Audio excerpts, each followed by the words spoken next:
Ducks game broadcast will begin shortly. Every game this season will be broadcast live on the Long Island Ducks Broadcast Network with high-definition video and audio via Boxcast. Fans can tune into the game on the Ducks' official Facebook page and YouTube channel, as well as the team's official website, liducks.com. Thank you for tuning in, and stand by for complete coverage of today's game. 2017 Long Island Ducks season ticket packages are on sale now. Enjoy the best savings and most benefits available to cheer on your hometown team.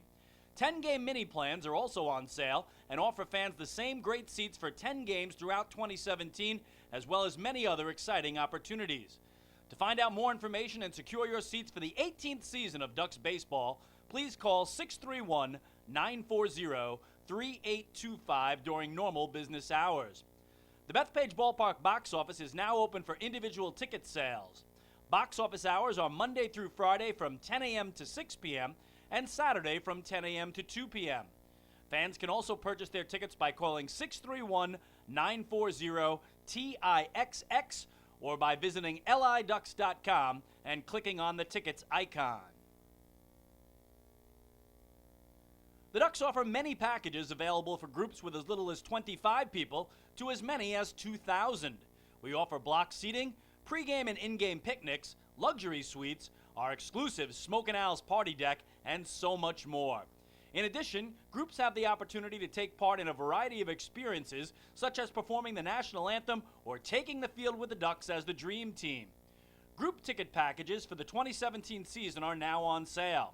For more information on Ducks group outings, call 631-940-3825 or visit liducks.com. Looking for official Long Island Ducks merchandise, hard-to-find memorabilia, team apparel, and so much more? Then be sure to check out the Waddle In Shop, the official merchandise store of the Ducks. Fans can visit the shop online anytime at liducks.com by clicking on the merchandise icon.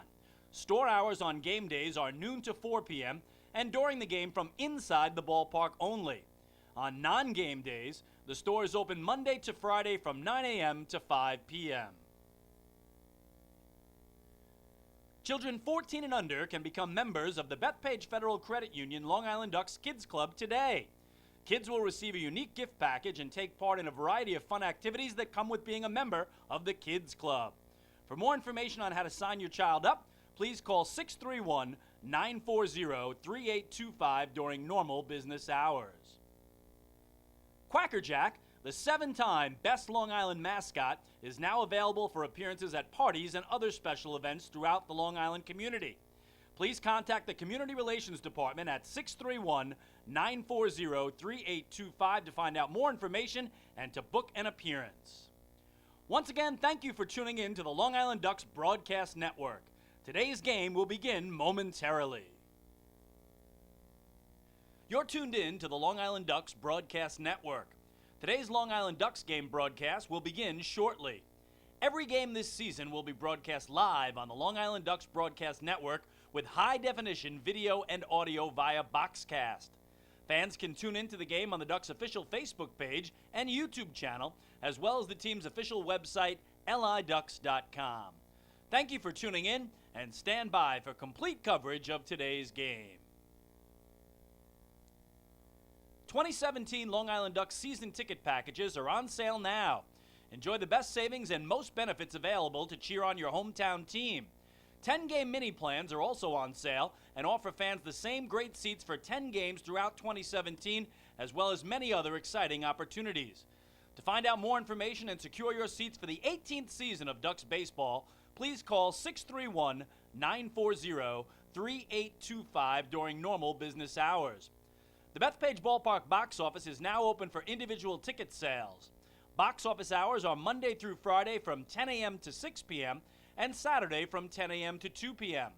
Fans can also purchase their tickets by calling 631-940-TIXX or by visiting liducks.com and clicking on the tickets icon. The Ducks offer many packages available for groups with as little as 25 people to as many as 2,000. We offer block seating, pregame and in-game picnics, luxury suites, our exclusive Smokin' Owls party deck, and so much more. In addition, groups have the opportunity to take part in a variety of experiences, such as performing the national anthem or taking the field with the Ducks as the Dream Team. Group ticket packages for the 2017 season are now on sale.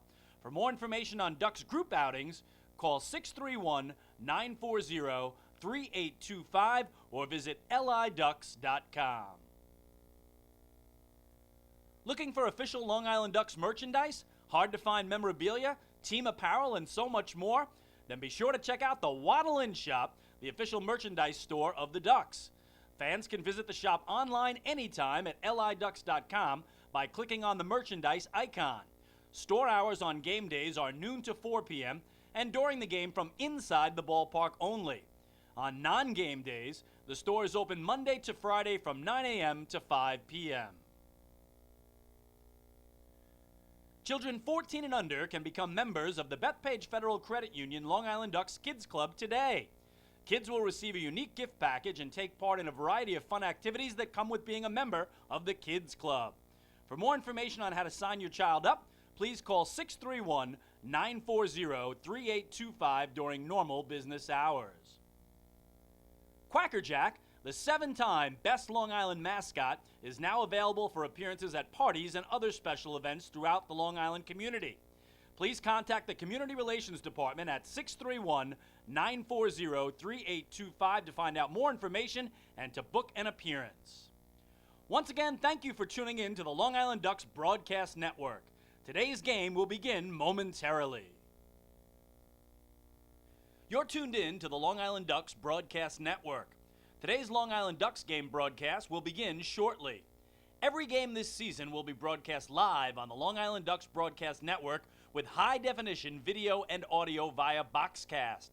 Fans can tune into the game on the Ducks' official Facebook page and YouTube channel, as well as the team's official website, liducks.com. Thank you for tuning in, and stand by for complete coverage of today's game. 2017 Long Island Ducks season ticket packages are on sale now. Enjoy the best savings and most benefits available to cheer on your hometown team. 10-game mini plans are also on sale and offer fans the same great seats for 10 games throughout 2017, as well as many other exciting opportunities. To find out more information and secure your seats for the 18th season of Ducks baseball, please call 631-940-3825 during normal business hours. The Bethpage Ballpark box office is now open for individual ticket sales. Box office hours are Monday through Friday from 10 a.m. to 6 p.m. and Saturday from 10 a.m. to 2 p.m. Fans can also purchase their tickets by calling 631-940-TIXX or by visiting liducks.com and clicking on the tickets icon. The Ducks offer many packages available for groups with as little as 25 people to as many as 2,000. We offer block seating, pregame and in-game picnics, luxury suites, our exclusive Smokin' Owls party deck, and so much more. In addition, groups have the opportunity to take part in a variety of experiences, such as performing the national anthem or taking the field with the Ducks as the Dream Team. Group ticket packages for the 2017 season are now on sale. For more information on Ducks group outings, call 631-940-3825 or visit liducks.com. Looking for official Long Island Ducks merchandise, hard-to-find memorabilia, team apparel, and so much more? Then be sure to check out the Waddle In Shop, the official merchandise store of the Ducks. Fans can visit the shop online anytime at liducks.com by clicking on the merchandise icon. Store hours on game days are noon to 4 p.m. and during the game from inside the ballpark only. On non-game days, the store is open Monday to Friday from 9 a.m. to 5 p.m. Children 14 and under can become members of the Bethpage Federal Credit Union Long Island Ducks Kids Club today. Kids will receive a unique gift package and take part in a variety of fun activities that come with being a member of the Kids Club. For more information on how to sign your child up, please call 631-940-3825 during normal business hours. Quacker Jack, the 7-time Best Long Island mascot, is now available for appearances at parties and other special events throughout the Long Island community. please contact the Community Relations Department at 631-940-3825 to find out more information and to book an appearance. Once again, thank you for tuning in to the Long Island Ducks Broadcast Network. Today's game will begin momentarily. This is Long Island Ducks baseball. Justin Davies at the plate, the winning run at third. Crowd going nuts. Swung on, bouncing ball left side, off the mitt, up third baseman Brad Strauss. Here comes Willie Rodriguez. Justin Davies has done it again. The Ducks are one quack away from the championship. Jason Johnson makes the catch. He makes the catch, and the Long Island Ducks have swept the Camden River Sharks. They are the 2004 Atlantic League champions. Going back is Adam Bailey. He settles under it. He makes the catch! Adam Bailey makes the catch! And for a second straight year, the Atlantic League trophy will reside on Long Island. The Ducks are the Atlantic League champions. Swinging a ground ball, hit toward short, charging in his lines. He fields, throws to first. The comeback is complete. From 2-0 down in the series, the Long Island Ducks have won 3 in a row at home. And for the 5th time in franchise history, they will head to the Atlantic League Championship Series. And now it's time for the Long Island Ducks pregame show. And live from Bethpage Ballpark in Central Islip, New York, this is Long Island Ducks baseball. Today, the Long Island Ducks play game 2 of their 3-game series with the Sugarland Skeeters. And they send Matt Larkins to the mound against former Long Island Duck Bobby Blevins. And a pleasant good afternoon and welcome, or rather good morning, I should say, and welcome into the broadcast. Joe Vasile here with you on the Long Island Ducks pregame show, where we've got morning baseball for the first time this season at Bethpage Ballpark. Camp day as large groups of kids all clad in the same color t-shirt keep flying in from all across Long Island to watch today's game. Last night, it was the Long Island Ducks defeating the Sugarland Skeeters by a 6-1 score.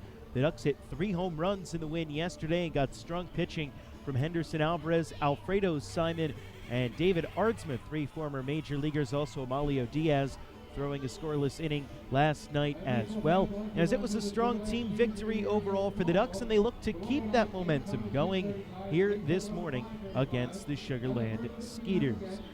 As I mentioned, for the Ducks, it'll be the right-hander Matt Larkins going to the mound. Larkins is 4-6 this year with a 4.27 earned run average. This will be his 17th start of this season, and he's been one of the better pitchers for the Ducks over the past couple of months, so he looks to keep that positive momentum going today.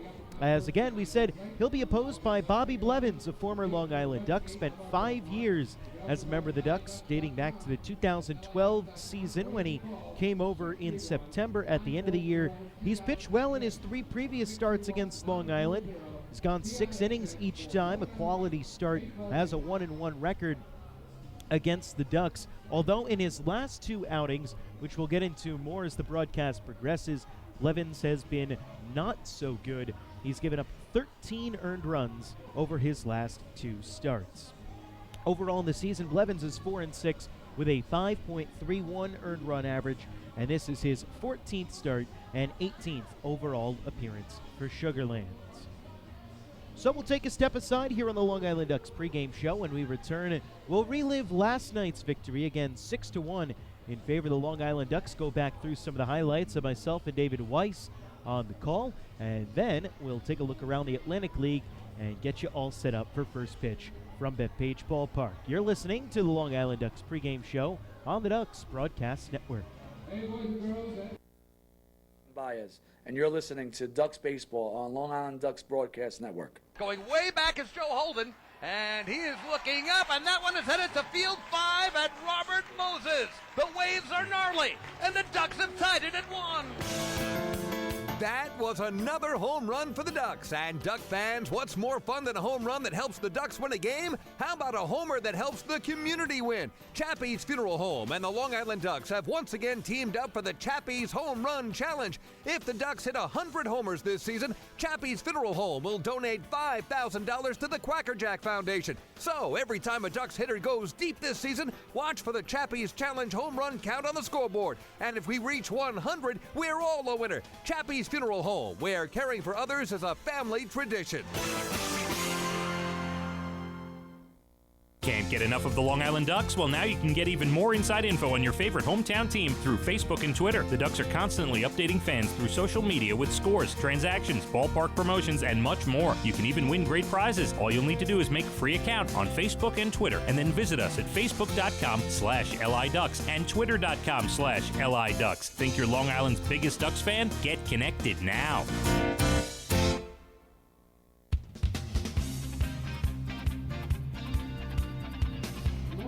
And we welcome you back to Bethpage Ballpark on this Wednesday morning. A beautiful day for baseball here in the middle of Long Island in Suffolk County. Last night it was the Long Island Ducks defeating the Sugarland Skeeters by a 6-1 margin. Although it was the Skeeters who got on the board first. In the top of the first inning, Josh Prince had a one-out single into left field and then advanced to second base on a pass ball. Anthony Jansanti was the next man up. He flew out to left field, but then that set the stage for Travis Scott to line a single up the middle into center field to score Prince. So the Skeeters took a 1-0 lead in the top of the first inning. The Ducks went down quietly against Brett Marshall, the Sugarland starter, in the bottom of the first. Alvarez pitched a scoreless top of the second, and then with 2 outs in the bottom of the second, Alex Berg came up to the plate for the Ducks. Great day with mostly sunny skies and low humidity. Alex Berg hits it a long way, left field. That one has a chance. It's at the wall. Aruba will take you. Change at Jamaica. Central Islip, Long Island, where Duck fans are smiling. Right off the southern state, there's a place called the Duck Pond, of which we're rather fond. It's where the homers will fly. Alex Berg, goodbye. That was the 8th home run of the season for Alex Berg. David Weiss there on the call, and that tied the game up at 1. The Ducks wouldn't look back from there, as in the bottom of the 4th inning, they would come back around. Jordan Pacheco let things off with an infield single to shortstop that Anthony Jansanti bobbled, and then Mark Krause strode up to the plate for the Ducks, and Krause has been one of the hottest hitters in the lineup, hitting about .500 over his last 9 games played. Marshall sets the 2-0. Krause swings and drives it high in the air and deep to right field. Going back, Benson to the warning track at the wall. It's out of here. 2-run home run for Mark Krause, and how do you like that, David? As soon as you say it, a 3-1 game in favor of the Ducks. And those fireworks go off. A little preview, but we'll get post-game. Mark Krause in a home run mood. Home run number 13 on the season. And with Mark listed at 6'2", 245, the Ohio native doesn't hit cheap home runs. That one was a bomb. Yeah, it was indeed, as David Weiss had just been talking about. Krause having the potential to make it a 3-1 game with one swing of the bat, and then he did so. The Ducks would tack on another run in the 4th after Angelo Sanco walked, advanced to third on a double from Alex Berg, and came home to score on a sacrifice fly from Giovanni Alfonso. So the Ducks were up 4-1. That score would hold until the bottom of the 8th inning, when Angelo Sanco came up to the plate and gave the Ducks a couple of insurance runs in the bottom of the 8th. Still leading the Ducks in home runs with 16. Pitch on the way, and that one is cracked a long way to right field. Going back is Joe Benson. He's looking up, and that thing reaches the train station at Central Islip. All aboard, watch the gap. Train is on or close to schedule. And Sanco with his 17th homer for the Long Island Ducks, who now lead it 6-1. So it was 6-1 in favor of the Ducks. David Aardsma came in a non-save situation with a 5-run lead to pitch the top of the 9th inning. He got Brian Pounds to fly out to center field to lead off the frame, then struck out Wilfredo Rodriguez, and that brought Cole Gillespie up to the plate with the last chance for the Sugarland Skeeters. 1-2 the count, 2 down, nobody on, top of the 9th. Ducks leading 6-1 against the Skeeters. Aardsma coming set against Gillespie. And the pitch on the way. Hit in the air, playable, right field. Anthony Vega will settle under it and make the catch. Pop down, summer on Long Island. Ducks sting the Skeeters and the fans are smiling. Ducks win. Ducks win. Ducks win. And that's the way it was last night here on Long Island as the Ducks defeated the Sugarland Skeeters 6-1. They'll look to take the three-game series with a victory today with Matt Larkins on the mound. We'll take a step aside, come back, and take a look at what else is going on in the Atlantic League. It is day baseball galore, and that's coming up next here on the Long Island Ducks pregame show. Hey fans, this is pitching coach Billy Horn, and you're listening to Ducks Baseball on the Long Island Ducks Broadcast Network. Oh, I love it. The color of my new Nicolot patio is so vibrant. It's unlike anything I've ever seen. You're welcome. I'm just going to go finish that Nicolot walkway now. Make your pavers vivid Nicolot pavers. The best looking, most vibrant pavers with the most three-color blends in the industry. Featuring Nicolot's exclusive paver shield and color blending technology. With color throughout and guaranteed not to fade. Live life in color with Nicolot. Visit Nicolot.com.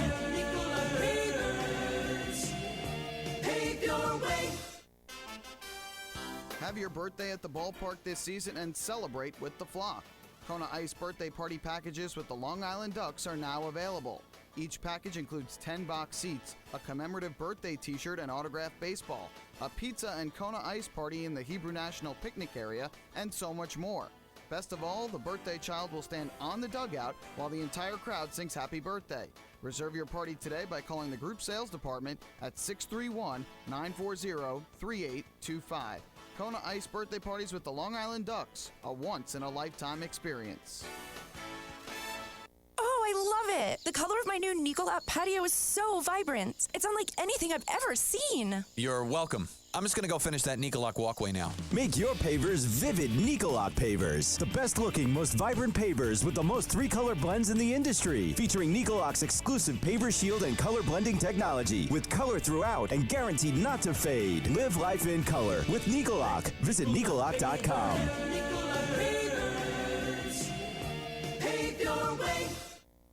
Family fun every time. Beautiful evening for baseball. Big action every time. He reaches up, it's gone! Great value every time. And the Ducks have won it 7-1. The Ducks schedule is loaded with new promotions this season. And with an average ticket price of just $10 and free parking, there is no better value on Long Island. For game times and tickets, visit liducks.com. Long Island Ducks Baseball. Good times every time. Hey Ducks fans, the official hotel of the Long Island Ducks is the Radisson Hotel Hauppauge, Long Island. It's centrally located on the North Shore of Long Island and offers a home away from home for both business and leisure guests. The Radisson Hotel Hauppauge, Long Island features an indoor pool, 24-hour business center, a fitness center, and complimentary Wi-Fi in all guest rooms. Enjoy the contemporary American cuisine at the Fountain Grill restaurant or grab a quick bite to eat at Cafe Pronto. And best of all, it's only minutes away from Bethpage Ballpark. The Radisson Hotel Hauppauge, Long Island, the official hotel of the Long Island Ducks. Call 631-231-1100 today. That's 631-231-1100.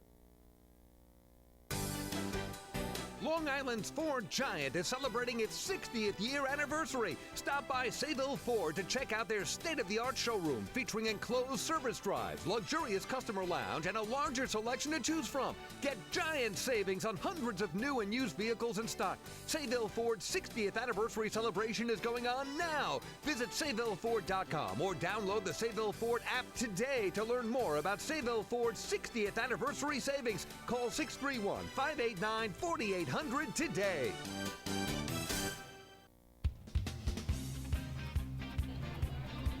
And a pleasant good morning and welcome back to Bethpage Ballpark. Joe Basile here with you on the Long Island Ducks Broadcast Network, where the Long Island Ducks are set to take on the Sugarland Skeeters in Game 2 of a three-game set here this morning. Lots of morning baseball across the Atlantic League. 11 a.m. start scheduled at Peoples Bank Ballpark in York, Pennsylvania, where the York Revolution play host to the Bridgeport Bluefish today. Also a morning start in Somerset, where the Patriots are hosting the Southern Maryland Blue Crabs at TD Bank Ballpark. Two night games today. It's the back end of a doubleheader with Somerset and Southern Maryland. That one, first pitch in game number 2, scheduled for 7:05 in a day-night doubleheader down in Bridgewater, New Jersey. And the lone solo night game is the Lancaster Barnstormers and the New Britain Bees, 6:35 p.m. first pitch up at New Britain Stadium in New Britain, Connecticut. Here on Long Island, it's the Skeeters and the Ducks getting set to do battle. Let's get you the starting lineups first for the Sugarland Skeeters. Leading things off for Gary Gaietti's 9, it'll be Joe Benson playing right field. He's followed up by Josh Prince, the second baseman, and Anthony Jansanti, the shortstop. Travis Scott plays first base and bats cleanup, while Brian Pounds is at third base, hitting fifth, and Cole Gillespie mans center field and bats sixth. Wilfredo Rodriguez is the DH today. He bats seventh, while Dickie Thon makes his first appearance of the season for the Skeeters, playing left field and batting eighth. And Santiago Nessie catches the day game after the night game for Sugarland. He rounds out the lineup and bats ninth. Meanwhile, for the Long Island Ducks, Anthony Vega leads off and plays right. Delta Cleary Jr. is in center, batting second. Jordan Pacheco is at first, batting third. Mark Krause is in left, hitting cleanup. Angelo Sanko, the DH, bats fifth. Elmer Reyes is at second base, batting sixth. Alex Berg catches and hits seventh. Giovanni Alfonso is at the hot corner, batting eighth. And Dan Lyons is the shortstop, batting ninth. Matt Larkins is on the mound for the Ducks. He is set to go as he wipes some dirt off of his spikes on the back end of the rubber. Joe Benson digs in, a right-handed batter, and we are set to go for morning baseball from Bethpage Ballpark. Larkins into the wide for the first base side of the rubber, in the pitch. In at the knees for a called strike at the count 0-1. First pitch time, 11:06, 73 degrees, and barely a cloud in the sky today. Beautiful, picturesque weather for a baseball game. The 0-1 from Larkins misses low and outside. Count now even up at 1 ball and 1 strike to Joe Benson. Just a couple of puffy white cumulus clouds overhead here at Bethpage Ballpark. Now Larkins, the 1-1. Weak swing and a miss by Benson. Fooled pretty badly on that changeup and was way out in front. Count now 1-2. Matt Larkins this season, 4 wins against 6 losses. 4.27 earned run average, but that doesn't tell the whole story of his season. Larkins winds and fires the 1-2 to Benson. Swinging a ground ball hit to shortstop. Played on 2 hops by Dan Lyons. He throws across the diamond to first in time to retire Benson. And it's 1 up and 1 set aside for Matt Larkins here in the first. Let's meet the defensive alignment for the Long Island Ducks. On the infield, Jordan Pacheco is at first base. Elmer Reyes plays second. Dan Lyons, we just met, is the shortstop, and Giovanni Alfonso is at third. Along the outfield from left to right, Mark Krause is in left field. Delta Cleary Jr. is in center, and Anthony Vega mans right field, while Alex Berg is Matt Larkins' battery mate behind the dish. So to bring up Josh Prince, the former big leaguer. Right-handed batter wearing number 7 for the Sugarland Skeeters. He's into the windup. Here's the first pitch from Larkins. It's a fastball in the inside corner taken by Prince for a strike at the count 0-1. Prince hitting .247, 7 home runs, 37 runs batted in this year for Sugarland. Also a .356 on base percentage. The 0-1. Breaking ball falls in for a strike. Count now 0-2. He's been a very good player for the Skeeters this year. 19 doubles. And has drawn 52 walks, among the league leaders in bases on balls. Second behind only James Skelton of the New Britain Bees. 0-2 the count. Larkins ambles into the windup and fires. Low, and the count now 1-2. Long Island Ducks in their home white pinstripe jerseys today, with Ducks in the Quackerjack script logo across the front. Green numbers on the front and back, stroked in white. A 1-2 from Larkins. Swinging a line drive hit to shortstop, past a diving Lyons, and into left field for base hits. So Dan Lyons gave it a dive, but was just not able to reach the sharply hit line drive from Josh Prince. That'll be the first hit in the ball game for Sugarland. And a man on first with 1 out at the top of the first inning, still scoreless at Bethpage Ballpark. Bring up Anthony Jansanti, the shortstop and an all-star for Sugarland this season. The Skeeters, by virtue of making the Atlantic League Championship Series last year, had their manager, Gary Gaietti, managing the Freedom Division All-Stars, the All-Star game about 2 weeks ago in Bridgewater, New Jersey at TD Bank Ballpark. First pitch to Jansanti, sharply hits a first, picked by Pacheco. He steps on the bag at first for 1. Now in a rundown, Prince gets back in safely. So Prince wasn't off the bag at first that far as Pacheco gets one out by stepping on first, then threw down to shortstop. But Prince was able to scamper back in and get out of the pickle. 2 down here in the inning, and Prince remains at first base for Travis Scott. Scott had the lone run batted in of the season last night the lone batted in. Let's try this a third time. The lone RBI for Sugar Land yesterday, even though the run was unearned. Against Henderson Alvarez, that came in the first as Scott runs up to bunt and misses. Count 0-1. Scott, a player coach for the Sugar Land Skeeters. Left-handed batter playing first base today.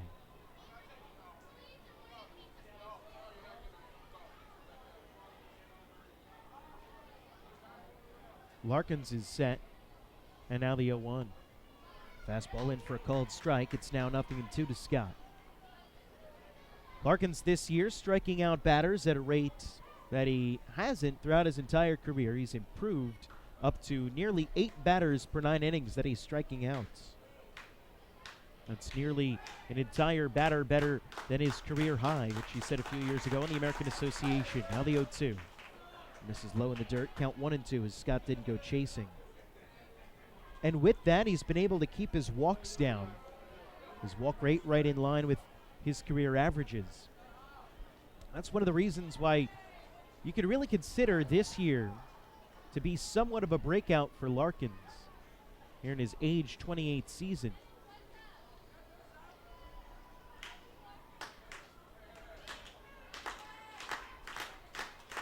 1-2 the count.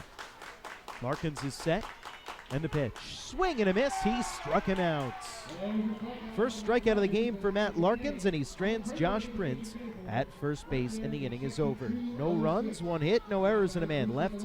We go to the bottom of the first. The score is 0-0. The Skeeters and the Ducks scoreless. Hey fans, this is pitcher John Brownell, and you're listening to Ducks Baseball on the Long Island Ducks Broadcast Network. Bethpage Ballpark is a great place to watch a ball game, so why not do so from some of the best seats in the house? The Ducks are proud to present the brand new Long Island Ducks Beer Garden. Open for all fans on nights when the Smokin' Owl's party deck has not been reserved, the Beer Garden will feature a variety of frosty draft and bottled brews, as well as several food choices. The area has been decked out with bar rail seating and Ducks branded furniture to provide a comfortable atmosphere for everyone. Be sure to stop by and check out the brand new Long Island Ducks Beer Garden on your next visit to the ballpark.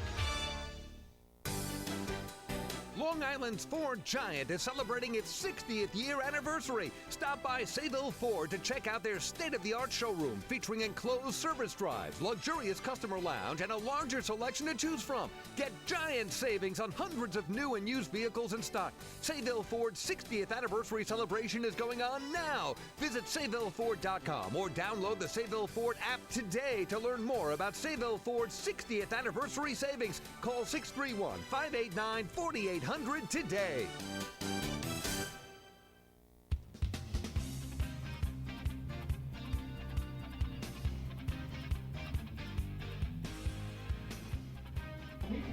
We go to the bottom of the first inning. No score between the Skeeters and the Ducks. Fans, every walk by a Ducks batter this season is presented by City MD Urgent Care.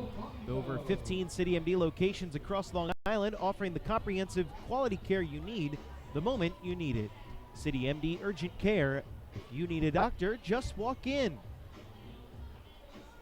For the Long Island Ducks in the bottom of the first inning, it'll be Anthony Vega, Delta Cleary Jr., and Jordan Pacheco going up against a familiar face here at Bethpage Ballpark, the right-hander from Briarcliff, New York, Bobby Blevins, 5-year Long Island Duck. Blevins now in his first season with the Sugar Land Skeeters, where he is 4-6 with a 5.31 earned run average this season, and he has been rocked in his last 2 outings against the York Revolution and the Lancaster Barnstormers in his last 2 starts. Out of the All-Star break, Blevins has allowed 13 runs. All of them are earned on 17 hits in 4 2/3 innings pitched. That is an ERA north of 25. And he's seen his season ERA climb from 4.05 up to 5.31. First pitch of the afternoon to Anthony Vega is in for a called strike, and the count's 0-1. Vega leading things off for the Ducks after he batted second in yesterday's game and took an 0 for 3. Pitch misses outside, count even up at 1-1 to Vega. However, despite the 0 for 3 yesterday, Vega did reach base in the first inning by drawing a walk against Brett Marshall.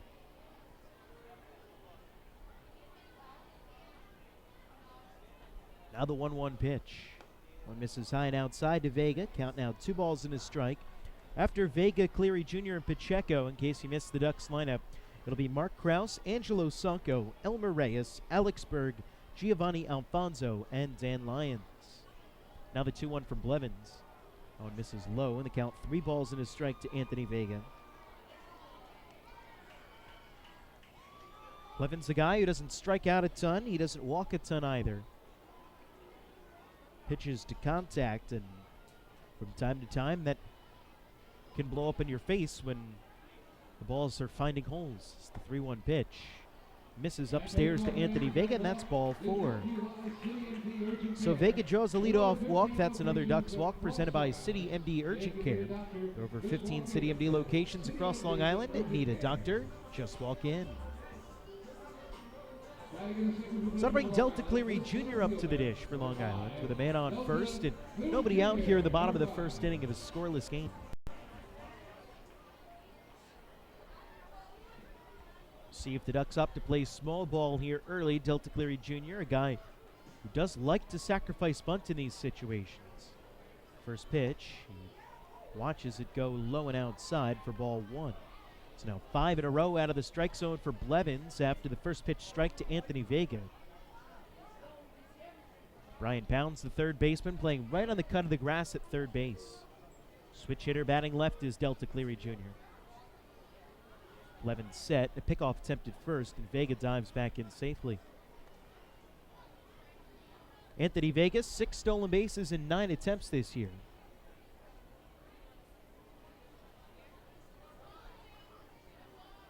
Modest leadoff first base being held on there by Travis Scott, the first baseman. Now the 1-0. One misses upstairs to Cleary. Count now 2 balls and no strikes. Delta hitting .230 this season. Did not play yesterday. Got the day off as Quentin Berry manned center field for the Ducks last night. Now the 2-0. Pitch misses outside. Count 3 balls and no strikes as it's 7 in a row out of the strike zone for Bobby Blevins, as he just looks up skyward as if to ask for some help.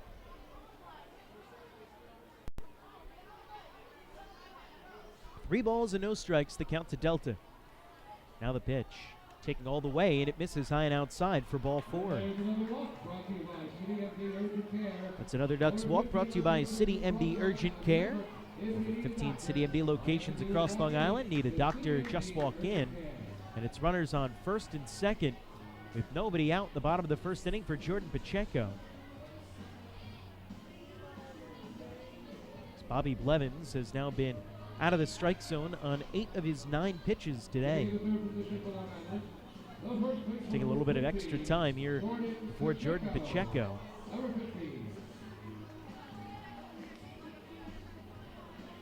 Digs into the plates.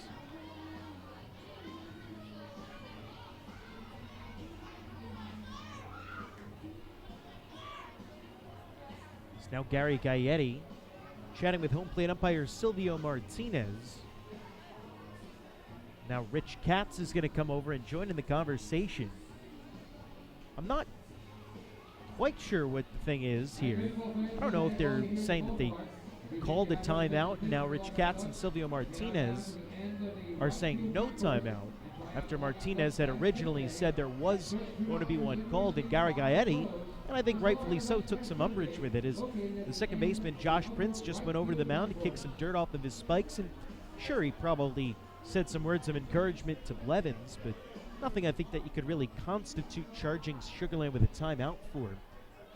Of course, here in the Atlantic League, as part of the pace of play rules that were instilled a couple of years ago, teams are only allowed 3 mound visits or 3 timeouts during a game that are not to change up signs, for an injury, or to make a pitching change. First pitch of the inning, or rather of the at-bat, to Jordan Pacheco is in for a called strike. The count 0-1. Especially, you don't want to waste one of those timeouts here in the first inning because you never know when you'll need them later in the game. Most teams don't use all 3 in the course of any given game, but still, you never know, and you don't want to waste them. 0-1 from Blevins. Curveball bends in on the inside corner for a strike. The count 0-2. So after 8 in a row out of the strike zone, 2 in a row in the strike zone to Jordan Pacheco, and the count now 0-2. To the Ducks' first baseman. Playing first base for the second straight night is Pacheco. Went 2 for 4 in yesterday's game. Now the average up to 262 on the year. Blevins comes to the high set, and now the 0-2. Fastball misses low and outside. The count 1-2 as he shot for the knees in the outside corner and missed. Vega at second, Cleary Jr. at first, both with good speed.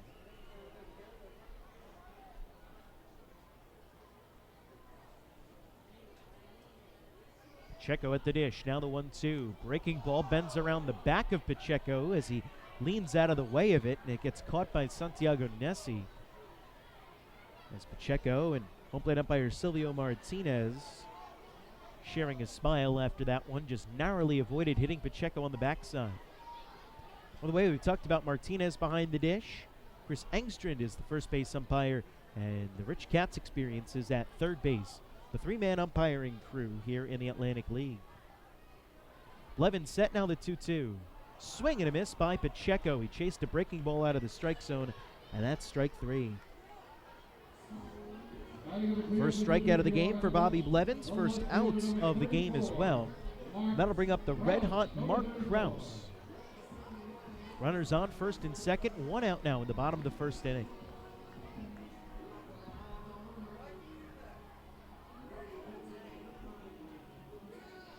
As now another delay as left fielder Dickie Thon has gone missing. What on earth is going on? Thon is just nowhere to be found.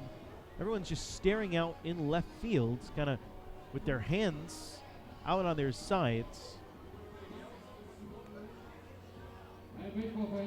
Kind of shrugging. This is absurd. I remember a few years back where during a pitching change, Manny Ramirez went into the Green Monster. But I gotta say, I don't think I've ever seen a left fielder just go missing in between an at-bat, as now Thon will come back out. Not quite sure what that was all about. Perhaps an emergency for Dickie Thon to be taken care of out in the groundskeeping area. Go figure. 1 gone here in the bottom of the first inning, as now Mark Krause will finally get to dig in and take his hacks against Bobby Blevins. Krause hitting .280 with 13 home runs, including the bomb that he hit last night.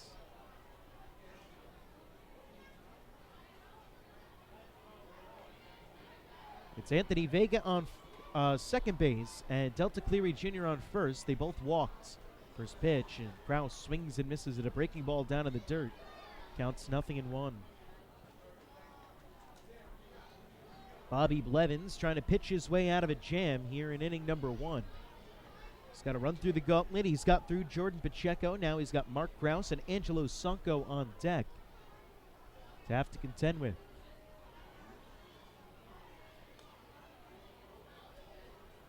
Blevins set a look back at second in the pitch. Runs inside, and Krause has to jackknife his legs out of the way of it. Count now even up at a ball and a strike. Mark Krause has played 9 out of the last 10 games for the Ducks and is hitting .514 for 28 during that span with 5 home runs. When you narrow it down to just his last 5 games played, he's 10 for 17. That's a .588 batting average. 4 home runs, 7 runs batted in. He is on fire. 1-1 misses low. It's now 2 balls and a strike to Krause. or En Fuego, as the kids say. Wednesday morning baseball here at Bethpage Ballpark. No score, bottom of the first inning. 2 balls and a strike. The count to Kraus. 2 on with 1 out. The pitch. Big swing and a miss. Kraus had a home run hack that time at the curveball, but came up empty. A little bit out in front, and the count now 2 balls and 2 strikes.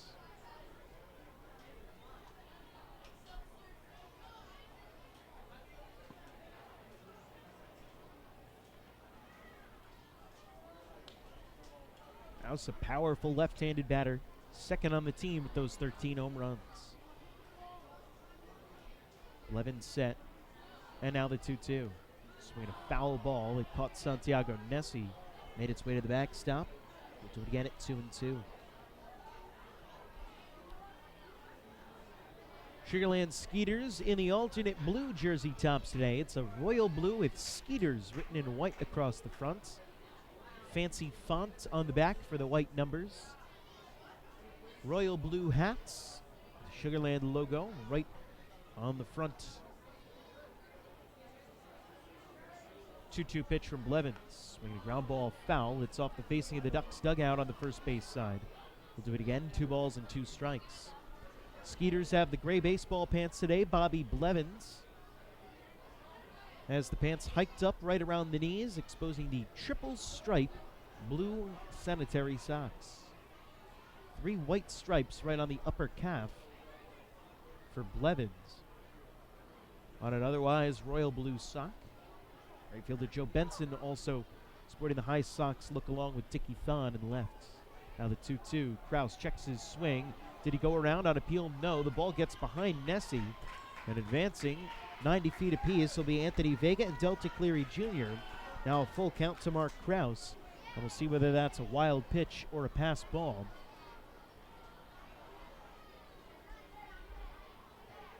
That advances the runners. Vega to third. And Cleary Jr. to second. It will be a wild pitch. Charge against Bobby Blevins. So that means the Skeeters will bring their infield in with no score in the first inning. Surprising. Now the 3-2. Swing a fly ball lifted in the air to center field. Chasing Gillespie back. He's not going to get it as he gets turned around, and then he falls down. 2 runs are going to come in to score easily as Kraus hustles his way around second. He's looking for 3, and Mark Kraus will get into third with a stand-up 2-run triple, and the Ducks take a 2-0 lead. Cole Gillespie in center field just never looked comfortable tracking that ball down. He got turned around twice as he zigzagged his way to where he thought the ball was going to be, and just wasn't able to make the adjustment at the last minute. It goes for the first triple of the season for Mark Kraus, driving in 2 and giving the Ducks a 2-0 lead. Vega comes in from third, Cleary Jr. from second as Angelo Sonko digs in. Now a left-handed batter with a chance to really put an exclamation point on this first inning for the Ducks. Runner on third, 1 out, 2 runs already home. First pitch to Sonko, popped up behind home plate. Shedding the mask is Nessie, and he will not be able to get it as it lands down in the stands. Count 0-1 to Sonko. Camp day here at the ballpark as large groups of campers still filing in. Traditionally, camp days are late arriving crowds, and also early departing crowds for that matter. As they come, they do their field trip, they have their hot dog or hamburger or whatever, and then leave. A 1 to Sonko, checks his swing, but he went around. It's now 0-2. Always fond memories of being in camp and coming out to these camp days, whether it was the Mets or the Yankees or not any minor league baseball. Pitch is hit foul by Sonko up the first base line. Do it again, no balls and 2 strikes. 2-0 to score in favor of the Long Island Ducks. 1 out, a man on third in the bottom of the first inning. 2-run triple for Mark Kraus.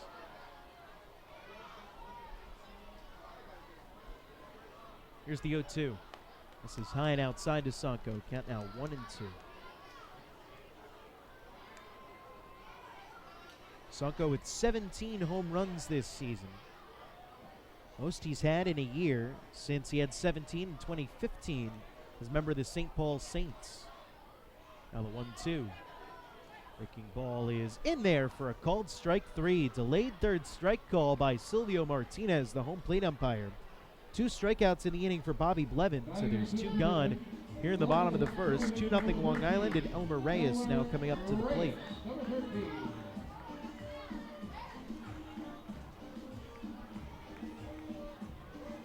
Reyes did not play in yesterday's game, hitting .293, second leading hitter on the team, eclipsed only by Giovanni Alfonso. All-star with 11 doubles, 3 home runs, and 35 RBIs as the first pitch in for a strike to Reyes. The count's 0-1. By the way, for Mark Krause, that was his first triple since 2015 while he was playing with the Toledo Mud Hens. 0-1 pitch, swung on and missed by Reyes, count 0-2. Mud Hens, of course, the AAA affiliates of the Detroit Tigers.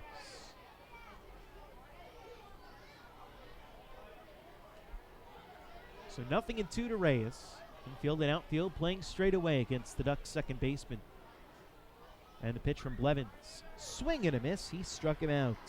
Bobby Blevins strikes out 3 in the inning, but the Ducks scored 2 runs on just 1 hit, the triple from Krause, and leave him in on base. We go to the second inning. We scored 2-0 in favor of the Long Island Ducks.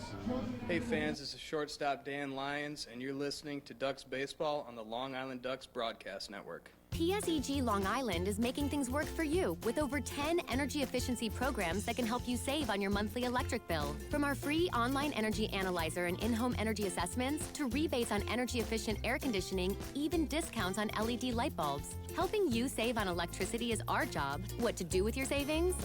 Flight 85 now boarding for the Magic of Orlando.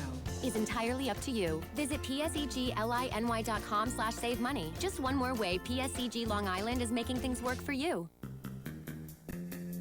Take your group out to the ball game this season and enjoy all the fun of Ducks baseball at discounted prices with the picnic area, luxury suites, the Smokin' Owl's party deck, and so much more. Bringing your group to the game will be an unforgettable experience. The Ducks even offer opportunities to sing the national anthem, serve as the Ridgewood Savings Bank color guard, be the Nickolock Dream Team, put on a pregame performance, or shag fly balls during Ducks batting practice. To book your outing today, call 631-940-3825 and ask for the group sales department. Long Island Ducks Baseball. Good times every time.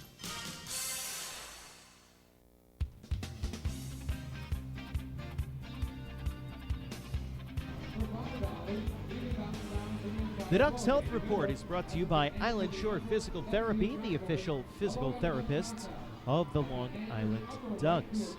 For the Ducks, the only injury to speak of is to player coach Lou Ford, who is right now listed as day-to-day with a hamstring injury. Again, and being day-to-day, the Ducks are taking it day-to-day. Hopefully, he should be back in the lineup relatively soon. It'll be Brian Pounds leading things off for Sugarland in the top of the second inning, followed up by Cole Gillespie and Wilfredo Rodriguez, 5, 6, and 7 in the Sugarland lineup. 2-0 the score in favor of the Long Island Ducks on the strength of a Mark Krause triple in the bottom of the first inning. That just eluded center fielder Cole Gillespie. So Larkin stick to a 2-0 lead. Goes into the windup and deals pitch number 1 of the at-bats. Hit the knees for a called strike. The count 0-1. Larkin's allowed a base hit to Josh Prince in the top of the first inning. But other than that, a quiet first. Needed just 13 pitches to get through the Skeeters. As the 0-1 misses low, and the count even up at a ball and a strike to Pounds. Brian Pounds hitting .219 on the season. 5 home runs, 10 runs batted in. Those are his numbers with Sugarlands. As Larkins winds and fires the 1-1 pitch. Swing and a miss by Pounds, and the count now 1-2.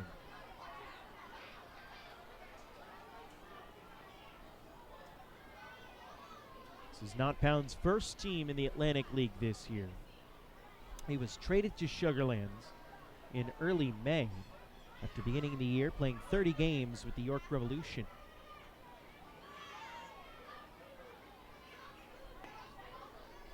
1-2 pitch in for a called strike 3. Another delayed third strike call by Silvio Martinez. And that's the second strikeout of the game for Matt Larkins. One up and one set aside here in the second inning.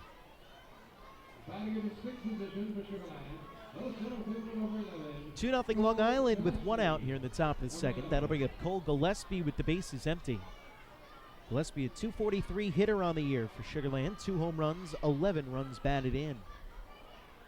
And the former big leaguer playing in his 20th game with the Skeeters. Larkins winds and fires. First pitch. In for a strike at the knees. The count 0-1 is Quacker Jack getting one of the YMCA camps who are here today with a Let's Go Ducks chant. Into the methodical wind, the pitch. That one's in at the knees for a strike. Count 0-2. Larkins looks awfully sharp here in the early going.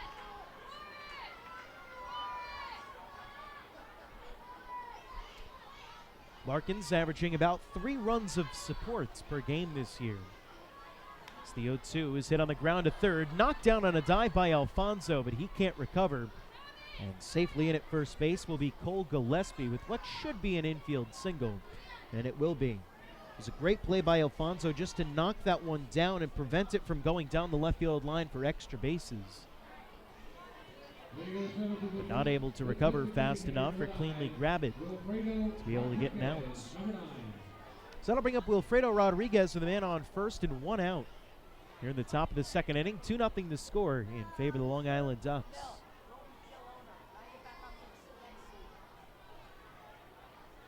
We mentioned the 3 runs of support per game enjoyed by Matt Larkins. That's skewed pretty heavily by the 13 runs that the Ducks scored their last time out for him. Before that, it had just been about 2 runs per game, which is not a whole lot.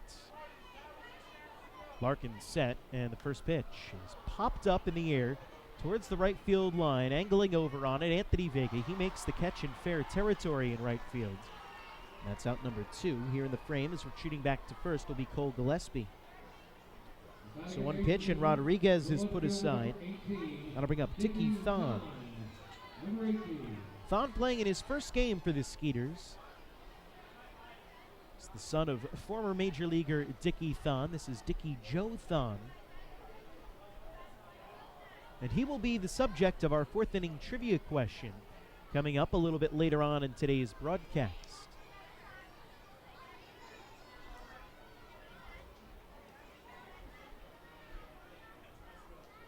First pitch to Thun, swinging a high fly ball, lifted in the air deep to left field. Going back, Mark Krause at the warning track.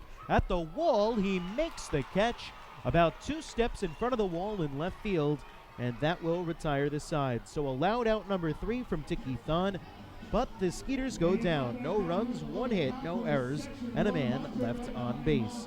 We go to the bottom of the second. The score, the Long Island Ducks 2 and the Sugarland Skeeters 0. Hey fans, this is outfielder Delta Cleary Jr., and you're listening to Ducks Baseball on the Long Island Ducks Broadcast Network. Hey Ducks fans, the official hotel of the Long Island Ducks is the Radisson Hotel, Hauppauge, Long Island. It's centrally located on the north shore of Long Island and offers a home away from home for both business and leisure guests. The Radisson Hotel, Hauppauge, Long Island features an indoor pool, 24-hour business center, a fitness center, and complimentary Wi-Fi in all guest rooms. Enjoy the contemporary American cuisine at the Fountain Grill restaurant or grab a quick bite to eat at Cafe Pronto. And best of all, it's only minutes away from Bethpage Ballpark. The Radisson Hotel, Hauppauge, Long Island, the official hotel of the Long Island Ducks. Call 631-231-1100 today. That's 631-231-1100. Baseball fans, the Long Island Ducks mobile app has officially arrived. Powered by Clear Vision Apps, it's your one-stop shop for all things Ducks baseball. Buy tickets straight from your mobile device. Receive game status updates with push notifications. Check out up-to-the-minute news and scores and interact with the Ducks on social media. Best of all, it's free. Download the Ducks mobile app today by visiting the App Store on your Apple-powered device or Google Play on your Android-powered device. The Long Island Ducks mobile app, with you wherever you flock to.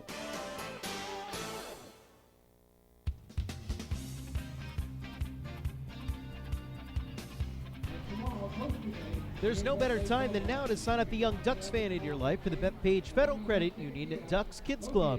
Children 14 and under will receive exciting gifts, discounts on merchandise, and unique experiences that only come with being a member. Sign up today by visiting liducks.com or by calling 631-940-3825. Alex Berg will lead things off in the bottom of the second inning, followed by Giovanni Alfonso and Dan Lyons. 7, 8, and 9 in the Ducks order against Bobby Blevins, who looked to try and put a 30-pitch first inning in his rearview mirror. As the first pitch to Alex Berg is in for a called strike at the knees, and the count's 0-1. Blevins allowed 2 runs on a hit, walked 2, and struck out 3 in the first inning. 0-1 pitch. This is low to Berg, and the count even up at 1 ball and 1 strike. Berg hitting .217 on the season with 8 home runs, 24 driven in. Also 11 two-base hits and a triple as he swings and drives one high in the air out to right field. Playable for Joe Benson coming in a couple of steps, and he makes the catch for out number 1 here in the inning. So 3 pitches yields an out for Bobby Blevins here in the top of the the bottom of the second inning. Following up Giovanni Alfonso. Alfonso hitting .305 on the season. Went 0 for 2 in yesterday's game, though did have a sacrifice fly and a run batted in. He was playing second base yesterday, now moved back across the diamond to third today. As the first pitch to Alfonso is in for a demonstrative strike 1. From home plate umpire Silvio Martinez, and the count is 0-1. Blevins winds and fires the 0-1 pitch. Breaking ball swung on and missed by Alfonso. The count quickly 0-2. Mentioned Blevins, not a big strikeout pitcher, but did strike out 3 in the first inning. Hasn't struck out more than 6 in any game this season. That came back on June 1st against the Ducks. The pitch is hit on the ground right back to the mound, gloved by Blevins. And he throws on to first in time to get Alfonso 1-3 on the ground out for out number 2 here in the inning. So that brings up Dan Lyons with 2 outs and nobody on base. 2-0 to score in favor of the Long Island Ducks as we play here in the bottom of the second inning of a camp day here at Bethpage Ballpark. Again, crowd still filing in. Nearly 4,000 campers will be here in attendance to watch this morning day, almost noon here, about 15 minutes before the top of the day. First pitch to Lyons is fouled off, and the count 0-1 as that one reaches the stands back behind home plate. Lyons went 0 for 3 in yesterday's game for the Ducks, and he was the only batter in the Long Island lineup outside of Quentin Berry not to reach base or have an RBI as Lyons swings and drives one high and deep to left field. Thon going back to the warning track, to the wall. He makes the catch and crashes into the Ridgewood Savings Bank sign for out number 3 in the inning. It's an 8-pitch frame for Bobby Blevins, and the Ducks go down 1-2-3 here in the seconds. But they still lead it 2-0 over the Sugarland Skeeters. You're listening to Ducks Baseball. Hey fans, this is right-handed pitcher Tyler Levine, and you're listening to Ducks Baseball on the Long Island Ducks Broadcast Network. Can't get enough of the Long Island Ducks? Well, now you can get even more inside info on your favorite hometown team through Facebook and Twitter. The Ducks are constantly updating fans through social media with scores, transactions, ballpark promotions, and much more. You can even win great prizes. All you'll need to do is make a free account on Facebook and Twitter, and then visit us at facebook.com/LIDucks and twitter.com/LIDucks. Think you're Long Island's biggest Ducks fan? Get connected now. Going way back is Joe Holden, and he is looking up, and that one is headed to field 5 at Robert Moses. The waves are gnarly, and the Ducks have tied it at 1. That was another home run for the Ducks. And Duck fans, what's more fun than a home run that helps the Ducks win a game? How about a homer that helps the community win? Chappie's Funeral Home and the Long Island Ducks have once again teamed up for the Chappie's Home Run Challenge. If the Ducks hit 100 homers this season, Chappie's Funeral Home will donate $5,000 to the Quackerjack Foundation. So every time a Ducks hitter goes deep this season, watch for the Chappie's Challenge home run count on the scoreboard. And if we reach 100, we're all a winner. Chappie's Funeral Home, where caring for others is a family tradition.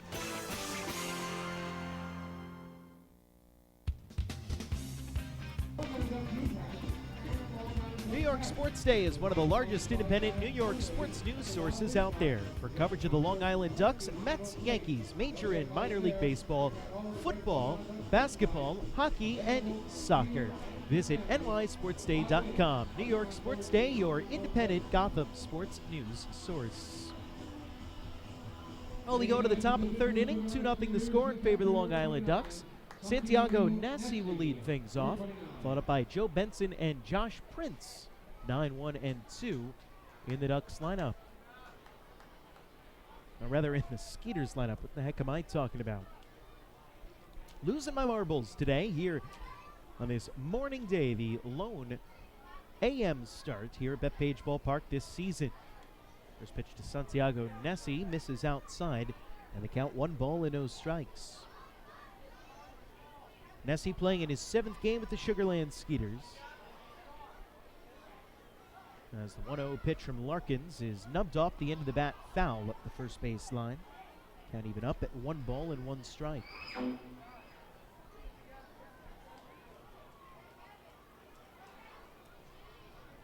Nassi, another player just like Brian Pounds, who began his season with another Atlantic League team. Although, unlike Pounds, who was with the York Revolution, Nassi began his year with the Bridgeport Bluefish.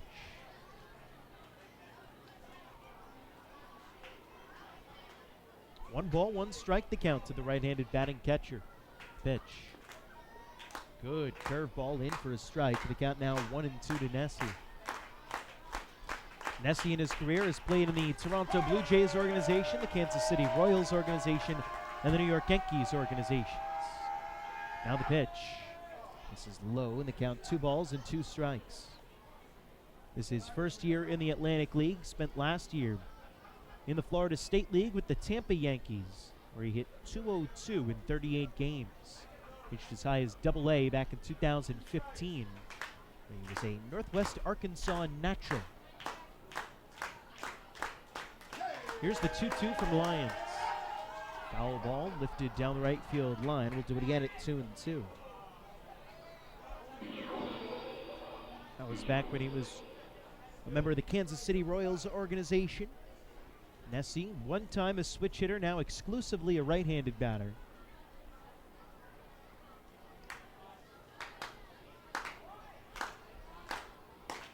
Larkins 2-2. This is low and outside, count full, 3 balls and 2 strikes. Nobody out, top of the third inning. 2-0 the score in favor of the Long Island Ducks here on this Camp Day at Bethpage Ballpark.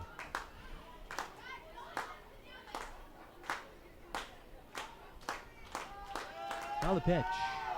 Late swing and a foul ball by Nassi. Gets well out of play. We'll do it again at 3-2. No runs, 2 hits, no errors for Sugarland. 2 runs, 1 hit, and no errors for Long Island. The one Ducks hit was a triple from Mark Krause. Now into the wind. Here's the pitch from Larkins. Fastball swung on and missed. Nassi goes down on strikes. 3rd strikeout of the game for Matt Larkins. And that's out number 1 here in the 3rd inning. First time through for Larkins. No runs, 2 hits, 3 strikeouts, and no walks. Pretty darn good start to the game for Larkins, as Joe Benson will come up for the 2nd time. 2-0 Ducks lead with 1 out in the top of the 3rd inning. Benson at the dish, 0 for 1 with a ground out to shortstop, his first time up. First pitch, swing and a miss. Benson out in front of the breaking ball and swung on top of it. Count 0-1. Benson has the long hair, wears number 5 on his back, and an open batting stance on the right-hand side. Listed at 6'2", 210, but appears to be a little bit smaller than that. Pitch. Chopping ball hit out to second base, backing up on an Elmer Reyes. He fields on the long hop and fires to first to get the speedy Benson for out number 2. Benson now 0 for 2 on the ball game, and that'll bring up Josh Prince with the bases empty.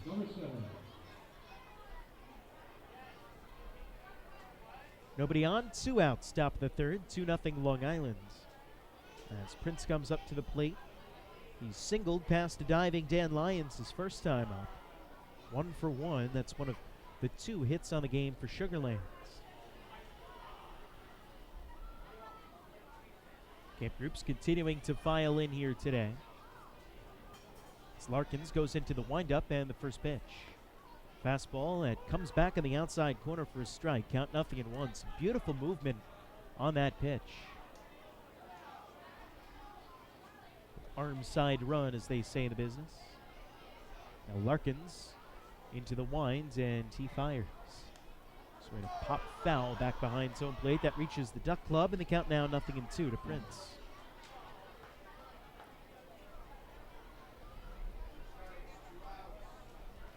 It was 73 degrees and clear at first pitch. There's starting to be some white cotton ball clouds moving in overhead, but still a beautiful day. You're listening to us at the office or relaxing at the beach. And thank you for joining us here on the Long Island Ducks Broadcast Network. Now the 0-2. Owen just missed low, and the count 1-2. Larkins went with the breaking ball that dipped down out of the strike zone, and Prince wouldn't go chasing. Ball and 2 strikes the count with 2 outs and the base is empty.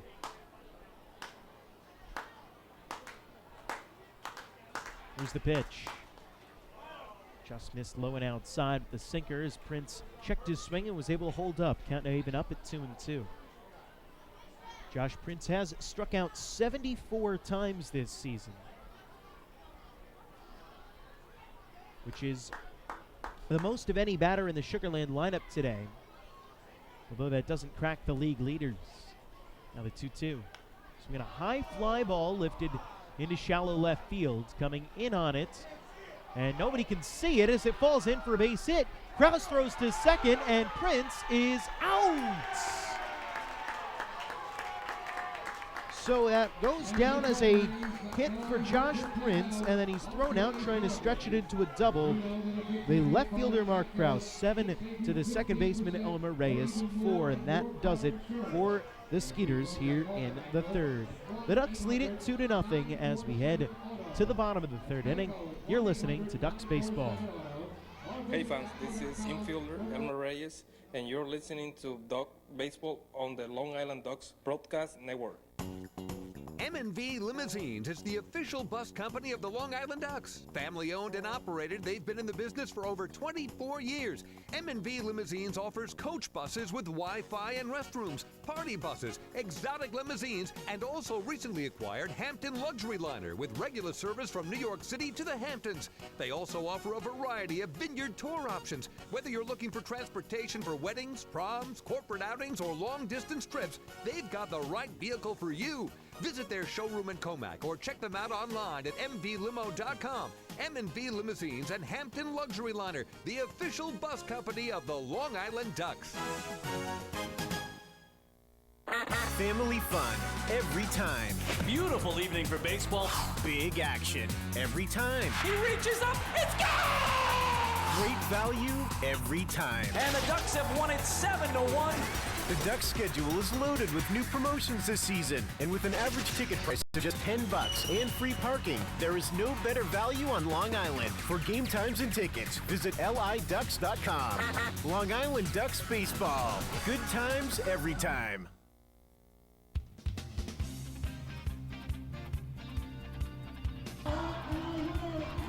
Hey Ducks fans, the final out of the top of the third inning was the 15th out of today's ball game. Did you know that a 15-minute phone call to Geico could save you 15% or more on your car insurance?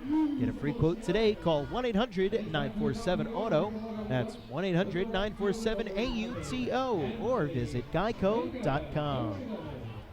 Go to the bottom of the third inning. It'll be the top of the lineup for the Ducks against Bobby Blevins. Anthony Vega, Delta Cleary Jr., and Jordan Pacheco. First pitch. A breaking ball in for a called strike to Vega, and the count 0-1. Vega walked to lead off the game for the Ducks and came around to score on the Mark Krause triple back in the first inning. Pitch misses outside. Count now 1-1 to Vega. Blevins walked 2 in that first inning. Gave up a hit, struck out 3.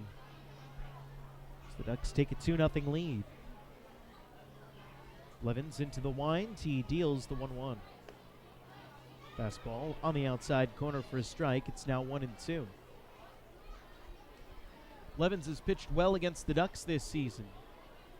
1-1 with a 2 ERA in 3 starts. Quality starts all 3 times out as Vegas swings and flies one in the air to left center field. It's Thon and Gillespie converging out in left center, and Dickie Thon will make the catch for out number 1 here in the third.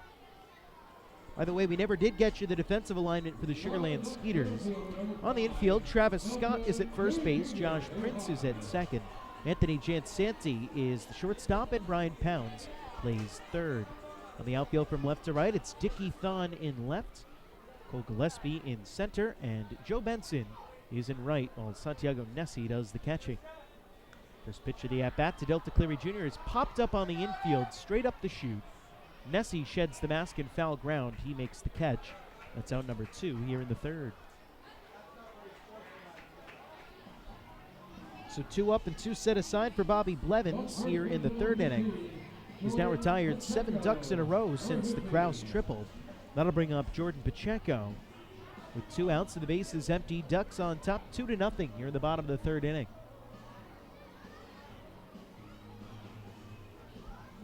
Pacheco struck out swinging his first time up, so he's 0 for 1 today. He's 2 for 4 in yesterday's ball game. Right-handed hitter against the righty throwing Blevins, the first pitch. Fastball on the outside corner for a called strike to count 0-1. Then another demonstrative strike call from Silvio Martinez, today's home plate umpire. The umps decked out in light blue tops today with the gray-brown pants. That's the day game uniform. 0-1 misses inside to Pacheco, and it hit him on the thigh, and he'll head on down to first base. Oh, and just grazed the pant leg of Jordan Pacheco, and he'll head down to first base as he's been hit by a pitch. Brings up Mark Krause with 2 outs and a man on first. Third time that Pacheco's been hit by a pitch in now 31 games for the Ducks this year. Rate of about 1 every 10. Brings Mark Krause to the plate, fresh off of his first triple since 2015. First pitch to Krause, misses low and inside. It's 1 ball and no strikes. Krause hit that triple while playing with the Toledo Mud Hens against Brad Penny. And a funny story about Brad Penny and Long Island Ducks hitting triples. As Krause swings and drives it high in the air and deep to right center field. Going back, Benson at the track at the wall. He can't make the grab. Rounding third and heading for home is Jordan Pacheco, and cruising into second with a stand-up double is Mark Krause. Another run batted in for Krause, and the Ducks lead it 3-0. Pacheco was running on the crack of the bat with 2 outs, so he was able to easily come in and score on the double. As Benson, looked like he just misjudged that one. Fielders having trouble with these fly balls early. We saw the Ducks drop a fly ball in the last half inning. And here, that misjudged fly ball by Benson goes for an RBI double for Mark Krause, who's now just a single and a home run shy of the cycle. Angelo Sonko now comes up to the plate.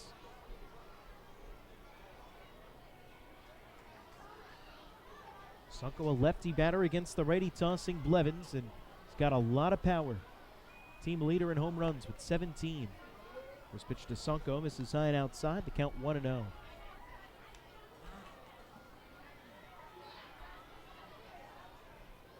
Krause with his leadoff second base. 2 gone here in the bottom of the third. Blevins set the 1-0. Fastball on the outside corner for a strike. It's now 1-1 to Sonko. But the story about Brad Penny goes back to Eric Gagne's 3-week stint with the Ducks earlier this year. One day around the batting cage at batting practice, Gagne was hanging out with the guys, just shooting the breeze as you do around the cage. And he was telling the story as somebody asked him, did you ever hit a home run in the major leagues? Of course, Gagne came up as a starting pitcher and then later made his name as a dominant closer. 1-1 pitch to Sunko, misses low and inside. It's now 2-1.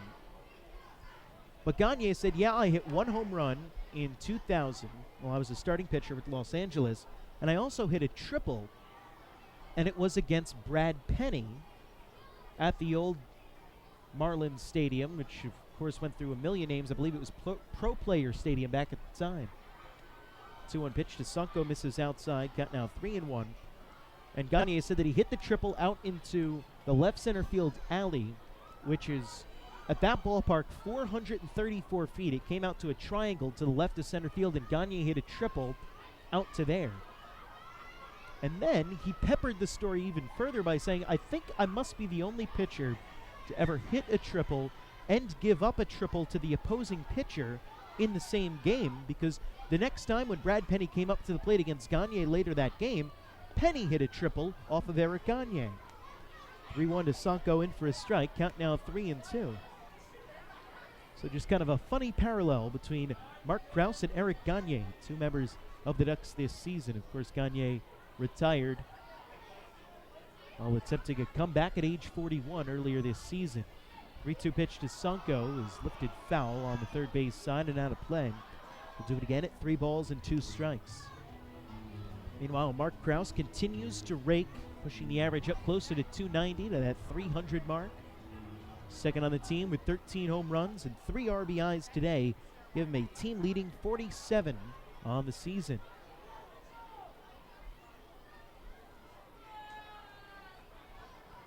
He's got his leadoff second waiting to be driven in by Angelo Sunko.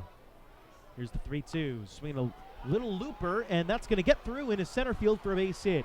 Getting the wave around at third is Krause, as Gillespie will just loop the ball back into second base. It's an RBI single for Angelo Sunko, and the Ducks have a 4-0 lead.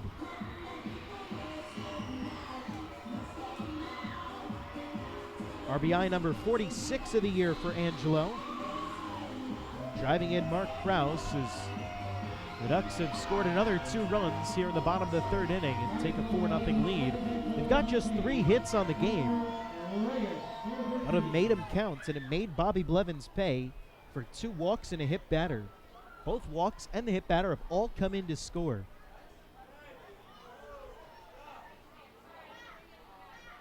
Elmer Reyes now digs in as the first pitch misses down to the dirt. Nice block by Nessie. Swooping over to his right, in the count 1 ball and 0 strikes. Reyes struck out swinging his first time up, one of 3 strikeout victims, all in the first inning for Bobby Blevins in the game today. Lucky number 13 for the Ducks. Blevins comes to the high set in the pitch. Swinging a foul ball back over the screen behind home plate and up into the sweet level. Count even up at 1-1. Elmer Reyes, 293 batter, entering play today. Among the league leaders in the Atlantic League. 1-1 pitch. A late swing and a foul back, hits to the screen behind home plate. Count now 1-2. That is tied for the 8th best mark in the league with Garrett Weber of Lancaster and Jared Mitchell of York. Elmer Reyes' 293 mark. League leader Sean Burrows of the Bridgeport Bluefish hitting 347. And then his teammate Darby Myers is in second at 337. 1-2 pitch. Reyes fights it off the fists and loops it out in the shallow right field. Coming in on it, Joe Benson. Now making a last-minute adjustment and makes the catch for out number 3 here in the inning. But the Ducks scored 2 more runs on 2 hits. There were no errors and leave a man on base. We go to the top of the 4th. It's the Ducks 4 and the Skeeters nothing. Hey fans, this is pitcher David Artsma, and you're listening to Ducks Baseball on the Long Island Ducks Broadcast Network. Long Island's Ford Giant is celebrating its 60th year anniversary. Stop by Sayville Ford to check out their state-of-the-art showroom featuring enclosed service drives, luxurious customer lounge, and a larger selection to choose from. Get giant savings on hundreds of new and used vehicles in stock. Sayville Ford's 60th anniversary celebration is going on now. Visit SayvilleFord.com or download the Sayville Ford app today to learn more about Sayville Ford's 60th anniversary savings. Call 631-589-4800 today. Bethpage Ballpark is a great place to watch a ball game, so why not do so from some of the best seats in the house? The Ducks are proud to present the brand new Long Island Ducks Beer Garden. Open for all fans on nights when the Smokin' Owl's party deck has not been reserved, the Beer Garden will feature a variety of frosty draft and bottled brews, as well as several food choices. The area has been decked out with bar rail seating and Ducks branded furniture to provide a comfortable atmosphere for everyone. Be sure to stop by and check out the brand new Long Island Ducks Beer Garden on your next visit to the ballpark.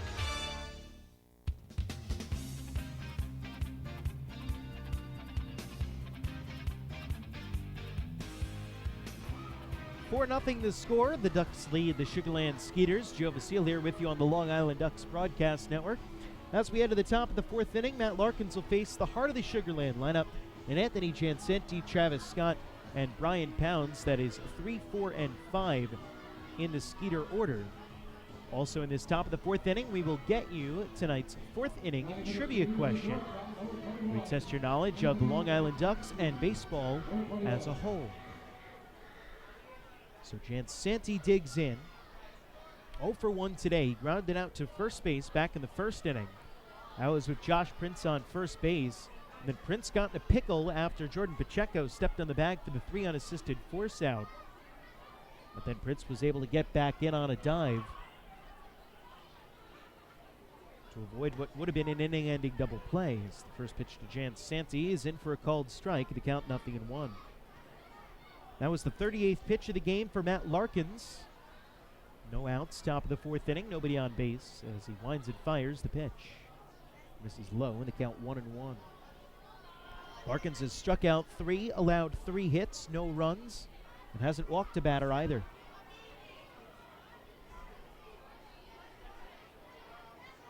Jancenti in open stance, and now the 1-1. This is low and outside. The count 2 balls and a strike to Jancenti. Hitting .283 with 13 doubles, 3 triples, 4 home runs this year for Sugarland. Plays both infield and outfield, manning shortstop today. 2-1 sinker misses low, count now 3 balls and a strike. It's the second 3-ball count that Larkins has worked in the game today. The other was to Santiago Nessie leading off the third inning. Fairly economical out there on the mound. Now the 3-1 from Larkins. Swing a line drive back to the mound and gloved by Larkins.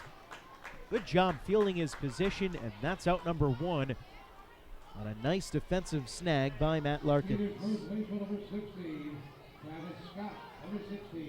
That brings up Travis Scott. 0 for 1 today, struck out swinging back in the first inning. And that's one of the things about Larkins. He throws hard, gets it up into the lower to mid-90s. We saw him in a start at Somerset, albeit with a little bit of a hot gun that night. He clocked at 95, 96 miles an hour. First pitch misses outside to Scott, the count 1-0. But he's got just such an easy delivery to the plate, and when he finishes, he's square to home plate, so he's always in good position to field his position, as opposed to some pitchers who are falling off the mound one direction or the other. Now the pitch, we got a fly ball lifted foul. Third baseline, Alex Berg, the catcher for a look, and that'll land down in the first row of seats behind the Sugarland dugout. Count even up at 1 ball and 1 strike.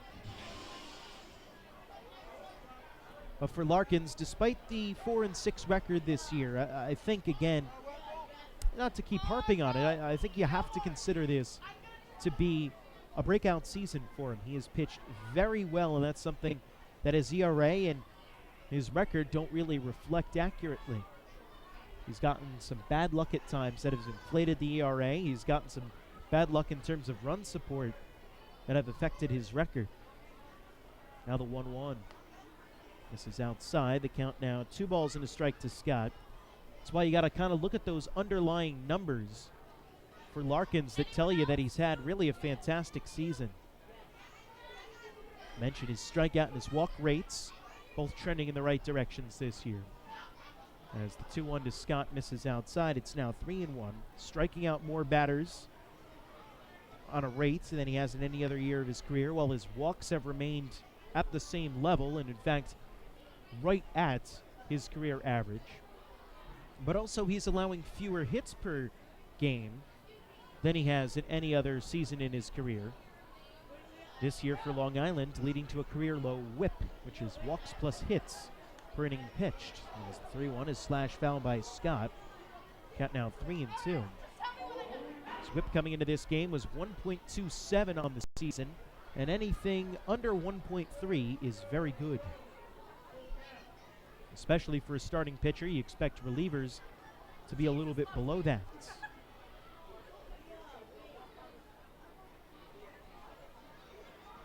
Here's the 3-2 pitch to Scott. Swinging a fly ball lifted in the air to right center field, falling fast. Cleary Jr. over. He's not going to be able to get to it as it falls in front of him for a base hit. So Delta Cleary Jr. unable to track the ball down in right center field as that one was falling fast, and it would have been an incredible play if he was able to get there. And dadgummit, he nearly did. And instead it goes down as the 4th hit of the day for the Sugarland Skeeters. Playing in the top of the 4th inning, 4-0 the score in favor of the Long Island Ducks. Runner on first and 1 out.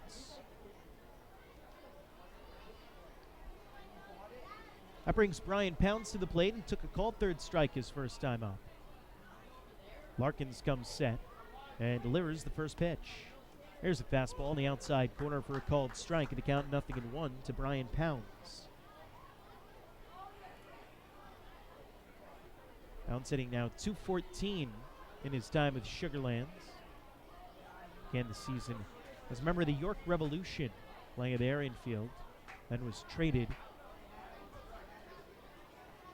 about a month or so into the year. Pitch, swing, ground ball hit to shortstop, could be 2. Larkins shovels to second for 1. Reyes' quick turn to first, and they got him. On a slowly hit ball, Larkins and Reyes and Pacheco turning a 6-4-3 double play. That puts an end to the inning as we head to the bottom of the 4th. The score 4-0 in favor of the Long Island Ducks.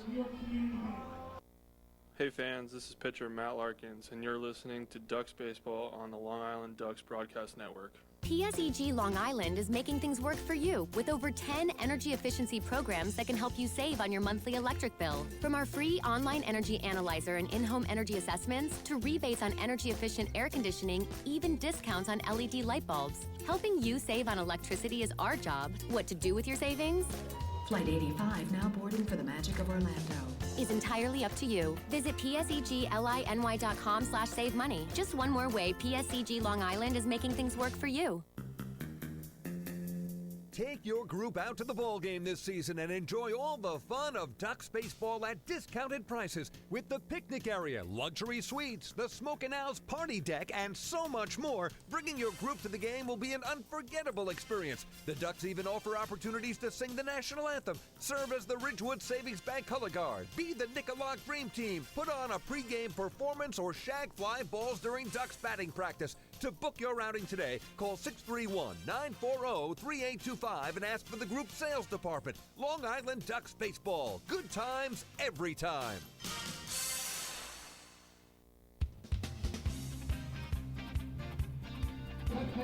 We go to the bottom of the 4th inning. Let's ask you our 4th inning trivia question because we never got to it in the top of the 4th.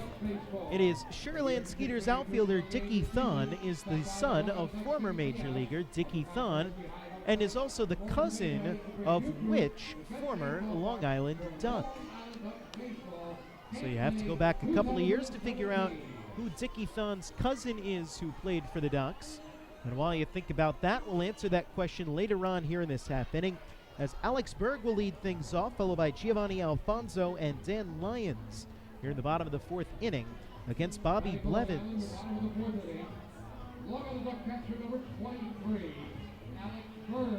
Ducks lead it 4-0, 4 runs on 3 hits, no errors for Long Island. For Sugarland, no runs on 4 hits and no errors. The pitch is swung on and missed by Berg, and the count 0-1. Bobby Blevins, 5 years as a Long Island Duck, out there in his first year as a Sugarland Skeeter. Deals the 0-1 pitch. Check swing by Berg, but that's in at the knees for strike. It's now 0-2. Blevins' first 2 years with the Ducks, 2012 and 2013. There's a member of the back-to-back Atlantic League Championship teams for the Ducks, coming over in late season trades from the Rockland Boulders in both years.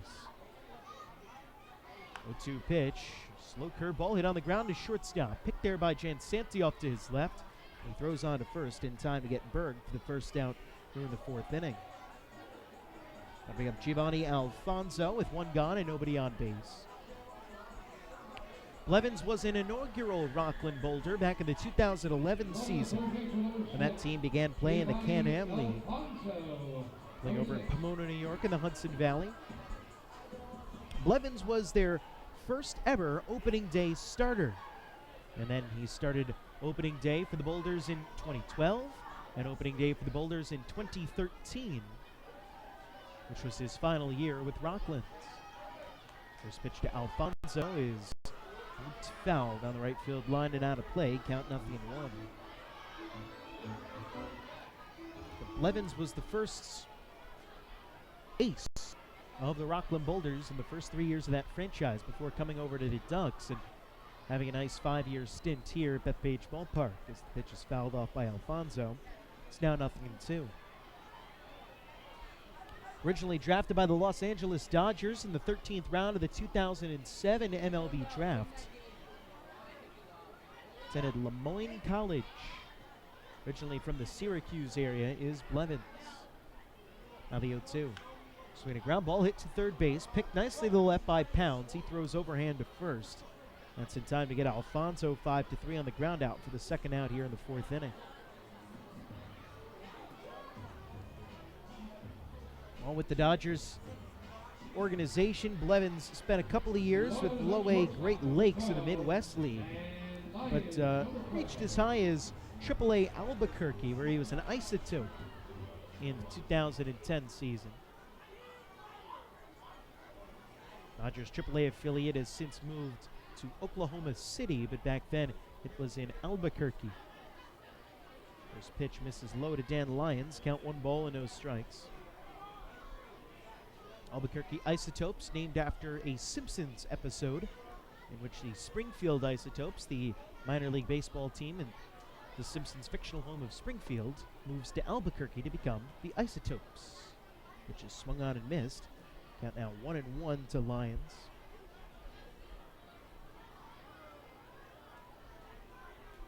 Blevins working quickly, the 1-1. Swing a fly ball looped in the air to center field. Playable for Gillespie, a couple of steps over towards right center, now in. He makes the catch, and it's a 1-2-3 inning for Bobby Blevins here in the 4th. Nothing doing for the Ducks. No runs, no hits, no errors, nobody left on base. When we go to the 5th, it's 4-0 Long Island. Hey fans, this is Yuri De La Rosa, left-hander pitcher, and you are listening to Ducks Baseball on the Long Island Ducks Broadcast Network.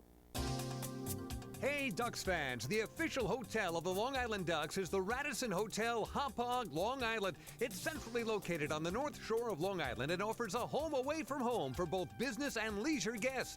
The Radisson Hotel, Hauppauge, Long Island features an indoor pool, 24-hour business center, a fitness center, and complimentary Wi-Fi in all guest rooms. Enjoy the contemporary American cuisine at the Fountain Grill restaurant or grab a quick bite to eat at Cafe Pronto. And best of all, it's only minutes away from Bethpage Ballpark. The Radisson Hotel, Hauppauge, Long Island, the official hotel of the Long Island Ducks. Call 631-231-1100 today. That's 631-231-1100.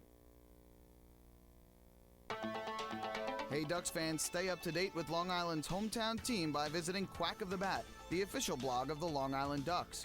Quack of the Bat will bring Ducks fans beyond the headlines with in-depth feature articles, breaking news stories, game previews, post-game wrap-ups, and so much more. Interact with the team during the entire season through quotes directly from the players and coaches, as well as exclusive video clips and photos. Check out the blog today at quackofthebat.wordpress.com. Quack of the Bat, the official blog of the Long Island Ducks.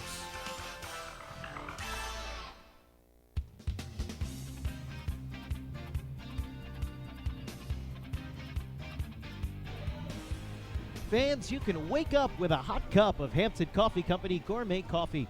It's available at the concession stands at Bethpage Ballpark, regular and decaf.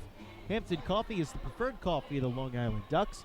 Visit HamptonCoffeeCompany.com or you can visit their cafes in the Hamptons. We'll answer our fourth inning trivia question here in the top of the fifth because we were a half inning late in getting it to you today. Refresh your memory. Sugarland Skeeters outfielder Dickie Thon is the son of former Major Leaguer Dickie Thon and is the cousin of which former Long Island Duck first baseman. Thon to up third in the inning as Cole Gillespie will lead things off against Matt Larkins, whose 51st pitch of the day misses upstairs for a ball. The count 1-0 to Cole Gillespie. Gillespie has an infield single, one of 4 hits for the Skeeters in today's game. Pitch from Larkins. Breaking ball missed inside. The count 2 balls and no strikes.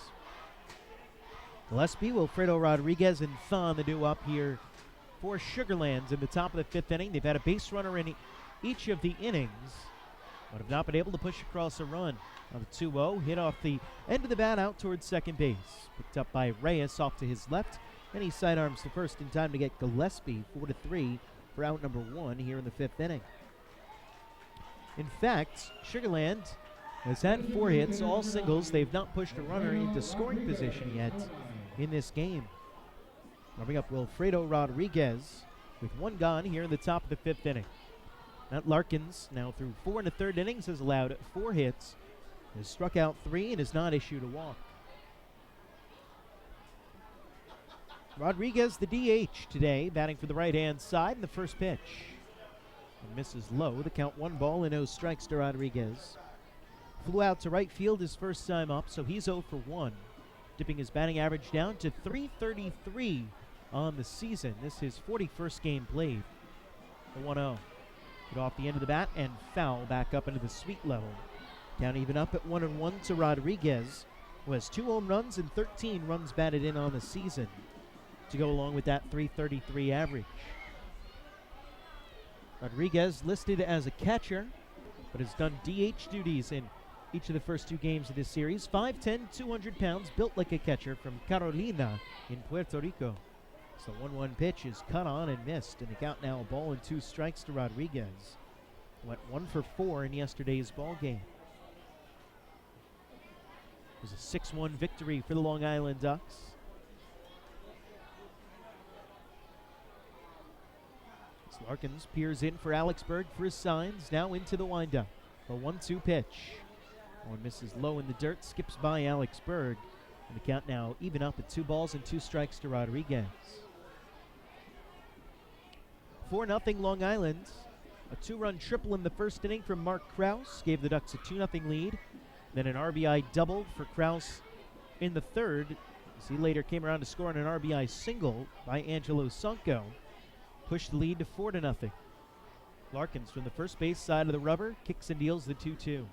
Swing and a miss. He struck him out. Rodriguez goes down, chasing the slider down and out of the strike zone. 4th strikeout of the game for Matt Larkins. And 2 gone here in the 5th inning. Ducks recorded 8 strikeouts in yesterday's game without walking a batter. Now Larkins with 4 strikeouts without walking a batter here through 4 2/3 innings today.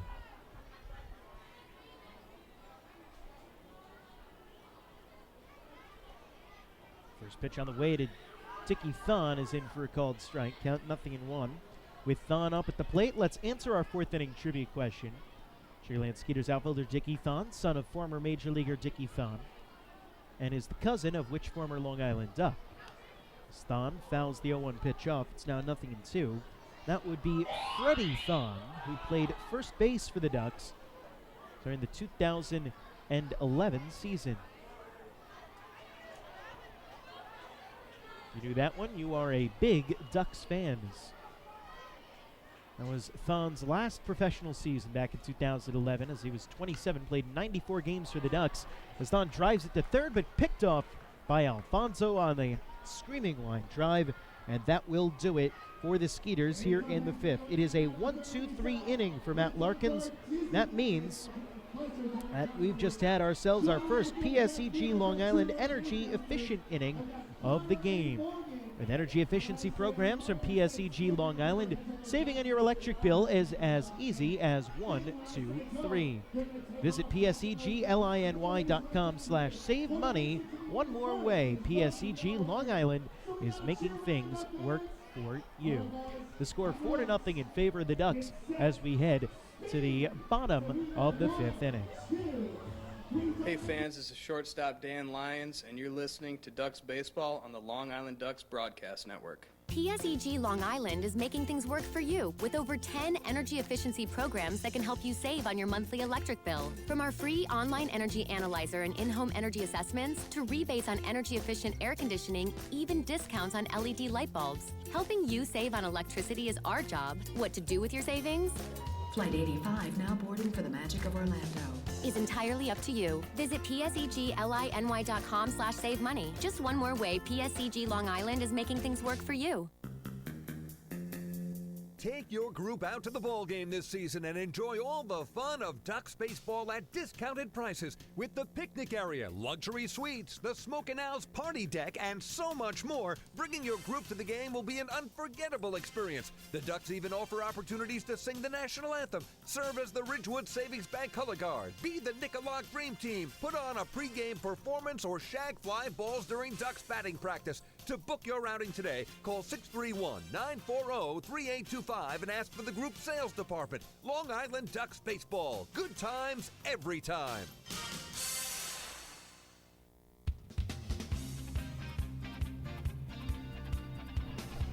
Anthony Vega will lead things off for Long Island as we head to the bottom of the fifth inning. The Ducks lead the Sugarland Skeeters 4-0. And the first pitch from Bobby Blevins is ripped in right field by Vega.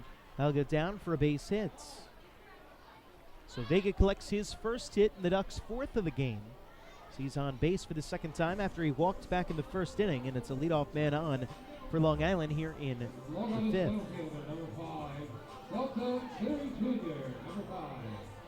We got Delta Cleary Jr. with a man on and nobody out.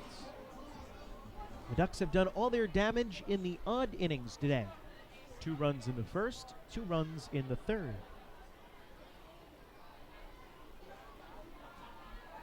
Here's Cleary. Again, we'll see if the Ducks opt to play some small ball here, up by 4 in the middle innings of today's game. The pitch, Vega runs, misses low, throw down to second is right on the money, and Vega is thrown out. Santiago Nessie couldn't have put that ball right on the second base bag any better if he tried. Caught stealing goes 2-6 for the first out of the inning, as the pitch was a ball to Delta Cleary Jr. Just an absolutely perfect throw by Nessie. Here's the 1-0. Swing a fly ball golfed in the air to center field, chasing Gillespie back, but he's got plenty of room, and he makes the catch for out number 2 here in the inning.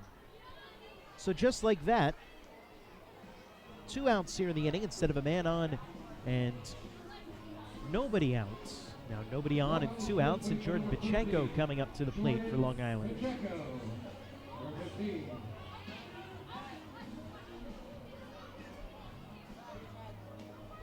Check scores from around the Atlantic League, where there are 2 other day games going on. Bridgeport Bluefish and the York Revolution are in the bottom of the 5th inning. It's Bridgeport 4 and York nothing at Peoples Bank Park in York, Pennsylvania. In game 1 of a doubleheader, the Southern Maryland Blue Crabs and the Somerset Patriots are scoreless in the bottom of the 5th. First pitch to Pacheco misses low and outside. Count 1 ball and no strikes. That's the 7-inning game. Then the teams will take a break and come back at 7:05 p.m. and play a full 9-inning game. In game 2 of the day-night doubleheader at TD Bank Ballpark in Bridgewater, New Jersey, Blue Crabs and Patriots. Other game in the league today, Lancaster at New Britain at 6:35. Pacheco fouls off the 1-0. Now even up at 1 ball and 1 strike.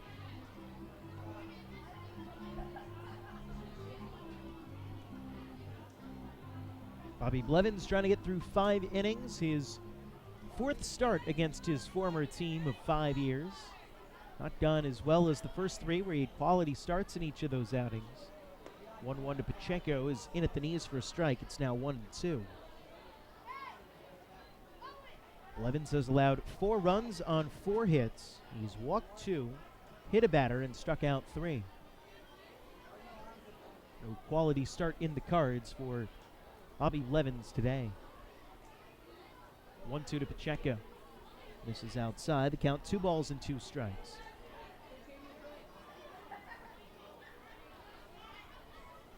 Blevins still under 75 pitches. It's 73 thrown so far. 2 outs in the bottom of the 5th. Meanwhile, Matt Larkins has been very efficient. Just 61 pitches through 5. 2-2 pitch. Pacheco checks his swing to break the ball down and out of the zone. Count now full. 3-2 to Pacheco. Jordan's 0 for 1 today. Struck out swinging and then was hit by a pitch and scored on a Mark Krause double back in the 3rd. 2 outs and nobody on base. 4-0 Ducks in the bottom of the 5th. 3-2 pitch to Pacheco. Swing a fly ball lifted in the air to shallow right field. Going back to second baseman Prince. He calls everyone off, and a couple of steps in the outfield grass. He makes the catch for out number 3. So the leadoff single erased on the caught stealing, and then Blevins gets Cleary Jr. and Pacheco to retire this side in order here in the 5th. No runs, a hit, no errors, nobody left on base. We go to inning number 6. It's 4-0. The Ducks lead the Skeeters here at Bethpage Ballpark. Hey fans, this is infielder Mark Krause, and you're listening to Ducks Baseball on the Long Island Ducks Broadcast Network. Oh, I love it! The color of my new Nicolot patio is so vibrant. It's unlike anything I've ever seen. You're welcome. I'm just going to go finish that Nicolot walkway now. Make your pavers vivid Nicolot pavers. The best looking, most vibrant pavers with the most 3-color blends in the industry. Featuring Nicolot's exclusive paver shield and color blending technology. With color throughout and guaranteed not to fade. Live life in color with Nicolot. Visit Nicolot.com.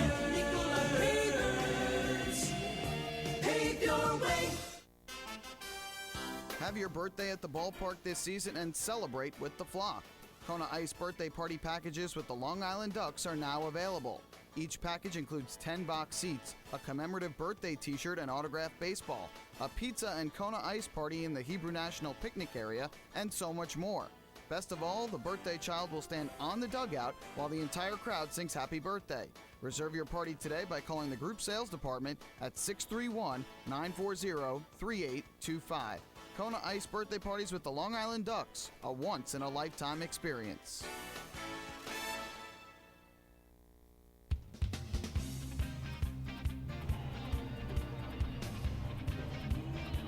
Follow all season long as the Long Island Ducks try and meet the Chappie's Home Run Challenge.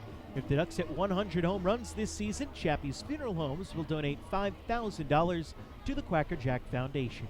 Chappie's Funeral Homes, where caring for others is our family tradition. The Ducks have hit 74 home runs this season and are on pace to not only beat the Chappie's Home Run Challenge, but shatter it. On a 115 home run a year pace are the Long Island Ducks. It'll be Santiago Nessie, followed by Joe Benson and Josh Prince, 9-1 and 2 in the lineup for the Sugarland Skeeters against Matt Larkins here in the top of the 6th inning. Thank you for joining us here on this Wednesday early afternoon at Bethpage Ballpark. The first pitch on the way to Nessie is a fastball letter high for a called strike, and the count's 0-1. 11:05 a.m. start here on Camp Day at the ballpark. Solid crowd on hand with campers all dressed in their color-coordinated shirts today. You can tell exactly where the groups are. As the pitch to Nessie misses low, it's 1-1. There's a whole group of blue shirts, a group of neon yellow shirts, orange, light blue, dark blue, green, white, a potpourri of virtual rainbow across Bethpage Ballpark today as the 1-1 misses. It's now 2-1 to Santiago Nessie. Meanwhile, Matt Larkins has been dealing out on the mound. Just 64 pitches to this point. 2-1 the count to Santiago Nessie, leading things off in the top of the 6th. He's allowed 4 hits and no runs today. 2-1 pitch. Swing a line drive, hit out towards left center field. That'll get down for a base hit. Over to cut it off is Mark Krause, so that'll hold Nessie to a base hit as he pulls in at first with his single. And the leadoff man on base for the first time all game for the Sugarland Skeeters. The way Larkins has struck out 4 and has not walked a batter today. So that brings Joe Benson up to the plate. Third time Benson will dig in against Larkins. He's 0 for 2 so far with a pair of ground outs. This is the third start of the season for Matt Larkins against the Sugarland Skeeters. And he's been darn good in his first 2, and that's continued here today. Larkins set first pitch to Benson. He squares around to bunt and pops it up foul back behind home plate. That'll get all the way up into the sweet level. Count 0-1. Last time against the Skeeters, it was on the road at Sugarland during the big 7-game road trip at the end of June. Larkins gave up 1 run on 4 hits in 7 innings, struck out 6 and walked 2. And in 2 outings this year against Sugarland, Larkins has no record but a 1.39 ERA, 12 strikeouts in 13 innings and just 8 hits allowed. That was coming into today. Pitch from Larkins, swinging a ground ball hit to third, could be 2. Alfonso goes to second for 1. Reyes' turn to first. It's going to be close and not in time as Benson, the speedy leadoff man, was able to beat it out on the slow hit ground ball to third, but the Ducks at least able to erase Santiago Nessie, the lead runner, on what will go down as a fielder's choice, 5-4. Good hustle shown by Joe Benson that time. As we've seen him running out his ground balls all day. He grounded out to shortstop and his second base in his first 2 trips and hustled up the line, and they're hustling to evade a double play. So 1 gone here in the top of the 6th inning. So Matt Larkins will get a new baseball and get an opportunity here to try and maybe get another double play grounder, or at least retire Josh Prince for the first time today. Prince 2 for 2 with a pair of singles, though was thrown out on the bases, trying to stretch his single in the 3rd inning into a double. The pitch misses low and outside. The count 1 ball and no strikes. That single in the 3rd was a ball that everybody just lost up in the sun, or perhaps up against the color of the cloud cover that's been rolling through Central Islip. Fell in between the Bermuda Triangle of Mark Krause, Delta Cleary Jr., and Dan Lyons in shallow left center field. And then Krause picked it up and threw on to second to get Prince, who was trying to stretch it into a double. Pushes luck a little bit as the 1-0 misses high in sight. It's now 2-0. Prince, not an easy man to double up at the plate. Got a lot of good speed, shown by his being second in the Atlantic League with 24 stolen bases, trailing only Rico Noel of the Lancaster Barnstormers. Larkins set the 2-0. Swing a rip out towards left field. This is going to be trouble. Going back, Krause, and that ball's gone. A line drive home run for Josh Prince. A 2-run shot over the wall and left. And it's now 4-2 in favor of Long Island. That was a low line drive by Prince that cleared the wall in left field by about 1.5 or 2 feet. But it was a rip. And the Skeeters are on the board here in the top of the 6th inning. 8th home run of the year for Josh Prince.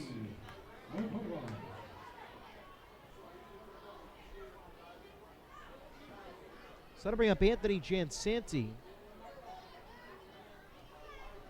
Nobody on and 1 out here in the top of the 6th in a 4-2 ball game. Pitch. So ground ball foul up the third base line past third base coach and manager Gary Gaetti. Count 0-1. So how about that for for Prince? Now 3 for 3, a home run and 2 runs batted in.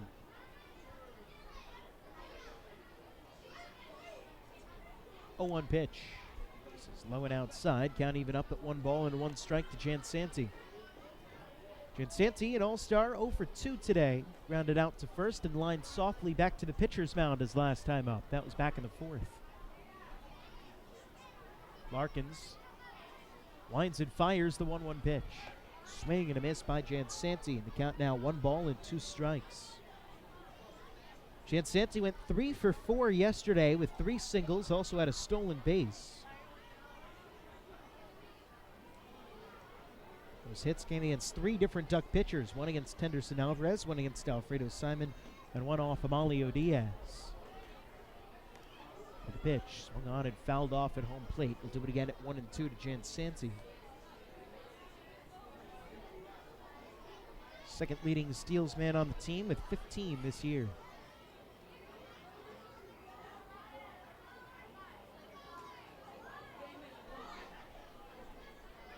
Just a perfect day for a ball game here in Central Islip. If you couldn't get out of work to come and enjoy this one, shame on you. 1-2 pitch. Missed outside. Count 2 balls and 2 strikes. Well, maybe not shame on you. That might be a bit strong, but you're certainly missing out. That's the point. Now the 2-2 pitch. This is down in the dirt. Count now full to Jansanti. 3 balls and 2 strikes.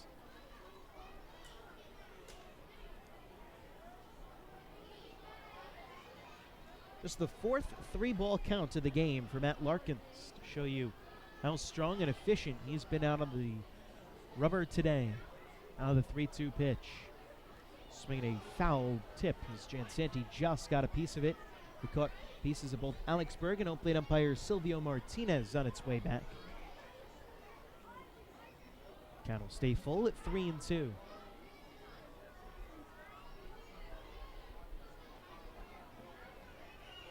On deck of Jansanti, well, he will keep the inning alive. It'll be Travis Scott with 1 out here in the top of the 6th. Now the pitch. Swing a rip down the left field line. That one will go foul and clear the Smokin' Owls party deck and beer garden down the line. We'll do it again at 3-2. Jansanti making Larkins work. Next pitch will be the 9th of the at-bats. Will also be the 80th of the game for Matt Larkins. And the 19th of the inning. Out of the windup from the first base side of the rubber, Larkins 3-2 pitch. Swinging a line drive hit out towards left center field. That'll get down for a base hit.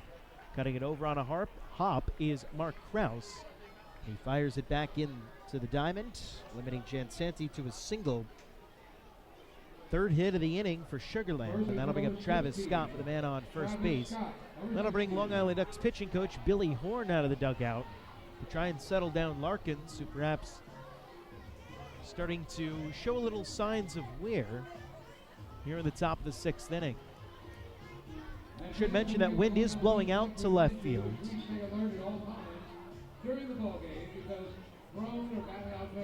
As it'll be Berg, Horn, and Larkins leading out on the mound. Ducks rack up the 3-game series with the Sugarland Skeeters tomorrow night, 6:35 p.m. first pitch. Ducks posters will be given out to the first 1,500 fans, courtesy of our friends over at the Montauk Brewing Company. On a thirsty Thursday, Duck Club will be open to all upstairs with food and drink specials running during the game. You don't need a special VIP ticket or pass to get up there. All you need is to get yourself out to the ballpark to enjoy the great Thirsty Thursday specials. And by the way, those posters, not only are they good looking, but they've got a great story behind them, because they were designed by Delta Cleary Jr., the Ducks center fielder. First pitch to Travis Scott misses outside. The count 1 ball and 0 strikes. We've talked about it a little bit this year about how during his spare time, Cleary likes to do a lot of graphic design and has an Instagram account, Delta Junior Design. If you're not following, go follow it. He's got some great baseball-related things. As Scott drives one high and deep to center field, turning around Cleary Jr., but he corrects course and makes the catch for out number 2 here in the inning. That'll chase Jansanti back to first. Bring up Brian Pounds with 2 outs. And a man on. 4-2, the Ducks lead the Sugarland Skeeters. But Delta Cleary Jr. designed the poster that'll be given away to the first 1,500 fans tomorrow. And it features several members of this Ducks team very prominently against a nice backdrop. And that's really a nice looking poster. So make sure you get here and get here early so you can get yours. Then bring it over to the autograph booth and get it signed by the players who are on it. That's a pretty good idea. As pitch is popped foul on the first base side. Pacheco over for a look. He runs out of room as it hits down in the stands. Count 0-1. Of course, there's only one player in the autograph booth every day before a Long Island Ducks home game from about 5:50 to 6:05 during 6:35 p.m. starts. But also on Sunday Family Fun Days, you've got the pregame autograph session, so you can just bring that poster there and get it signed by every player that's on it. Always a nice thing to have. Add a little extra to what's a sharp-looking poster designed by Delta Cleary Jr. As we give it away tomorrow night here at the Duck Pond. Larkins lobs one over to first base. A very soft pickoff attempt as Jansanti gets back in standing. You get your tickets 4 ways at the Bethpage Ballpark box office, online at liducks.com. You can give us a call over the phone, 631-940-TIXX. That's 8499. Ask for Mike. Starting and stopping was Jansanti at first base. He slipped and then headed back to the bag as Larkins headed off the mound. You can also get your tickets via the Ducks mobile app, which you can download on your Google Play if you have an Android, or in the App Store if you have an Apple-powered device. On one, Jansanti starts and stops. And the pitch misses low and outside. Check swing. No appeal says, or rather, no swing, says Chris Engstrand, the first base umpire, on appeal. Count now 1-1 to Pounds. Then after the game Thursday, the Ducks hit the road for a 6-game road trip. 3 games at Bridgeport, Friday through Sunday, and then 3 games at York, Monday through Wednesday. Larkins 1-1, Jansanti runs, misses low, double clutch by Berg, throws sails into center field, and staying at second base will be Anthony Jansanti, who picks up a stolen base, his 16th of the season in 20 attempts. Pitch was a ball to Pounds, so the count now 2 balls and a strike. Now a man in scoring position for Sugarland for the first time all game. 4-2, the score in favor of the Ducks. We play in the top of the 6th inning, 2 outs, and now a man on seconds, with Brian Pounds at the plate, a .213 hitter on the year in his time with Sugarlands.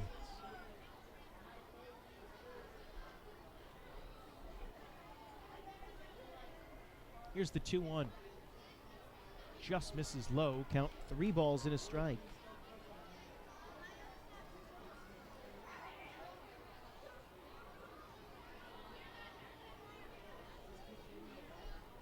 Next pitch will be the 25th of the inning for Matt Larkins.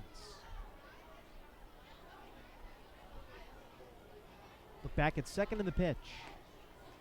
On the outside corner for a strike. Count now full. 3 balls and 2 strikes to Brian Pounds.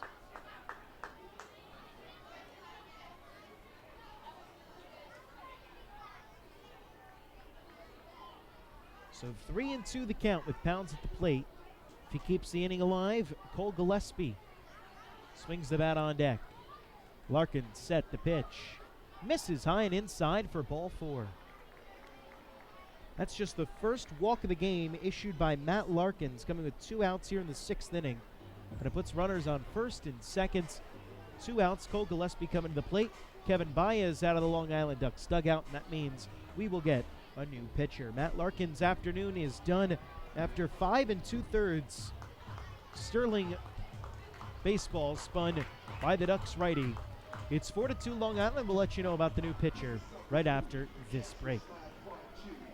Hey fans, this is pitcher Dennis O'Grady, and you're listening to Ducks Baseball on the Long Island Ducks Broadcast Network. PSEG Long Island is making things work for you with over 10 energy efficiency programs that can help you save on your monthly electric bill. From our free online energy analyzer and in-home energy assessments to rebates on energy efficient air conditioning, even discounts on LED light bulbs. Helping you save on electricity is our job. What to do with your savings?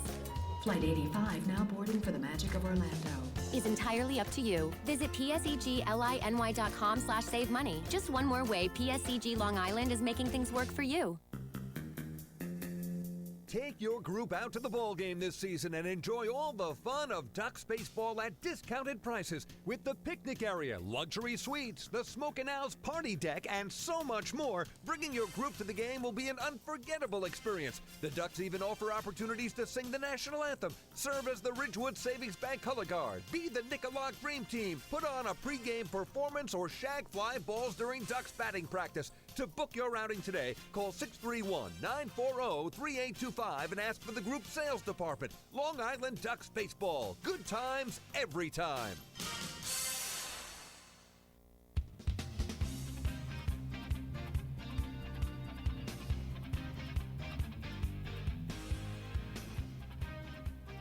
Well, the new pitcher in the game for the Long Island Ducks is the right-hander Rob Rogers, who replaces Matt Larkins. Went 5 2/3 innings, gave up to this point 2 runs, both of which are earned on 7 hits, walked 1 and struck out 4. You can't close the book on him just yet, but we'll tell you first about Rogers, a ground ball specialist, who comes into this game making his 35th appearance of the season. Rogers is 2-0 with a 2.68 ERA. He's got 2 saves this year. 43 2/3 innings, has struck out 22, walked 16, allowed 30 hits. Opponents hitting just 199 against the Long Island native Rob Rogers out of Islip, New York. He'll face Cole Gillespie with 2 outs here in the bottom of the 6th inning. Runners on first and second. Anthony Jansanti with good speed on second base. Brian Pounds with average to below average speed at first. 4-2, the Long Island Ducks on top of the Sugarland Skeeters in the top of the 6th inning. Here's the first pitch from Rogers. Check swing, but it's in there for a called strike. And the count 0-1 to Gillespie. Gillespie thought about swinging, was able to hold up, but ended up watching it come over the inside corner for a hit.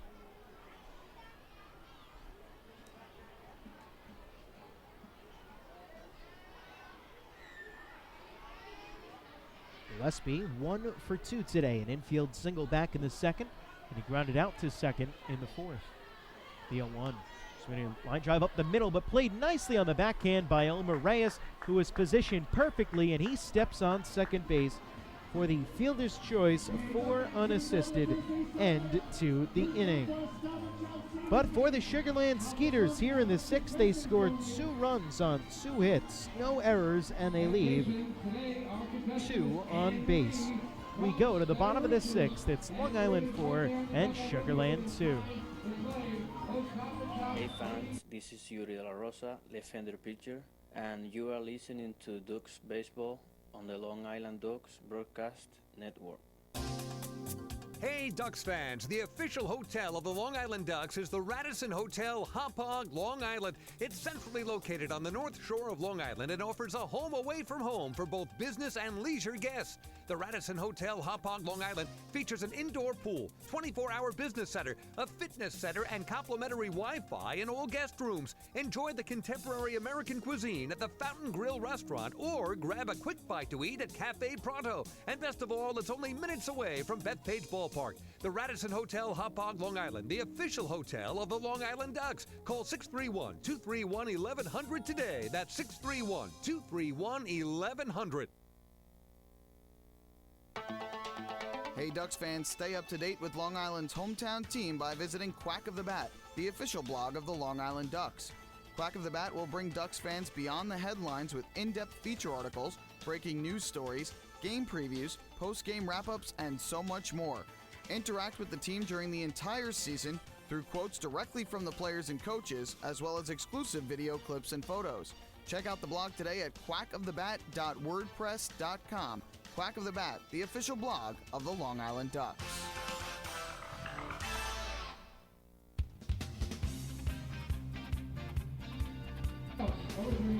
Mark Krause will lead things off for the Ducks as we head to the bottom of the 6th inning. He'll be followed up by Angelo Sunko and Elmer Reyes. Krause already 2 for 2 with a triple and a double in today's game, going up against Bobby Blevins here for the 3rd time. It's the Long Island Ducks 4 and the Sugarland Skeeters 2 as we begin play here in the bottom of inning number 6. As Blevins, due to the hesitation, wind up in the pitch. This is high and outside. The count 1 ball and no strikes. 4 runs, 4 hits, no errors for the Ducks. 2 runs, 7 hits, no errors for the Sugarland Skeeters. Now the 1-0. This is high and outside. It's now 2 balls and no strikes to Krause, who has 3 RBIs in today's game to give him a team-leading 47. He eclipsed the man on deck, Angelo Sonko, for that team lead, including Sonko's 1 today. He has 46 on the year. 2-0 to Kraus. Breaking ball on the outside corner for a strike, and the count now 2-1. Kraus none too pleased with the call from home plate umpire Silvio Martinez. But it's 2-1 nonetheless.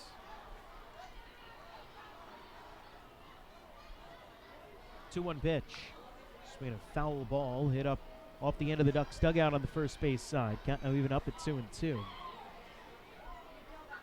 Kraus with an 11-game hitting streak. She extended today with his 2 hits.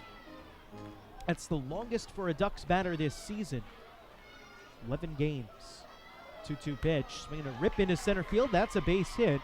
And Kraus will hold up at first with a single, so he is now 3 for 3 and a home run shy of the cycle as we play in the bottom of the 6th inning. And Kraus has home runs in 5 out of his last 6 games. He is red hot. So that brings Angelo Sonko up to the dish. He had a home run in last night's ball game, one of 3 hit by the Ducks. Sonko, Kraus, and Alex Berg all went deep.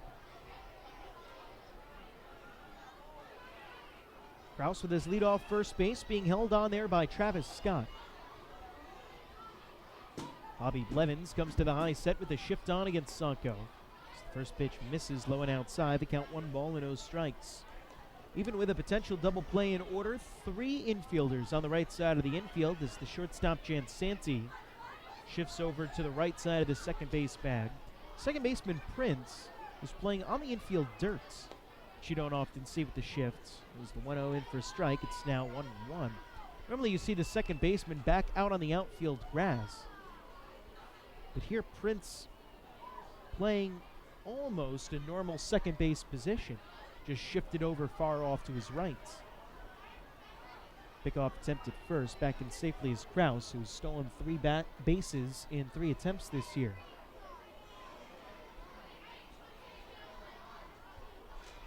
It's a very peculiar alignment. Normally in the shift, you put the guy back and gives you a little extra room and some extra range. 1-1 pitch. Tapped foul at the first base line. It's now 1-2 to Sonko. Perhaps that having to do with the double play being in order. Second baseman Prince playing in. A ball and 2 strikes, the count to Angelo Sonko. Nobody out. Here in the bottom of the 6th inning. 4-2 Long Island leads. Pitch from Blevins. Swing and a miss. He struck him out. Angelo Sonko goes down swinging on a high fastball. And for Bobby Blevins, his 4th strikeout of the game, and his first since the first inning when he struck out 3. 1 gone here in the 6th. That'll bring Elmer Reyes to the plate. The Ducks scored 2 runs in the first inning on a 2-run triple from Mark Kraus.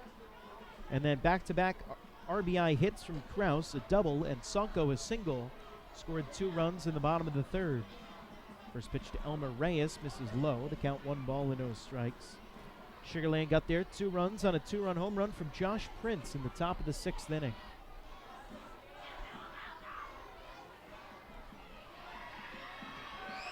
Blevins looks in. Now has his sign from Santiago Nessi. Low 1-0. It's in for a strike at the knees. The count 1-1 to Elmer Reyes, former teammate of Blevins. Chants breaking out here between camps. Sounds like Elmer, Elmer, Elmer.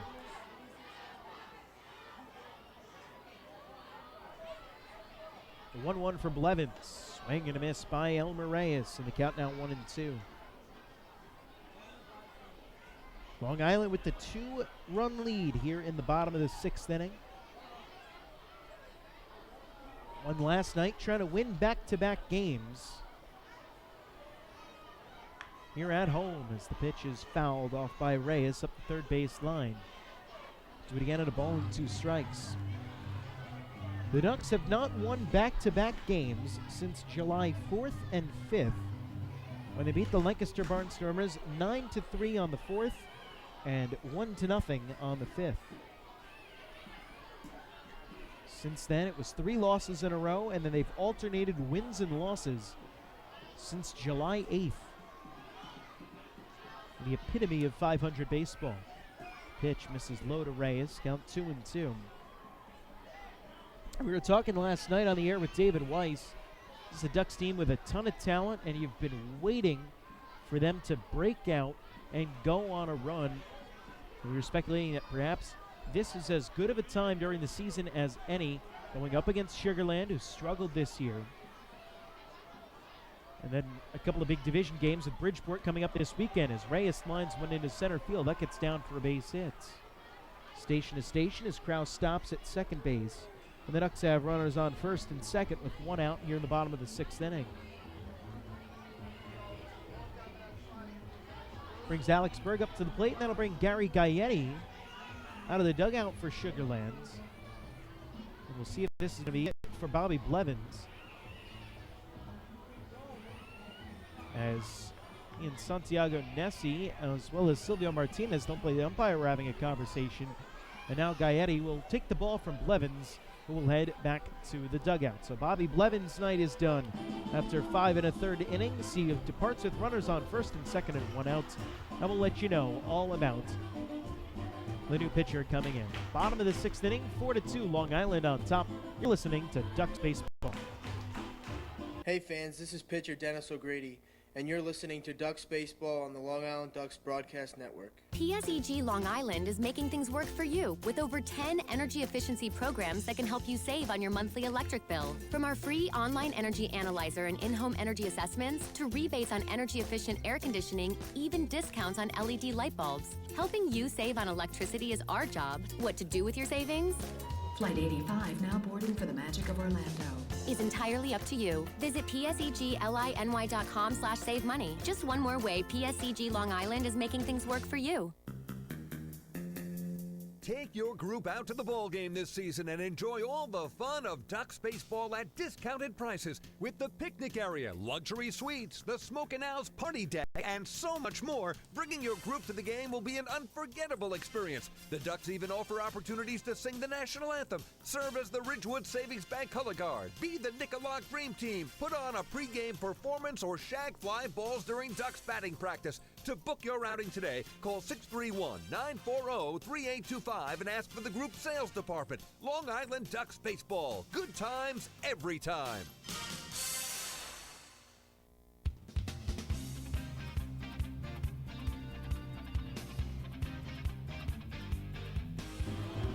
Well, here in the bottom of the sixth inning, 4-2 the score in favor of the Long Island Ducks over the Sugar Land Skeeters.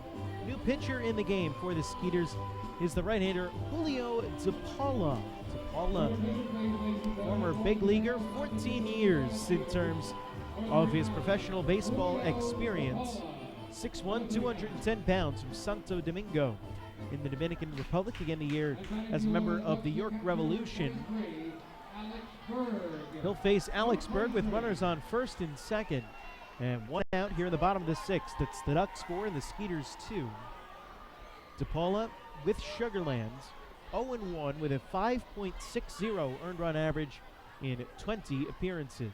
21 strikeouts, 14 walks, and 17 2/3 innings. Also 21 hits allowed. First pitch to Berg misses low. The count 1 ball and no strikes. We'll get you the final line on Bobby Blevins when it becomes official. Right now the book not closed on him yet. He's responsible for Mark Krause on second base and Elmer Reyes aboard at first.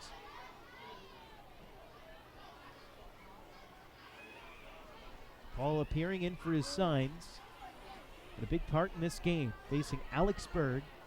With the Ducks up by 2, with 2 runners on and 1 out. The pitch, Berg cranks one deep in the air to left field. If it's fair, it could go, and that ball is foul. It had home run distance from Alex Berg, but he was just out in front of it and yanked it foul down the left field line. So Berg bidding for his second home run in as many games here in this series just came up a bit empty.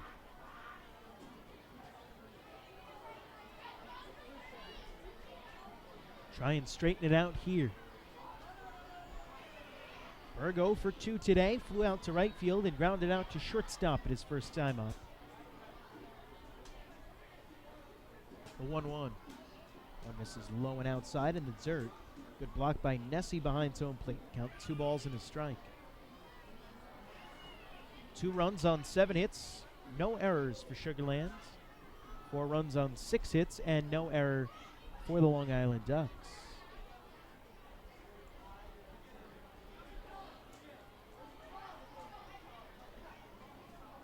Paula, right-hander. Takes a look back at second, now the pitch. This is low and outside. It's now 3 balls and 1 strike to Alex Berg. A walk here would load the bases and bring up Giovanni Alfonso with a chance to break this one open in the bottom of the 6th inning. DePaul is set. Now the pitch. That one catches the knees and plenty of the plate for a strike. It's now 3-2.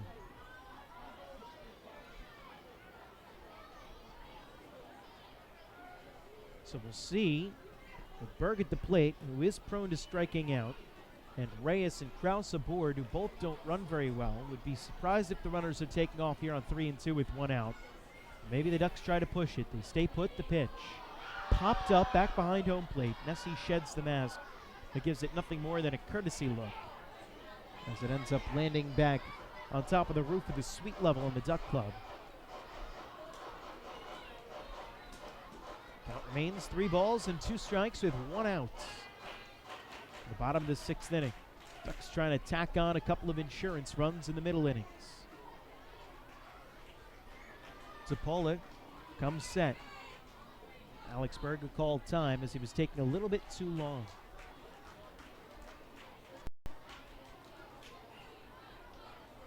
Matt Larkin spent the first 5 2/3 innings for the Ducks. Rob Rogers recorded the final out of the top of the 6th. Now the pitch to Berg. Tapped on the ground to third, could be 2. Pounds to second for 1. The turn from Prince to first in time, double play, and the inning is over. So it takes about 7 pitches, but Julio DePaula able to roll in around the horn double play to retire the side here in the 6th inning. The Ducks do not score. They get 2 hits. No errors, and 1 man is left on base. We go to the 7th. The score 4-2 in favor of the Long Island Ducks. Hey fans, this is pitcher Rob Rogers, and you're listening to Ducks Baseball on the Long Island Ducks Broadcast Network. M&V Limousines is the official bus company of the Long Island Ducks. Family owned and operated, they've been in the business for over 24 years. M&V Limousines offers coach buses with Wi-Fi and restrooms, party buses, exotic limousines, and also recently acquired Hampton Luxury Liner with regular service from New York City to the Hamptons. They also offer a variety of vineyard tour options. Whether you're looking for transportation for weddings, proms, corporate outings, or long-distance trips, they've got the right vehicle for you. Visit their showroom in Comac or check them out online at mvlimo.com. M&V Limousines and Hampton Luxury Liner, the official bus company of the Long Island Ducks. Family fun every time. Beautiful evening for baseball. Big action every time. He reaches up, it's gone! Great value every time. And the Ducks have won it 7-1. The Ducks schedule is loaded with new promotions this season, and with an average ticket price of just $10 and free parking, there is no better value on Long Island. For game times and tickets, visit liducks.com. Long Island Ducks Baseball. Good times every time.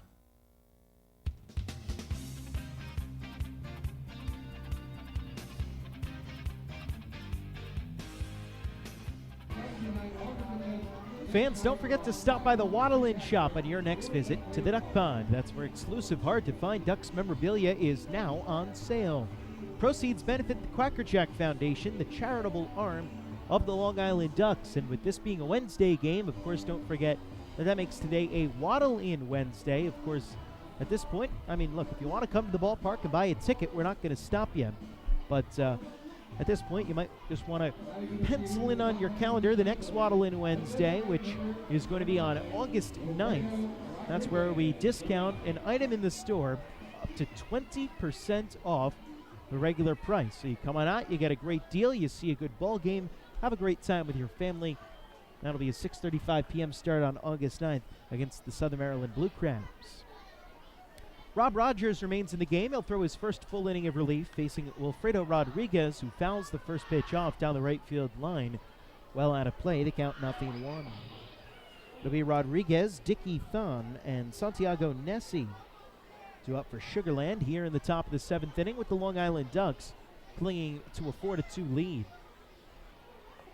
Pitch. Swung and missed. Even up at 1-1.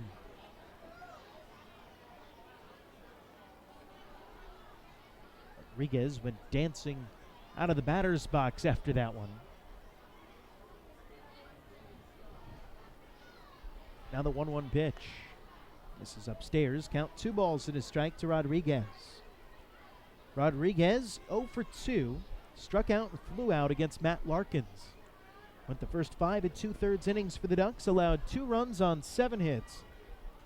Walked 1, struck out 4, and threw 88 pitches as the pitch is ripped foul down the left field line, jutting off the facing of the beer garden and carrying out into fair territory.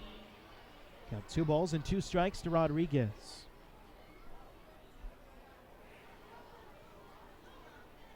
If the Ducks can hang on to this win, Larkins would be in line for the win, which would be his 5th of the year. The loss at this point would go to Bobby Blevins, but still 3 innings of baseball left to go. A lot can happen in that time. The 2-2. That misses low to Rodriguez. The count now full at 3-2.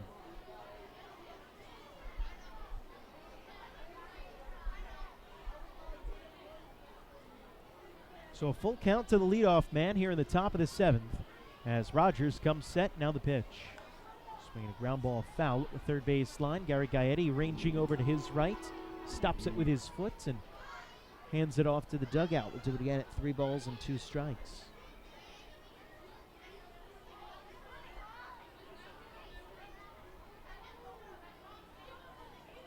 Some of the camps starting to find their way out of the ballpark, as they are wont to do. 3-2 pitch misses low and outside for ball 4. So Wilfredo Rodriguez draws a leadoff walk here in the 7th inning. This is the 2nd walk of the game issued by Ducks pitching. I'll bring up Dickey Thon. If nobody out, a man on base, representing the tying run. Thon is 0 for 2, lined out hard to third base his last time up. Also flew out to the warning track in left field his first time up. Has made solid contact both times, but nothing to show for it. His first game as a Skeeter. First pitch to Thon is in for a called strike. The count 0-1. Dickey Thon, as we mentioned earlier, the son of former big leaguer Dickey Thon.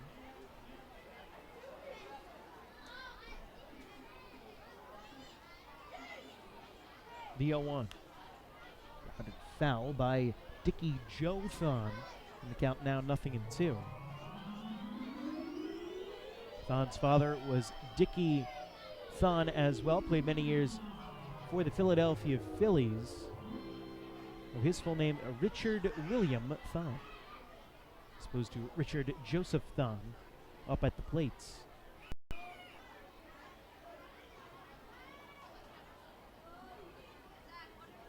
On the pitch. Misses high and inside. Count now 1-2 to Thon.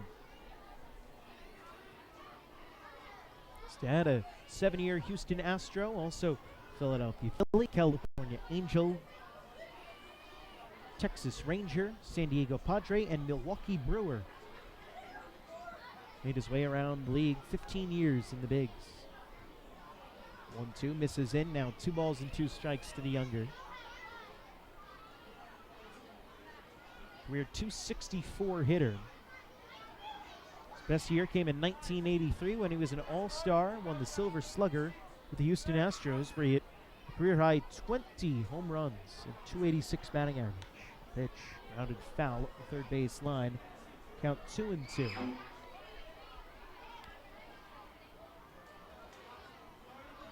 Played 154 games that year, 28 doubles, 9 triples, 20 home runs for Dickey Thon.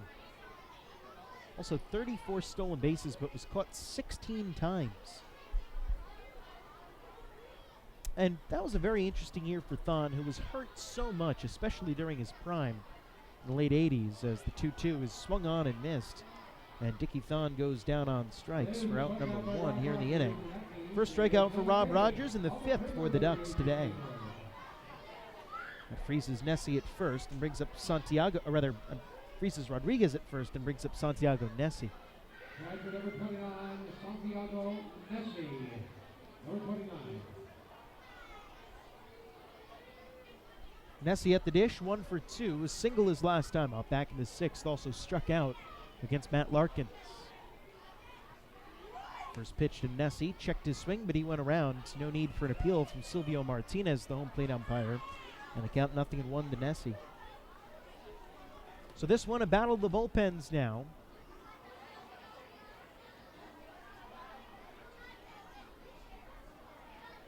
As both Larkins and Bobby Blevins are out.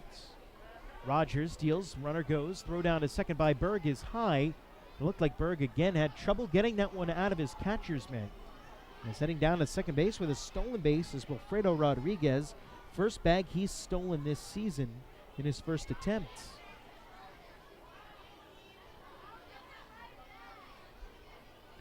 Pitch was a ball to Nessie, so the count 1 ball, 1 strike with 1 out.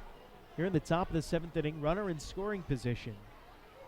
4-2 the score in favor of the Long Island Ducks. Now the 1-1 to Nessie. That's a fastball on the outside corner for a strike. The count now 1-2. Rob Rogers trying to get through the 7th inning and bridge the gap into the 8th and 9th for the Ducks.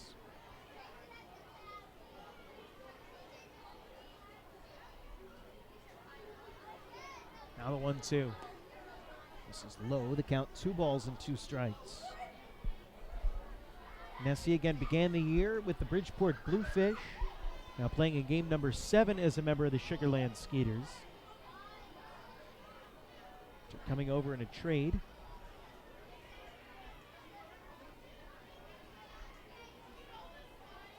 As Rogers comes set, a look back at second in the pitch. This is low. The count 3 balls and 2 strikes. Rogers has already walked 1 in this inning, in danger of now issuing another free pass. Runner on second and 1 out with Joe Benson, the leadoff man, on deck.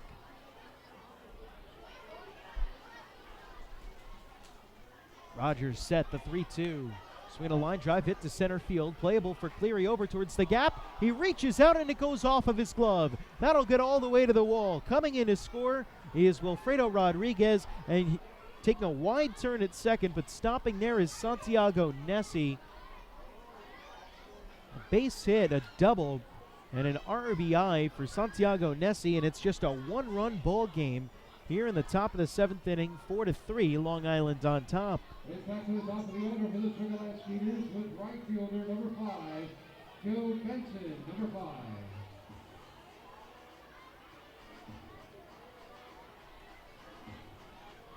Eighth hit of the day for the Sugarland Skeeters, and Joe Benson now coming up to the plate with a chance of the man in scoring position to tie the game up, as Billy Horn is going to come out and have a chat with Rob Rogers.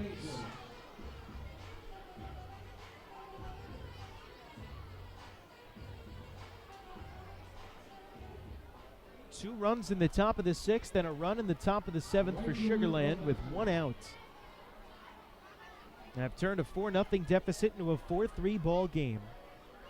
Now Rogers has to contend with the top of the lineup, and Joe Benson with Josh Prince. He's got the big blow in the game for Sugarland, a 2-run home run in the 6th on deck.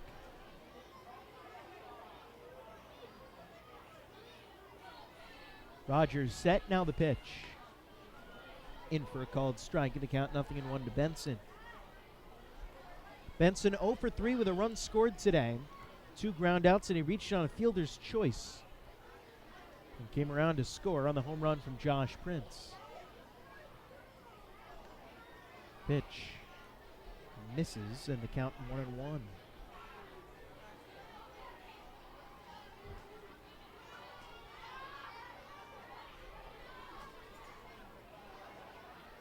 Rogers very methodical with runners on base.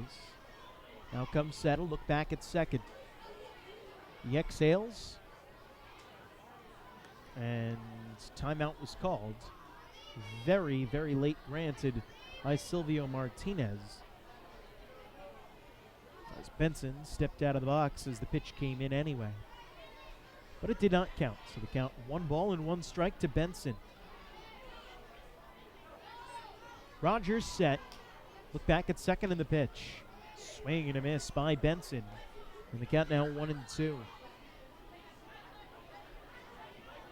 Rogers has struck out 1 in this inning, 1 strike away from retiring Benson.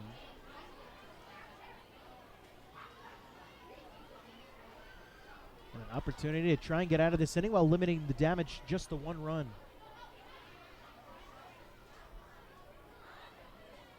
The pitch. Swinging a pop-up into foul territory on the first base side. Pacheco shielding his eyes from the sun with his glove, makes the catch. And that's out number 2 here in the inning. Benson slamming the end of his bat down to the ground in frustration for popping that one out. That'll bring up Josh Prince.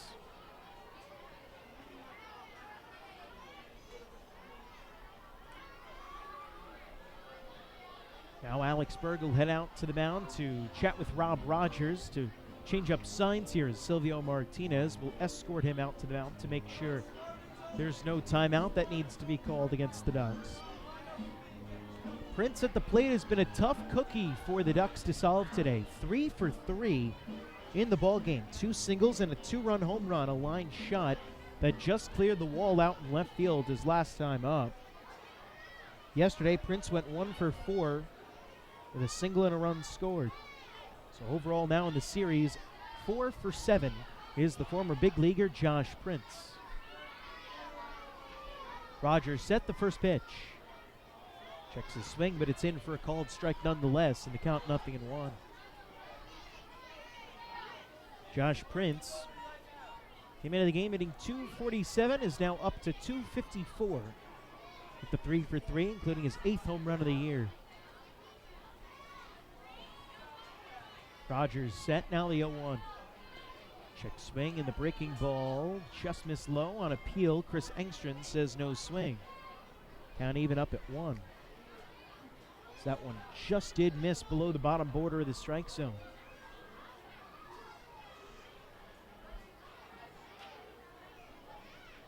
So 1-1 the count to the right-handed hitting Josh Prince from the righty, Rob Rogers. Comes settle, look back at second, now the 1-1. Which just does miss outside. Berg tried to frame it. Count now 2-1 as Silvio Martinez didn't give him the call. Both very close pitches on these last 2.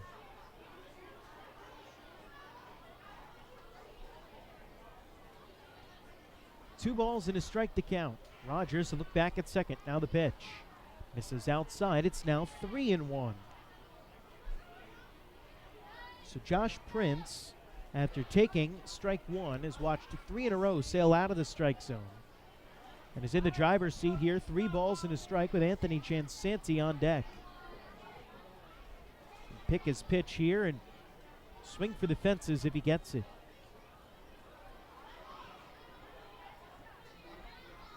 Rogers a long look in at Berg. Now he comes set. Check of the runner, the pitch. Swinging a foul ball back to the backstop as he had a home run hack that time to Josh Prince. He got a piece of it, and the count now runs to 3 balls and 2 strikes. 2 outs here in the bottom, or rather the top of the 7th inning. A run already home for Sugarland here in the inning.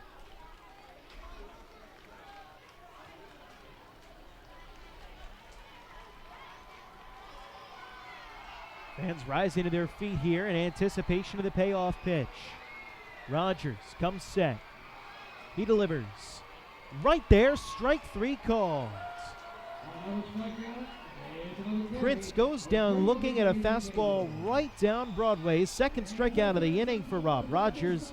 And in the inning, 1 run comes home to score for the Skeeters on 1 hit. There were no errors, and they leave a man on base.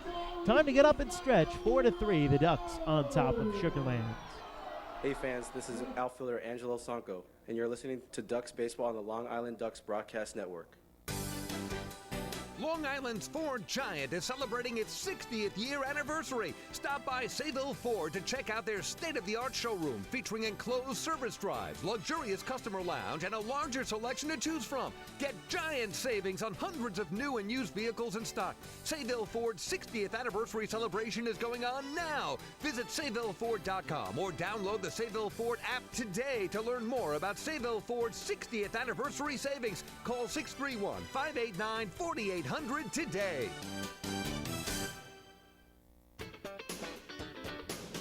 Baseball fans, the Long Island Ducks mobile app has officially arrived. Powered by Clear Vision Apps, it's your one-stop shop for all things Ducks baseball. Buy tickets straight from your mobile device. Receive game status updates with push notifications. Check out up-to-the-minute news and scores and interact with the Ducks on social media. Best of all, it's free. Download the Ducks mobile app today by visiting the App Store on your Apple-powered device or Google Play on your Android-powered device. The Long Island Ducks mobile app, with you wherever you flock to.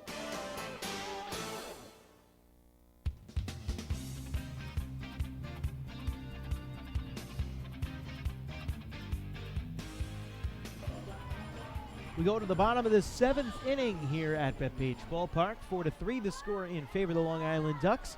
The Ducks wrap up their 3-game homestand tomorrow night, 6:35 p.m.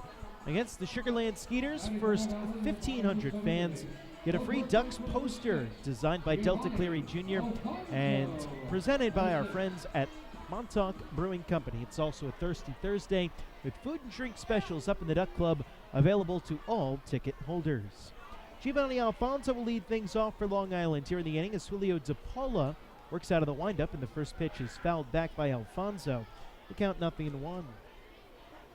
Alfonso 0 for 2 in the game so far. He'll be followed up by Dan Lyons and Anthony Vega, 8-9-1, due up for the Long Island Ducks. As the pitch misses outside, and the count even up at 1-1 to Alfonso.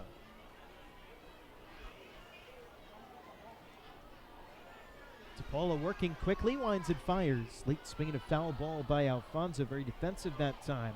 So he slashed it foul out of play down the right field line.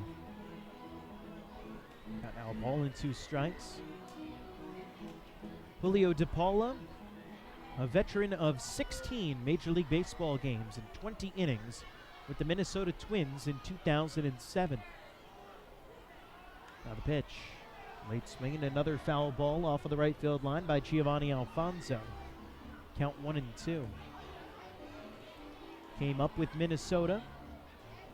Also spent some time in the Tampa Bay Rays organization. In 2009, played in Korea with Hanwha for a couple of years, the Hanwha Eagles. As the pitch misses, now 2-2 to Alfonso. That was in 2010 and 2011. Then DePaula's journey took him to St. Paul in 2011 in the American Association. 2-2 is fouled up the third baseline by Alfonso. We'll do it again at 2-2. And from there, the Julio DePaula World Tour really takes off. St. Paul in 2011, then 4 teams in 2012, Veracruz and Mexico City down in the Mexico League. Played a little bit in the 2 different winter leagues in the Venezuelan and the Dominican Winter League in 2012 as well. So Alfonso fights one off the fist in his shallow right field. Coming on, Benson with a dive. And did he catch it? Yes, he did. Joe Benson with a diving catch to rob Giovanni Alfonso of a base hit, and that's out number 1 here in the 7th with some style from Joe Benson. That'll bring up Dan Lyons with the bases empty and 1 out. Here in the bottom of the 7th, it's the Ducks 4 and the Skeeters 3.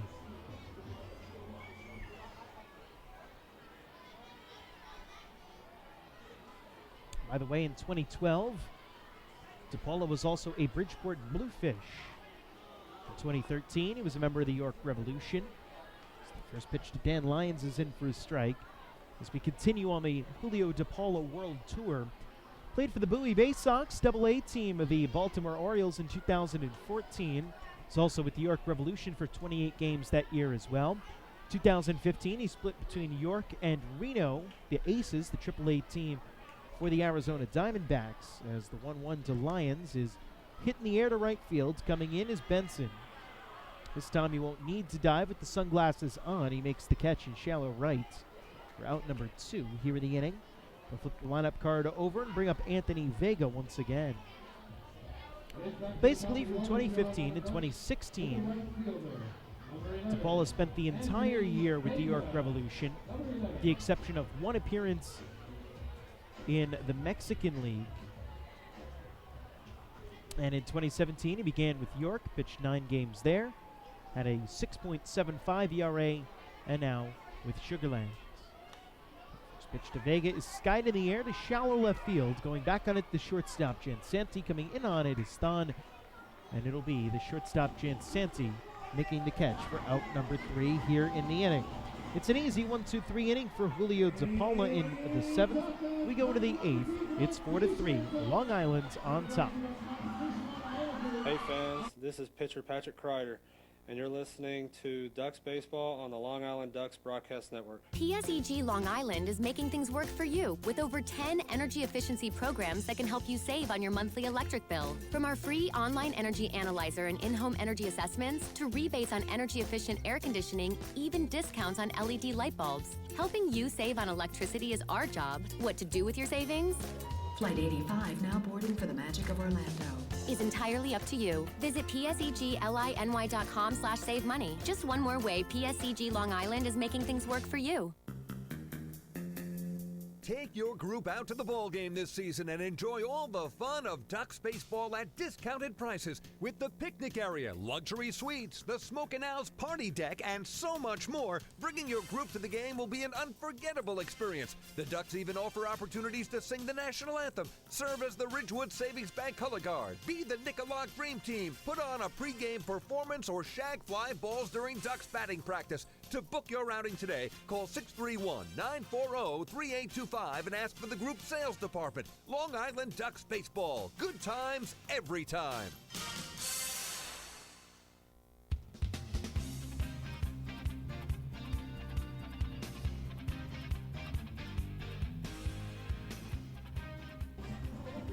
We go to the top of the 8th inning. New pitcher in for the Long Island Ducks. It's the right-hander Jake Dunning, former big leaguer, making his 3rd appearance with Long Island since signing with the club. He has no record and no ERA. 2 hitless innings for Dunning. 6 up and 6 down with 2 strikeouts in his time on Long Island, albeit an abbreviated one. 4-3 the score in favor of the Long Island Ducks. Hey Ducks fans, do you want frequent updates on team transactions, scores, store specials, and the status of upcoming games? And follow the Long Island Ducks on Twitter, twitter.com/LIDucks. With Twitter, the faithful flock will be able to follow their Ducks and find out more information regarding nightly promotions, player signings, league activities, and more. The Ducks are tweeting right now, and you can follow along at twitter.com/LIDucks. So again, it's Jake Dunning into the game. Comes the 3rd pitcher in for Long Island. He replaces Rob Rogers, who went an inning and a third, gave up a run on a hit, walked 1, and struck out 2. Jake Dunning last pitched on the 22nd of July. Going a scoreless frame at Lancaster. We'll face Anthony Jansanti, Travis Scott, and Brian Pounds, 3, 4, and 5 in the Sugarland lineup here in the top of the 8th. Ducks with a 1-run lead. First pitch from Dunning, hit on the ground to third base, gobbles up Alfonso, but he stays with it, bobbles, and throws to first in time for the out. Good job by Alfonso to stay with that hot shot from Jansanti and throw on to first in time to retire him for out number 1 here in the 8th inning. In case you joined us late today, it was an 11:05 a.m. start. Matt Larkin spent the first 5 2/3 innings, allowed 2 runs on 7 hits, struck out 4, walked 1. Rob Rogers, as we mentioned, an inning and a third, a run on a hit, 1 walk, and 2 strikeouts. Mark Krause is a home run shy of the cycle, a double, a triple, a single, and 3 RBIs, including a run scored today for the Ducks to lead things offensively. Here's the first pitch from Dunning to Travis Scott is a fastball that missed somewhere in the count. There's 1 ball and no strikes. That looked like it was right there, but called inside by Silvio Martinez. Looking ahead to the bottom of the 8th inning, Mark Krause due up 3rd for the Ducks, so he will get one crack at least at going for the cycle. Pitch swung on and missed by Scott. Count even up at 1-1. At least that's the hope for the Ducks, who lead by a run here in the top of the 8th inning. Camp day here at the ballpark as the camp groups have started to file their way out, but many have actually stuck around. Pitch is fouled off, and the count now 1-2 to Scott.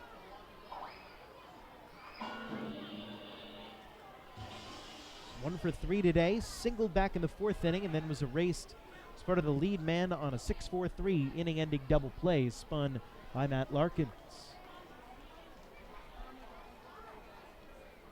Dunning set at the belt, now the 1-2. This is down in the dirt, count 2 balls and 2 strikes to Travis Scott.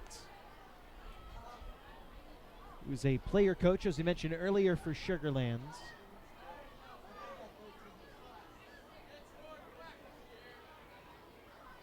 "32 years old this year. His 11th season of professional baseball. Now the 2-2. This is low and inside. Count full to Scott, 3-2. Scott, a native of Houston, Texas. Made it as high as Double-A in affiliated baseball. Was playing for the Springfield Cardinals in the Texas League. 3-2. Swung on and floated in the air to center field. Getting a late break on it, now coming in Delta Cleary Jr., and he'll make the catch on the run for out number 2 here in the top of the 8th inning. So 2 gone here in the frame. That brings Brian Pounds to the plate. 4-3 the score in favor of the Long Island Ducks over the Sugarland Skeeters. Ducks have their 4 runs on 6 hits. Sugarland their 3 runs on 8 hits. Neither team has committed an error in today's ball game. Ducks had 1 error go against them yesterday. Sugarland did not. It's been a very crisp defensive series for both teams. Dunning set. Here's the first pitch to Pounds. Swinging a foul ball up the third base line. Count 0-1. So Jake Dunning, now in his first 3 appearances with Long Island, it has been 8 up and 8 set aside.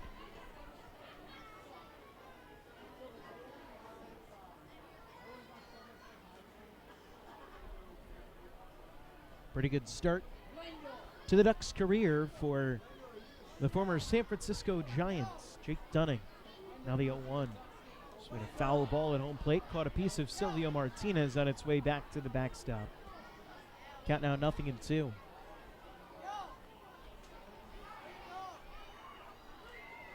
Two gone, nobody on base here in the top of the 8th inning. Dunning, the third pitcher in the game for the Ducks. They're going to get us into the bottom of the 8th inning. The Ducks will have 2, 3, and 4 up at the plate looking for an insurance run. Delta Cleary Jr., Jordan Pacheco, and Mark Krause.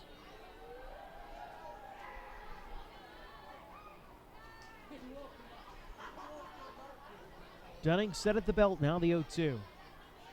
Breaking ball misses low and outside. They count 1 ball and 2 strikes. Dunning, when he breaks from the belt, lifts his front left leg just very slowly and then delivers to the plate almost explosively.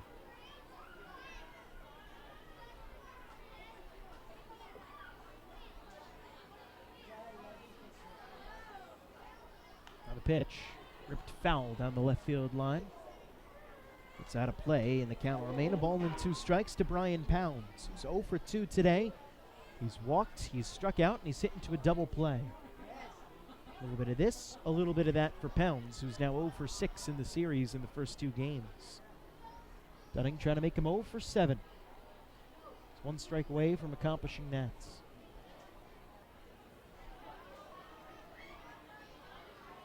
Alex Berg hangs the signs. Now Dunning comes set. Here's the 1-2. This is down on the dirt. Count 2 balls and 2 strikes.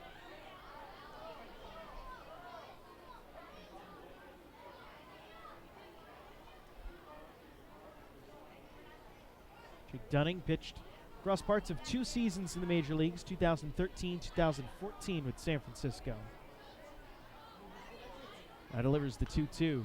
It's on the ground, a shortstop. Dive by Lyons. He's got it on his knees.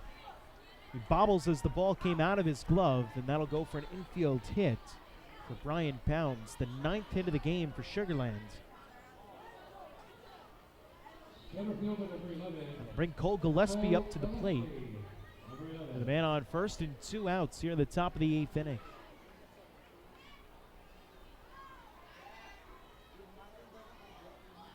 Four to 3, the Ducks on top. Gillespie, the go-ahead run up at the dish.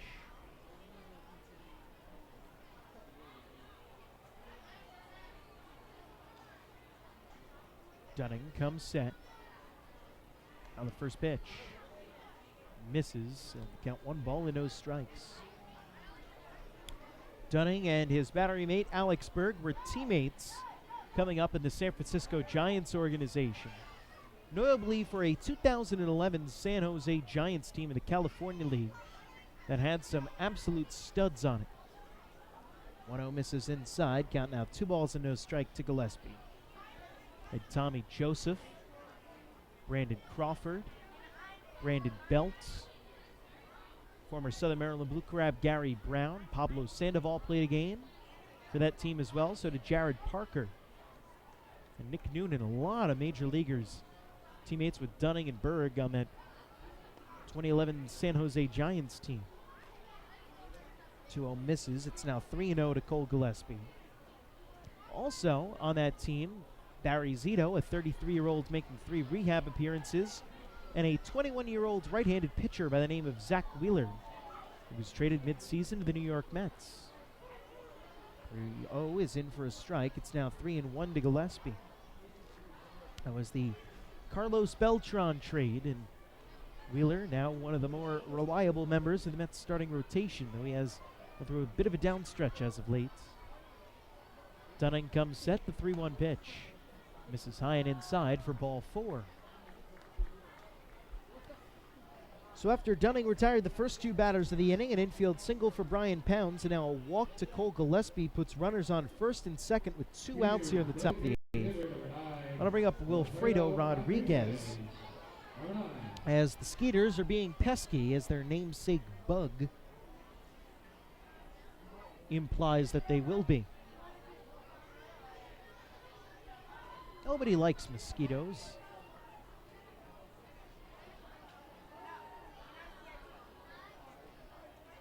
Well, they do in Sugar Land. The first pitch misses outside to Wilfredo Rodriguez. Count 1 ball and no strikes.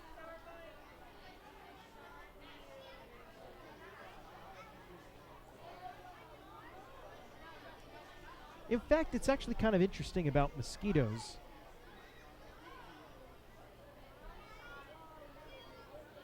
As the 1-0 from Dunning set on a line over the leaping glove of Dan Lyons. Getting the wave around at third is the runner Pounds. The throw to the plate is offline.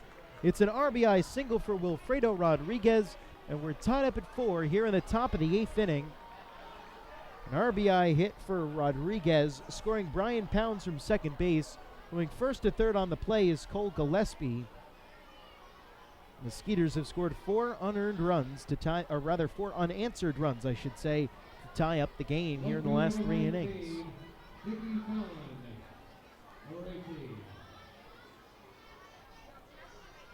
Inning not over as Dickie Thon comes to the plate. Runners on the corners, 2 outs. Game tied at 4.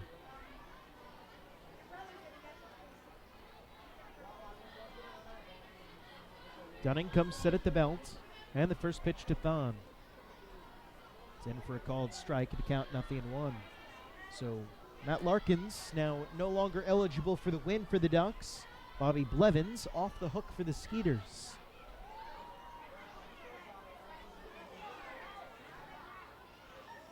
Dunning now comes set.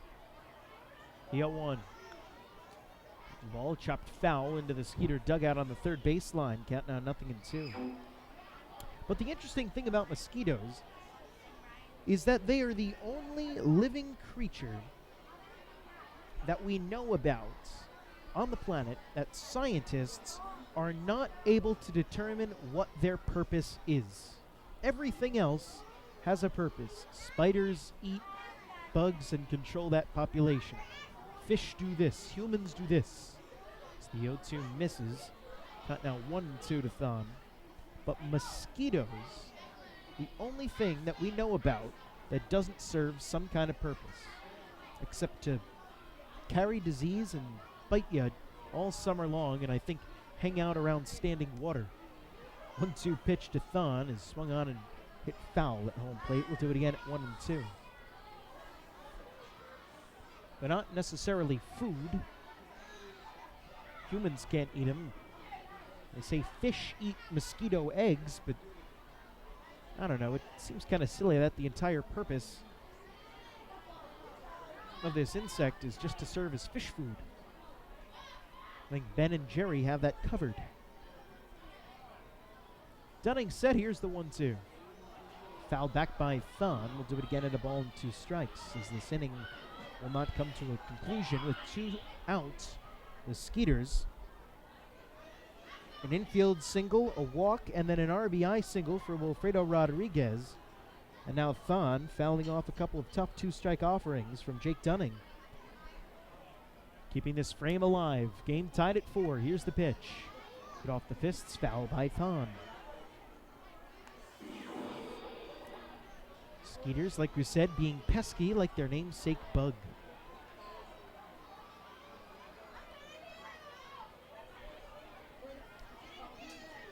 It's Gillespie at third base, Rodriguez at first base, being held on by Jordan Pacheco.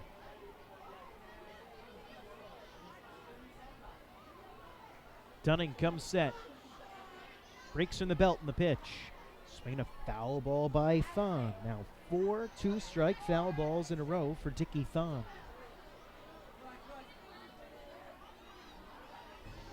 Oh for 3 in the game today is Thon, but he's hit the ball hard twice. A fly out to the wall in left field, and a sharp line out to third base.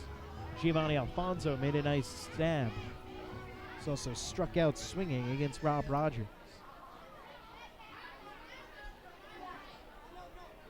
This game was going along at a good pace. But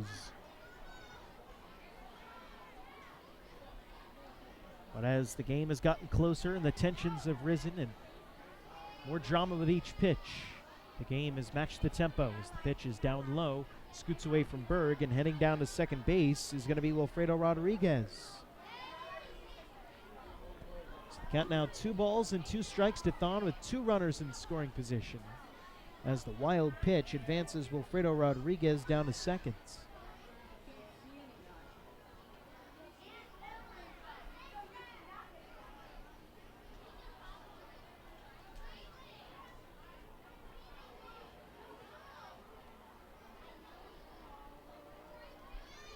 Dunning set, the 2-2. In there for a called strike 3. Thon not happy with the call, but that strike 3 is Dunning. And now plate umpire Silvio Martinez with a couple words, but we're tied at 4 as we head to the bottom of the 8th inning. 1 run, 2 hits, no errors, and 2 left on for Sugarlands. Hey fans, this is pitcher Zach Treese, and you're listening to Ducks Baseball on the Long Island Ducks Broadcast Network. Hey Ducks fans, the official hotel of the Long Island Ducks is the Radisson Hotel Hauppauge, Long Island. It's centrally located on the north shore of Long Island and offers a home away from home for both business and leisure guests. The Radisson Hotel Hauppauge, Long Island features an indoor pool, 24-hour business center, a fitness center, and complimentary Wi-Fi in all guest rooms. Enjoy the contemporary American cuisine at the Fountain Grill restaurant or grab a quick bite to eat at Cafe Pronto. And best of all, it's only minutes away from Bethpage Ballpark. The Radisson Hotel Hauppauge, Long Island, the official hotel of the Long Island Ducks. Call 631-231-1100 today. That's 631-231-1100. Bethpage Ballpark is a great place to watch a ball game, so why not do so from some of the best seats in the house? The Ducks are proud to present the brand new Long Island Ducks Beer Garden. Open for all fans on nights when the Smokin' Owl's party deck has not been reserved, the Beer Garden will feature a variety of frosty draft and bottled brews, as well as several food choices. The area has been decked out with bar rail seating and Ducks branded furniture to provide a comfortable atmosphere for everyone. Be sure to stop by and check out the brand new Long Island Ducks Beer Garden on your next visit to the ballpark.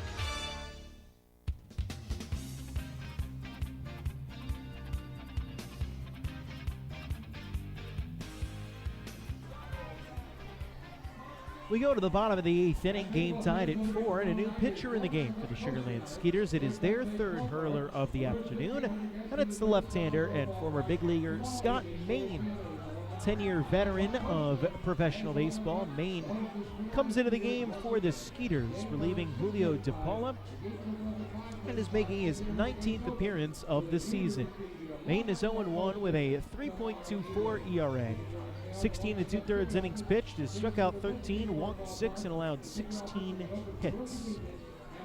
Final line on DePaula, an inning and 2/3. No hits, no runs, no walks, no strikeouts. He only faced 4 batters, but was able to get a double play. That's how you get an inning and 2/3, 5 outs against 4 batters faced. So Delta Cleary Jr., the switch hitter, batting from the right-hand side for the first time today, will lead things off for the Ducks.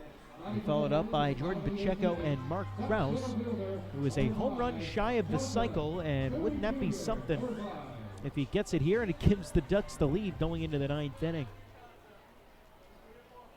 Be pretty impressive, that's for sure. But we've got to get there first, because Delta Cleary Jr. is up first against Scott Main. Deals the first pitch. It's a fastball that catches the inside corner. And the count 0-1 to Delta Cleary Jr. Delta 0 for 2 today. Walked and scored a run back in the first inning, as the pitch is swung on and missed. And the count now 0-2.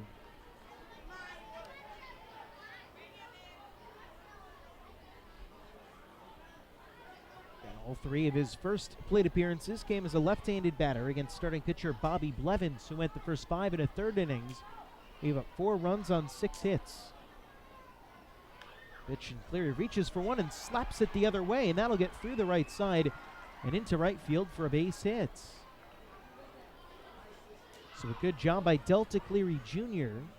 to go the opposite way and pick up a base hit to lead things off in the bottom of the 8th inning. Game tied at 4 here on Camp Day at Bethpage Ballpark. That'll bring Jordan Pacheco up to the dish.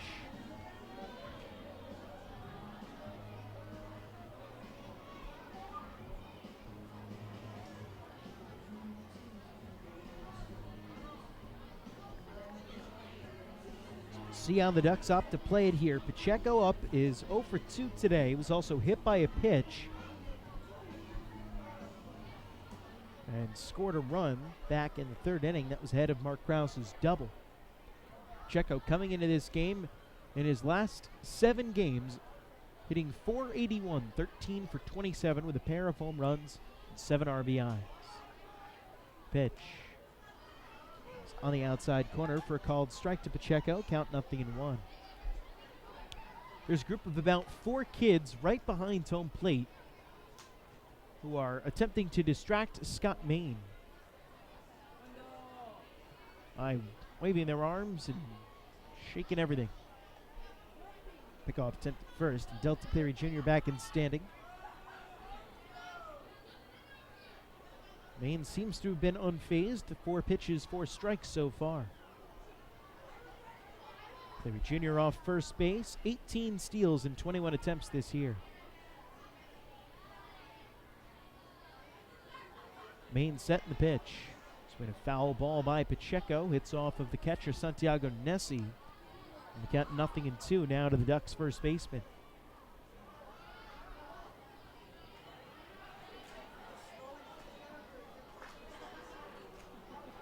More camps getting up, set to leave here as they've got to get back so their campers can go get picked up later on in today with their parents leaving work.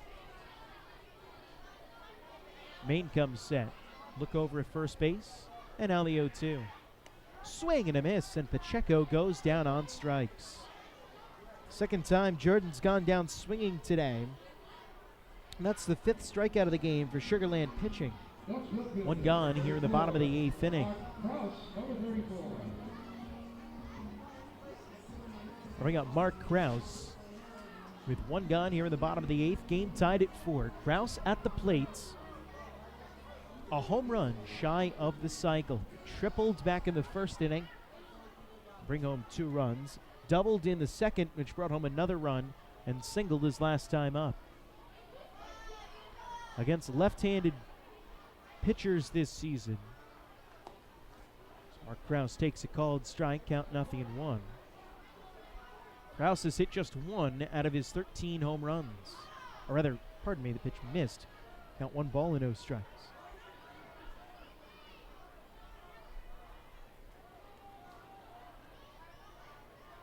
Main set. Now the pitch. Swinging a high fly ball lifted in the air to deep right field, but that ball is foul. That one had trouble written all over it. Not necessarily home run distance, but certainly extra base distance for Kraus. Count even up at 1-1.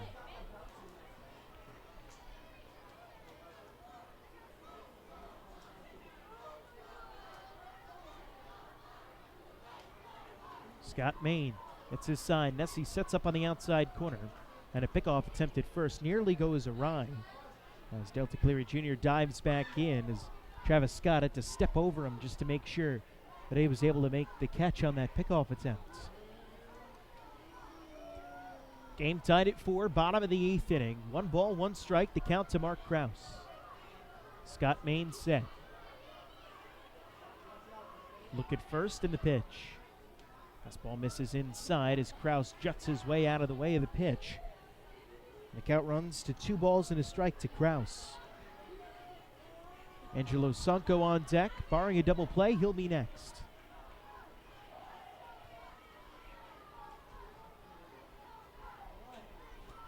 Kraus tips home plate with the end of his black bat. As Main comes set. Now the 2-1. Breaking ball nearly hits Kraus as he has to duck down out of the way of it. And the count now 3 balls and 1 strike.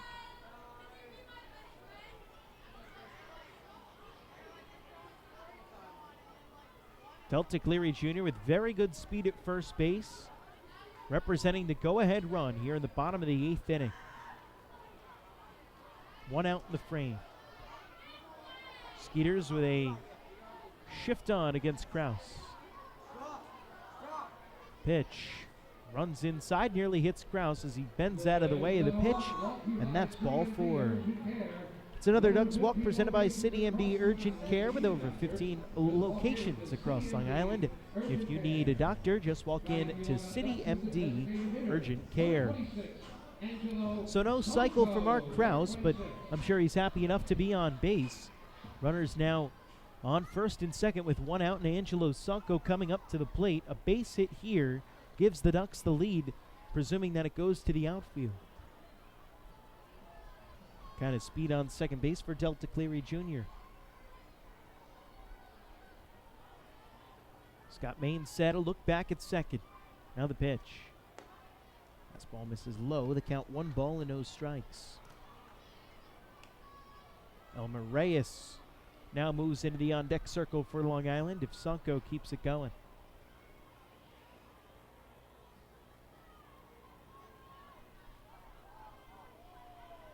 Main set, the 1-0 pitch. Swing and a miss, a big hack from Sanko, and the count is now even up at 1-1. Swinging for the fences that time was Angelo. Wind blowing out to left field from right to left. And according to the flags stationed out in right field, right along the corner. Main comes set. Now the 1-1. Swing and a miss. Another long swing from Sanko in the count 1-2. Sanko 1 for 3 today, an RBI single and 2 strikeouts. The RBI gave him 46 on the season. Now the 1-2 pitch, swinging a ground ball, foul up the first base line. Sanko stays alive at a ball and 2 strikes. Elsewhere along the Atlantic League today, there were 2 other games that got off to 11 a.m. starts. Somerset Patriots needed extra innings to defeat the Southern Maryland Blue Crabs 1-0. The scheduled 7-inning contest that went 8 at TD Bank Ballpark. That's game 1 of a day-night doubleheader. Kyle Roller with a walk-off for Somerset. On the 1-2, Sonko lifts it in the air, foul. On the third base line, Nessie and Pounds over for a look. And a nice catch made by a fan with a glove out in the stands. And out the third row behind the Sugarland dugout, the fan made a nice catch. Remains 1-2 to Angelo Sonko. They're in the top of the 9th inning at Peoples Bank Park in York. Bridgeport Bluefish lead the York Revolution 9-2. Still to come today, 6:35 p.m., the New Britain Bees host the Lancaster Barnstormers at New Britain Stadium. And Game 2 of the Patriots and Blue Crabs doubleheader at 7:05. Sonko spoils another one fouled on the left field line. Do it again at a ball and 2 strikes is now Angelo Sonko. Extending his at-bat here with Scott Main. Delta Cleary Jr. aboard at second base. He represents the go-ahead run with 1 out in the bottom of the 8th inning. Ducks trying to win back-to-back games for the first time since July 4th and 5th. They also have alternated wins and losses over the last 11 games as the pitch is swung on and missed by Sonko. High fastball got him swinging. That's strike 3. 2 strikeouts for Scott Main here in the inning. 2 gone. That brings up Elmer Reyes with a chance to be the hero for the Ducks today. Reyes 1 for 3. Single his last time up back in the 6th inning. Also a strikeout and a flyout, all against Bobby Blevins. It's the last man that Blevins faced in that 6th. Runners on first and second, 2 outs here in the bottom of the 8th. First pitch to Reyes is swung on and fouled back, catching a big piece of Santiago Nessie. It's going to take a couple extra seconds to recuperate after that one. Caught him, not quite sure where. Looks like he's kind of shaking off his right arm. Count 0-1 to Elmer Reyes.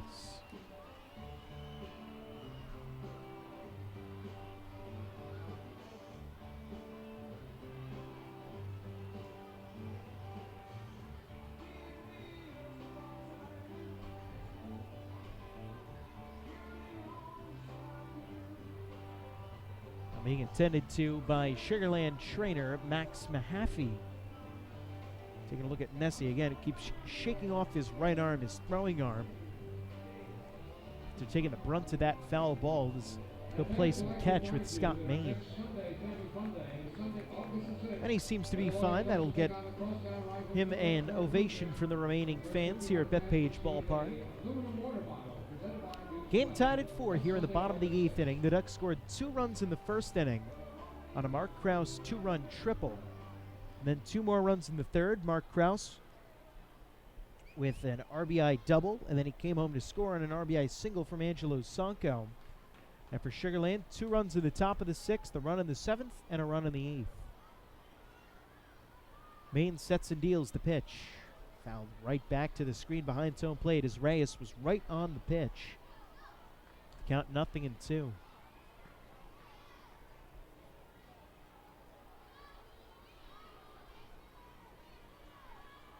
Alex Berg hoping for a chance on deck. Here with 2 outs in the bottom of the 8th inning. Go ahead run on second base.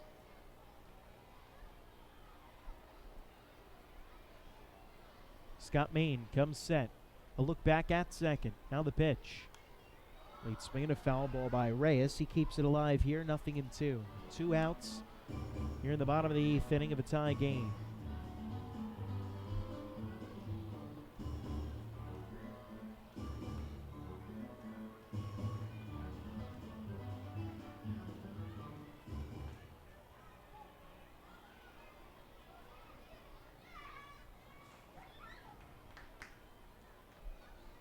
Main set, now the pitch. Swinging a fly ball lifted into foul territory in the first base line. Travis Scott will have a play on it underneath. He makes the catch, and that will do it for the Ducks here in inning number 8. No runs for Long Island on 1 hit no errors, and they leave 2 runners on base. We go to the 9th. We're tied at 4. You're listening to Long Island Ducks baseball on the Ducks Broadcast Network. Hey fans, this is catcher Alex Berg, and you're listening to Ducks baseball on the Long Island Ducks Broadcast Network. Going way back is Joe Holden, and he is looking up, and that one is headed to field 5 at Robert Moses. The waves are gnarly, and the Ducks have tied it at 1. That was another home run for the Ducks. And Duck fans, what's more fun than a home run that helps the Ducks win a game? How about a homer that helps the community win? Chappie's Funeral Home and the Long Island Ducks have once again teamed up for the Chappie's Home Run Challenge. If the Ducks hit 100 homers this season, Chappie's Funeral Home will donate $5,000 to the Quackerjack Foundation. So every time a Ducks hitter goes deep this season, watch for the Chappie's Challenge home run count on the scoreboard. And if we reach 100, we're all a winner. Chappie's Funeral Home, where caring for others is a family tradition. Can't get enough of the Long Island Ducks? Well, now you can get even more inside info on your favorite hometown team through Facebook and Twitter. The Ducks are constantly updating fans through social media with scores, transactions, ballpark promotions, and much more. You can even win great prizes. All you'll need to do is make a free account on Facebook and Twitter, and then visit us at facebook.com/LIDucks and twitter.com/LIDucks. Think you're Long Island's biggest Ducks fan? Get connected now.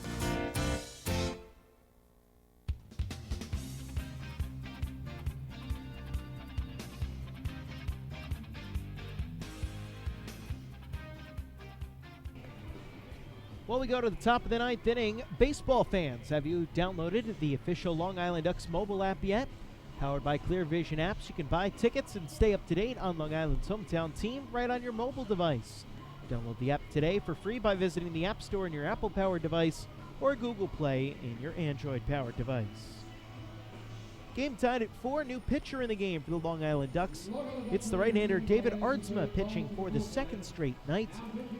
Last night he came in through a 1-2-3 inning in the 9th to close out a victory for the Ducks through just 12 pitches. So back out there on back-to-back days is Ardsma, and he'll face Santiago Nessie, Joe Benson, and Josh Prince, 9-1-2 in the Sugarland lineup. Again, with the game tied at 4, the Skeeters have scored 4 unanswered runs in the last 3 innings to tie this game up after the Ducks had a 4-0 lead after 3 innings. So Nessie will lead things off. He's 2 for 3 today. RBI double, a single, and a strikeout. Took a hard foul ball off his right arm in the last half inning. We'll see if that affects him at all here at the plates. Here's the first pitch to Nessie. Check swing, but misses upstairs. No appeal necessary. The count 1 ball and no strikes. Ardsma, the 4th pitcher in the game for the Ducks. Matt Larkins went the first 5 2/3 innings. Rob Rogers went an inning and a third, allowed a run on a hit. Jake Dunning allowed a run on 2 hits in his inning in the 8th. 1-0 pitch in for a strike. Count now 1-1 to Santiago Nessie. Larkins allowed 2 runs on 7 hits. Struck out 4, walked 1, departed in line for his 5th win of the season, but it was not to be today. Ardsma set, and now the 1-1. This is high and outside, goes off the glove of Alex Berg into the backstop. Count 2 balls and a strike to Nessie.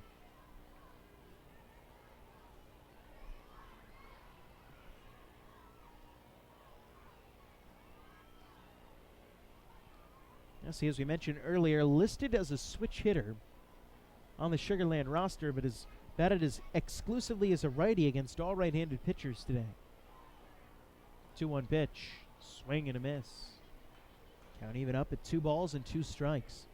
And I mean, sometimes you see switch hitters bat righty against a right-handed knuckleballer from the same side against a knuckleball pitcher, but for Nessie to be doing it against everyone, it almost makes you think that he's abandoned switch hitting altogether.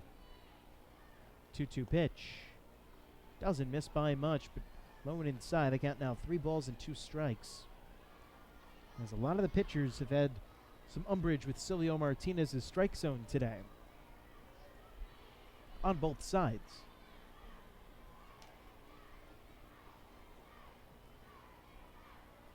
Here's the 3-2. This is low and outside for ball 4. So leadoff walk issued by David Ardsma here in the top of the 9th inning. 4th walk of the day for Duck pitching. That puts Nessie on board and brings Joe Benson up to the plate. And now we're going to see a pinch runner. Here's Nessie will come out. And it looks like pinch running will be Derek Miller. Running for Santiago Nessie at first base, number 6. So that'll necessitate a defensive change. In the bottom of the 9th inning is Miller as an outfielder coming in to run for the catcher, Nessie. Joe Benson, number 5.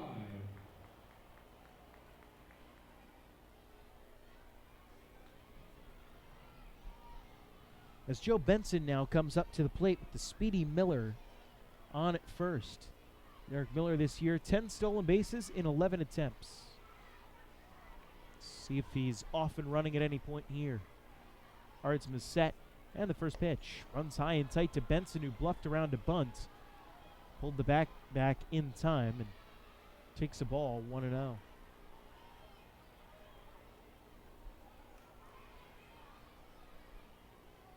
Just able to spin out of the way as his helmet came askew. Let's put that back on top of his head.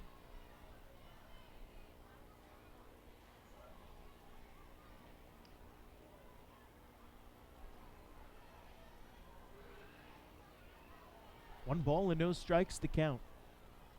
Benson 0 for 4 today, but has scored a run after reaching on a fielder's choice. 1-0. This is inside. The count 2 balls and no strikes. So David Ardsma now has thrown 8 pitches and 6 of them out of the strike zone. Let's come in with something here, and Benson knows it. Could be a good pitch to hit here.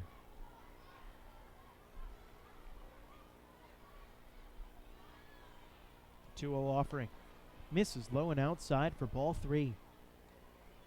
3 balls and no strike to count to Benson. And Ardsma in danger of walking the first 2 batters to face him and pushing Miller into scoring position.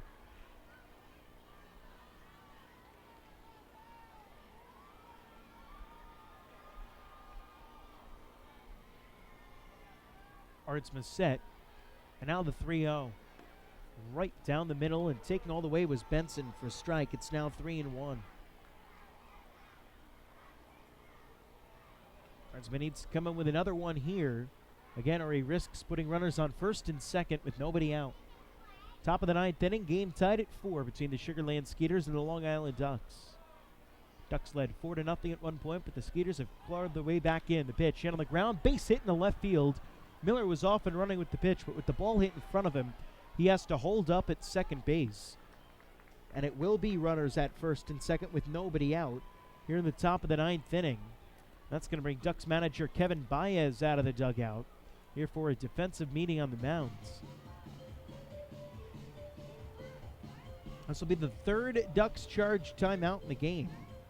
And here's the reminder, fans, that tickets for any of the games on the 2017 Long Island Ducks schedule are available. As Josh Prince comes up to the plate, he's had a busy day at the dish for Sugarland. 3 for 4, including a 2-run home run and a pair of singles for the former big leaguer Josh Prince. Host the Sugarland Skeeters once again. Game time 6:35. Gates at 5:35. So the meeting on the mound now over as Ardsma with a few final words with Giovanni Alfonso, his third baseman. Josh Prince, number 7. Josh Prince very speedy up at the plates. Joe Benson aboard at first. Derek Miller, the pinch runner for Santiago Nessie, aboard at second.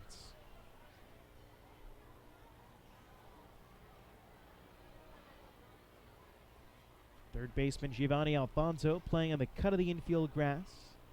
Now backs up a step onto the dirt. Ardsma comes set from dead straight away, giving himself away as Prince with a bunt. As Ardsma spins and looks back to second, chasing Miller back. So Prince, just doing the old school, square yourself around towards the pitcher and give it away nice and early that you're going to try and bunt these runners over. Skeeters giving the Ducks an out. Can they convert? Corner infielders charging. The bunt comes up. Prince has it. Berg makes the catch. And, oh no, what is he? Silvio Martinez says it was a foul ball that hit off of Josh Prince in the batter's box. Berg caught it and threw to second. It would have been an easy double play for the Ducks. It wouldn't have been a triple play as Benson was back at first base. And Kevin Baez pleading his case with home plate umpire Silvio Martinez. From my angle, I was obscured. I can't tell if that ball hit off of Prince or not. And I think that the same deal with Silvio Martinez. He was obscured by it as well. And so what Kevin Baez did was he asked Martinez now to get together with Chris Engstrand and Rich Katz, the base umpires, who had a better view of that play. And Rich Katz had the best view of it, the third base umpire. If anyone saw it, it was Katz. So now the umpires getting together and they'll determine what happens. And the play continued as if Berg had caught it. And they'll say foul ball. And now Baez and Katz have some words for each other. David Aardsma also getting in on the conversation with home plate umpire Silvio Martinez. But nothing more than some congenial chat between the two. But Baez still out there chatting with Katz and Martinez. Shaking his head. Clearly not happy with the call. Not getting overly animated or anything, but again, it was hard to tell from this angle. And I don't know if the camera upstairs for the video feed had a better angle at it. I doubt it did, just from knowing where that camera is stationed and from the way that everything was. But Dan Lyons having some chats with Rich Katz, and Katz and Lyons exchanging words back and forth. So at the end of the day, it goes down for a foul ball for Prince. And the count's no balls and 1 strike. Ducks nearly had themselves a double play. Instead, Prince at the dish, and 0-1 the count. Aardsma set a look back at second. Prince squares around to bunt again. He gets it down this time, pushes it up the third base line to Giovanni Alfonso, who gloves and throws to first. Sacrifice bunt is successful, 5-3, tying Prince for the first out of the inning. And that pushes Benson down to second, and to third, Derek Miller. So now 2 runners in scoring position with 1 out here in the top of the 9th inning. And Anthony Jansanti, the 3-hitter for Sugarland, up at the plates.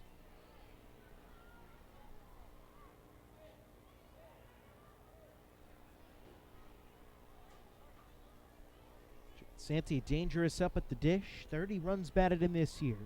1 for 4 in the game today. A single and a stolen base back in the 6th. And now an intentional walk will be issued here by the Ducks. That'll send Jansanti down to first base. The no-pitch intentional walk instituted by the Atlantic League a few years ago before the Major Leagues introduced it this year. Again, a pace of play initiative by the league, and that'll bring Kevin Baez out of the dugout. And that'll be it for David Aardsma, because this is the second visit to the mound for Baez. So Kevin Baez grabs the ball, and with the lefty Travis Scott coming up to the plate, we'll have a new pitcher. We'll tell you about him right after this break. You're listening to the Long Island Ducks Broadcast Network. Hey fans, this is pitcher Dennis O'Grady, and you're listening to Ducks Baseball on the Long Island Ducks Broadcast Network. PSEG Long Island is making things work for you with over 10 energy efficiency programs that can help you save on your monthly electric bill. From our free online energy analyzer and in-home energy assessments to rebates on energy efficient air conditioning, even discounts on LED light bulbs. Helping you save on electricity is our job. What to do with your savings? Flight 85 now boarding for the magic of Orlando. Is entirely up to you. Visit pseglyny.com/save money. Just one more way PSEG Long Island is making things work for you. Take your group out to the ball game this season and enjoy all the fun of Ducks baseball at discounted prices with the picnic area, luxury suites, the Smokin' Owl's party deck, and so much more. Bringing your group to the game will be an unforgettable experience. The Ducks even offer opportunities to sing the national anthem, serve as the Ridgewood Savings Bank color guard, be the Nickalock Dream Team, put on a pregame performance, or shag fly balls during Ducks batting practice. To book your outing today, call 631-940-3825 and ask for the group sales department. Long Island Ducks Baseball. Good times every time.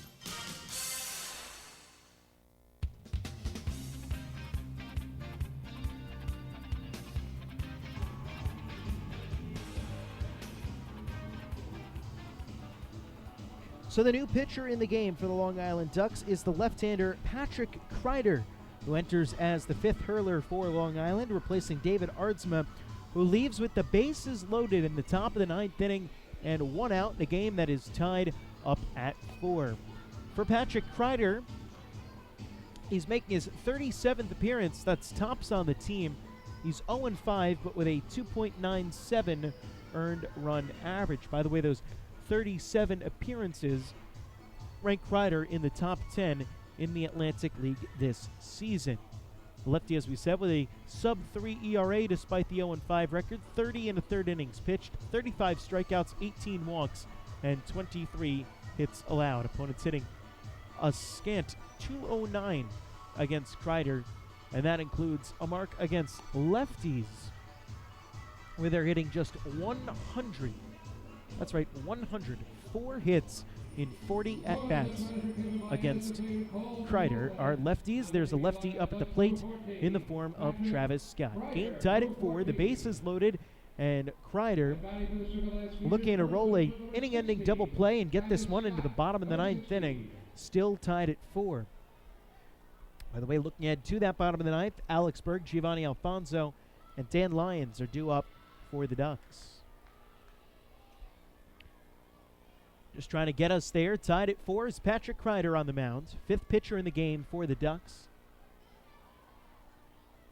Against the lefty, Travis Scott, who's 1 for 4 today.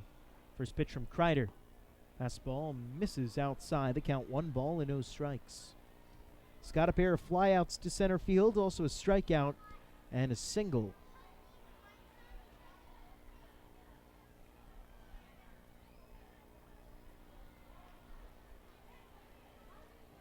The 1-0 pitch just misses outside. It's now 2 balls and no strikes as Kreider has missed outside with his first 2 pitches coming in out of the bullpen.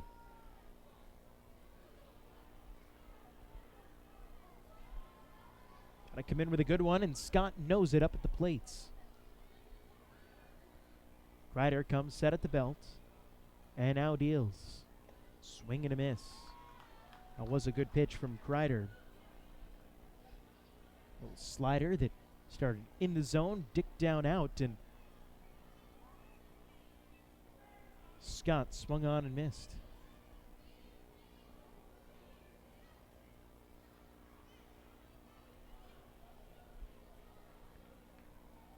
Patrick Kreider comes set, now the 2-1 delivery.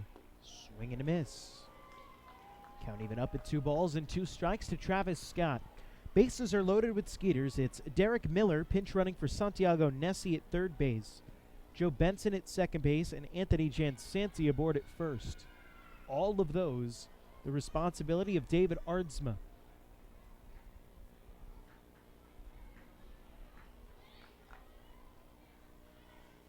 Here's the 2-2.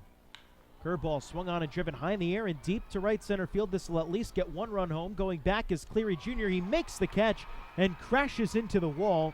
Tagging at third and heading home is Derek Miller, and the Skeeters take a 5-4 lead. But a great play by Delta Cleary Jr. just to get to that ball and make the catch while hanging on and crashing into the wall in center field. Skeeters third baseman, number 15, Ryan Powell. Sacrifice fly and an RBI for Scott.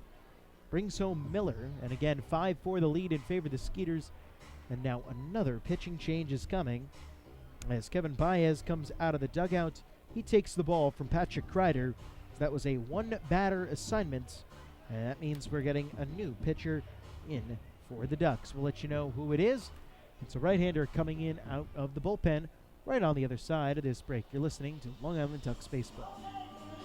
Hey fans, this is pitcher Dennis O'Grady, and you're listening to Ducks Baseball on the Long Island Ducks Broadcast Network. PSEG Long Island is making things work for you with over 10 energy efficiency programs that can help you save on your monthly electric bill. From our free online energy analyzer and in-home energy assessments to rebates on energy efficient air conditioning, even discounts on LED light bulbs. Helping you save on electricity is our job. What to do with your savings? Flight 85 now boarding for the magic of Orlando. Is entirely up to you. Visit psegly.com/save money. Just one more way PSEG Long Island is making things work for you. Take your group out to the ball game this season and enjoy all the fun of Ducks baseball at discounted prices with the picnic area, luxury suites, the Smokin' Owl's party deck, and so much more. Bringing your group to the game will be an unforgettable experience. The Ducks even offer opportunities to sing the national anthem, serve as the Ridgewood Savings Bank color guard, be the Nickolock Dream Team, put on a pregame performance, or shag fly balls during Ducks batting practice. To book your outing today, call 631-940-3825 and ask for the group sales department. Long Island Ducks Baseball. Good times every time.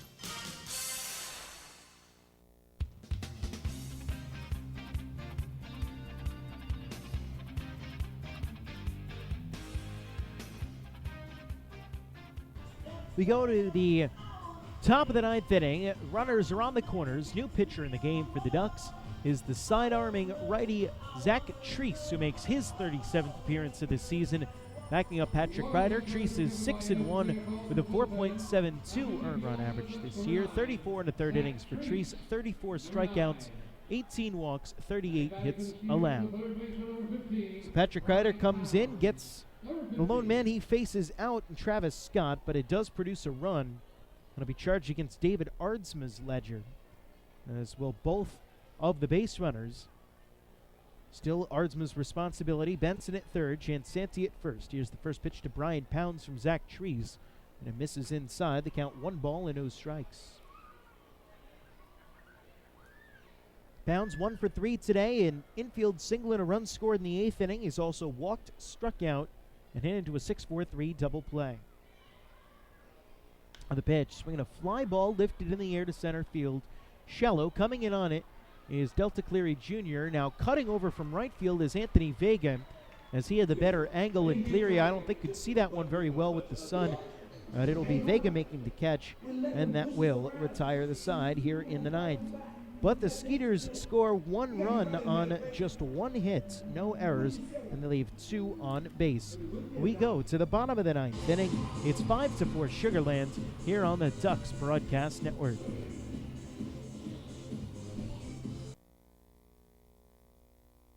Hey fans, this is pitcher David Ardsma, and you're listening to Ducks Baseball on the Long Island Ducks Broadcast Network. Oh, I love it. The color of my new Nicolap patio is so vibrant. It's unlike anything I've ever seen. You're welcome. I'm just going to go finish that Nicolak walkway now. Make your pavers vivid Nicolak pavers. The best looking, most vibrant pavers with the most 3-color blends in the industry. Featuring Nicolak's exclusive paver shield and color blending technology. With color throughout and guaranteed not to fade. Live life in color with Nicolak. Visit Nicolak.com.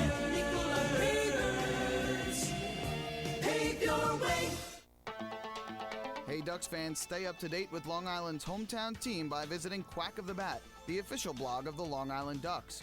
Quack of the Bat will bring Ducks fans beyond the headlines with in-depth feature articles, breaking news stories, game previews, post-game wrap-ups, and so much more. Interact with the team during the entire season through quotes directly from the players and coaches, as well as exclusive video clips and photos. Check out the blog today at quackofthebat.wordpress.com. Quack of the Bat, the official blog of the Long Island Ducks.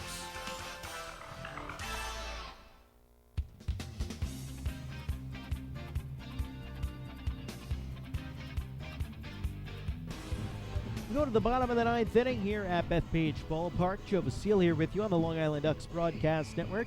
5-4 the score in favor of the Sugarland Skeeter, and they call on Mark Haynes to be their 4th pitcher of the game.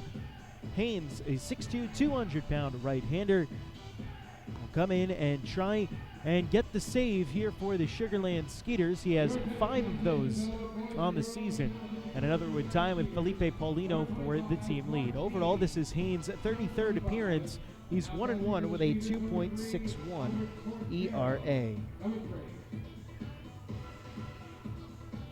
So Haynes will have to deal with Alex Berg, Giovanni Alfonso, and Dan Lyons, 7, 8, and 9 in the Ducks lineup.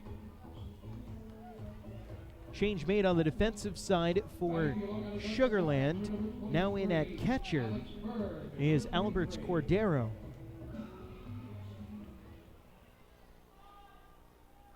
Santiago Nessie had been the catcher. He was removed for a pinch runner, Derek Miller, in the top of the 9th inning, so Cordero replaces him behind the dish. So here's Berg leading things off in the bottom of the 9th inning. Ducks trailing by 1, needing to put a rally together. Here's the first pitch. This is upstairs. The count 1 ball and no strikes. Ducks led 4-0 after 3 innings, but Sugarland 2 runs in the top of the 6th, and then a run each in the 7th, 8th, and 9th. The 1-0. Swing a line drive up the middle, knocked down by the pitcher Haynes. He finally finds the ball and then throws to first in time to retire Berg, but now the concern turns to Mark Haynes. I think that one hit off of his glove and then maybe caromed off of his shin. So now the trainer will come out and chat with Haynes along with Max Mahaffey. Rather, the trainer, I should say, along with the rest of the infield.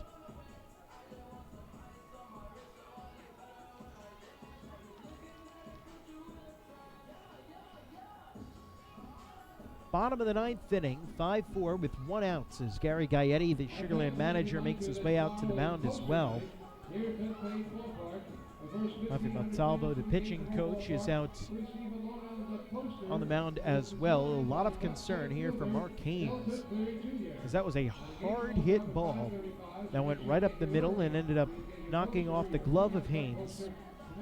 And then again, off of his shin, it looked like, or somewhere down low, maybe an ankle or a foot or something.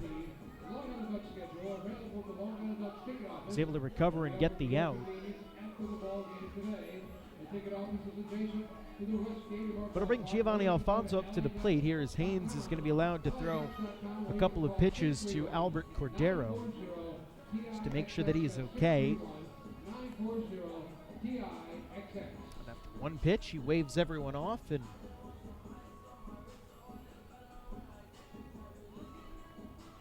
will continue on the mound. See if that has any effect on him the rest of the game. I'll bring Giovanni Alfonso up to the plate. We said 1 out and nobody on base.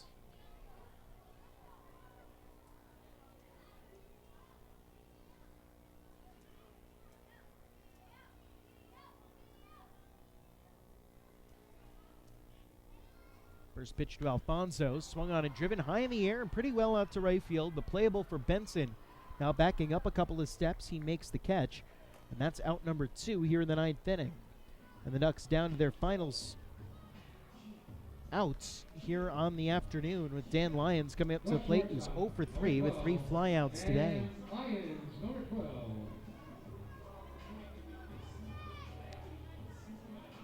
If the Ducks can't score, the winner in today's game will be Scott Main, who will improve to 1-1, while David Ardsma would get the loss to fall to 1-1.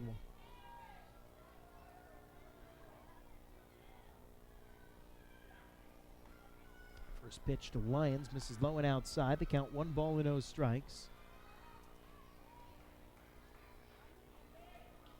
As we mentioned before, Haynes bidding for his 6th save of the season. Here's the pitch. Misses, and it's now 2 balls and no strikes to Lyons.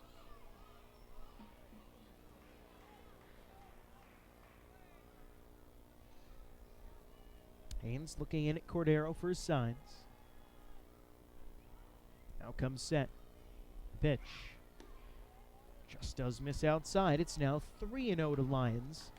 Trying to extend the inning and therefore the game for Anthony Vega. Skeeters 5 runs on 11 hits, no errors. The Ducks 4 runs, 7 hits, no errors.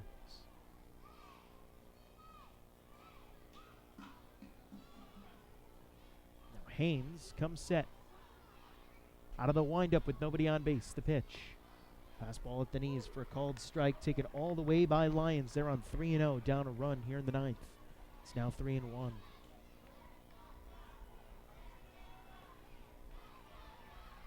Stay tuned after the game for the Long Island Ducks post-game show here on the Ducks Broadcast Network. Now the 3-1. Misses upstairs, ball 4. And the Ducks have a base runner representing the tying run here in the bottom of the ninth inning with 2 outs and Anthony Vega coming to the plate. It's another Ducks walk brought to you by City MD Urgent Care with over 15 City MD locations across Long Island.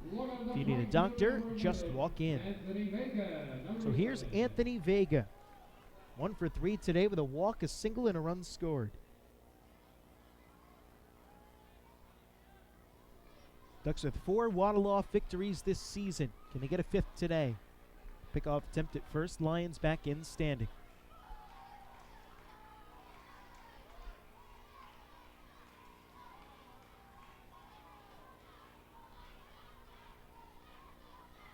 Haynes now working out of the stretch. Comes set at the letters. And a pickoff attempt at first. And back in standing is Lions. As that one was very close. Lions able to get back in standing.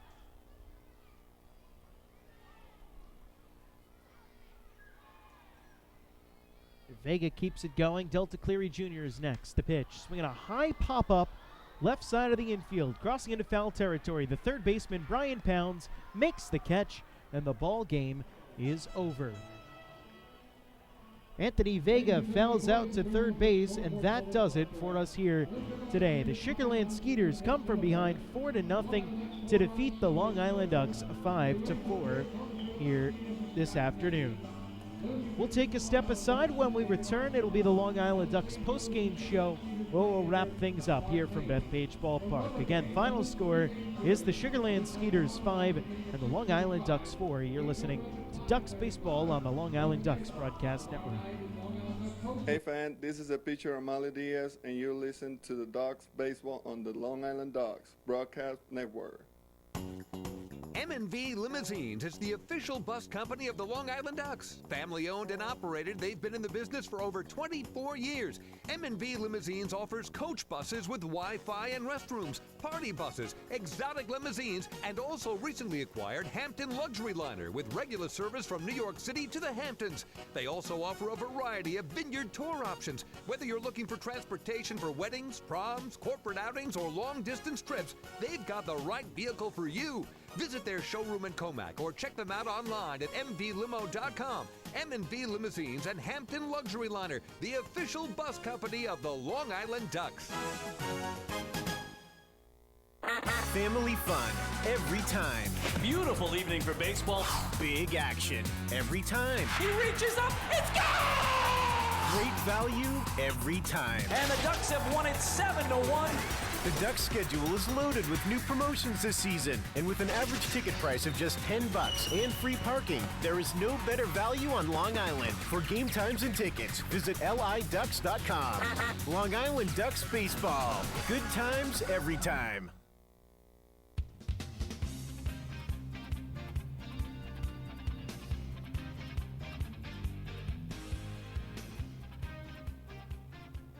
And welcome you back to Bethpage Ballpark on the Long Island Ducks postgame show. Joe Basile here with you on this Wednesday afternoon as the Sugarland Skeeters defeat the Long Island Ducks 5-4 here this afternoon.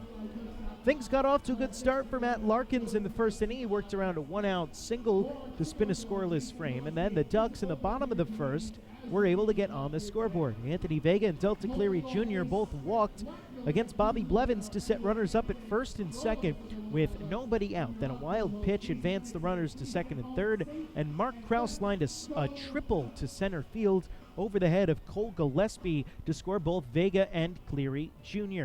So the Ducks took a 2-0 lead after the first inning. They tacked on 2 more in the third when, with 2 outs, Jordan Pacheco was hit on the thigh with a pitch. Mark Krause then doubled to score Pacheco, and after a 6-pitch battle, Angelo Sonko was able to single home Mark Krause, and the Ducks took a 4-0 lead. Matt Larkins would cruise along until the top of the 6th inning, where he allowed a leadoff single to Santiago Nessie. It was then a race from the base paths on a fielder's choice hit into by Joe Benson. Then, on a 2-0 pitch, Josh Prince unleashed a line drive home run that barely cleared the wall in left field to get the Skeeters on the board, but the Ducks still led 4-2 after 5.5.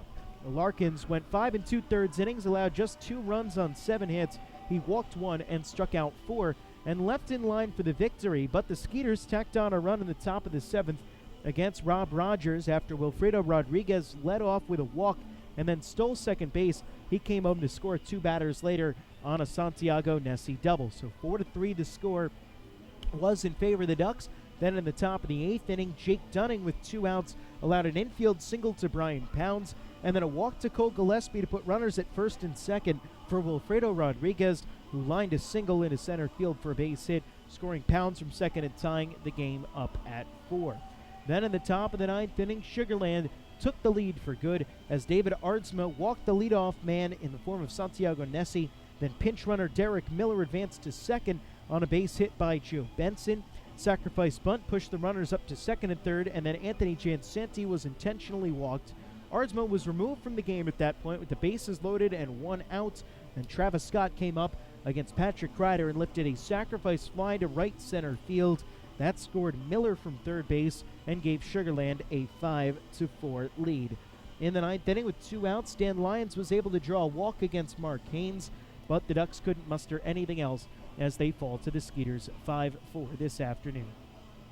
So we'll take a step aside, check scores from around the Atlantic League, and wrap things up here from Bethpage Ballpark. That's coming up next on the Long Island Ducks postgame show on the Ducks Broadcast Network. Hey fans, this is pitcher Tyler Wilson, and you're listening to Ducks Baseball on the Long Island Ducks Broadcast Network. Have your birthday at the ballpark this season and celebrate with the flock. Kona Ice birthday party packages with the Long Island Ducks are now available.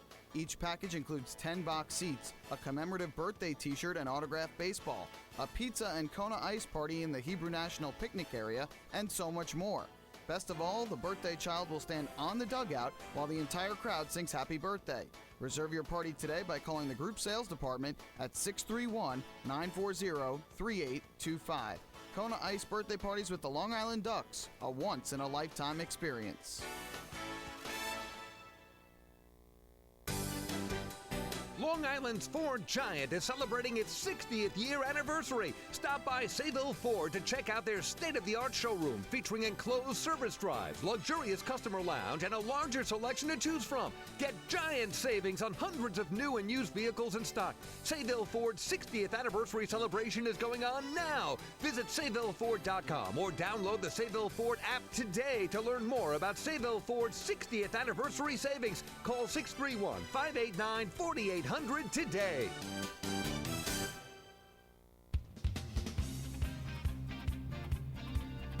And we welcome you back to Bethpage Ballpark on the Long Island Ducks post-game show here today. The Ducks fall to the Sugarland Skeeters by a final score of 5-4 here in this afternoon's ball game.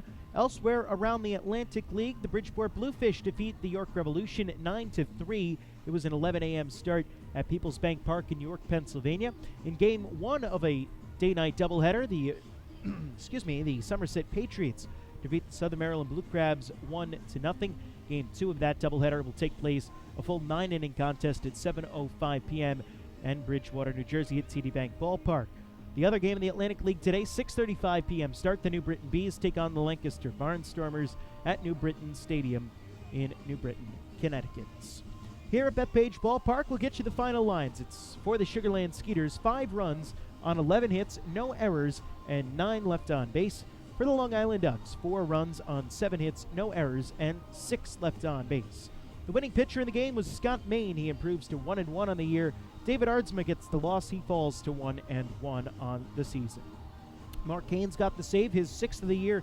The game took 3 hours and 29 minutes to complete.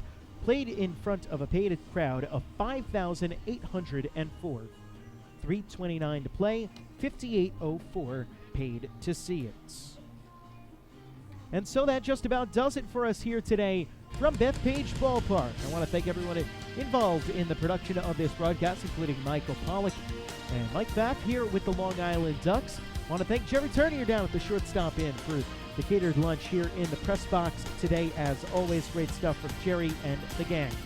The Ducks wrap up their 3-game series with the Sugarland Skeeters tomorrow night, 6:35 p.m. We go on air with the pregame show on the Long Island Ducks Broadcast Network at 6:20. It'll be Rafael Perez for the Ducks against the immortal TVA for the Sugarland Skeeters. Again, coverage begins at 6:20 tomorrow night in the rubber game of this 3-game series. And so, want to thank you for listening to us today. My name is Joe Vasile, giving you the final score for the final time. It's the Sugarland Skeeters 5 and the Long Island Ducks 4. So long from Central Islip, New York, and enjoy the rest of your Wednesday afternoon.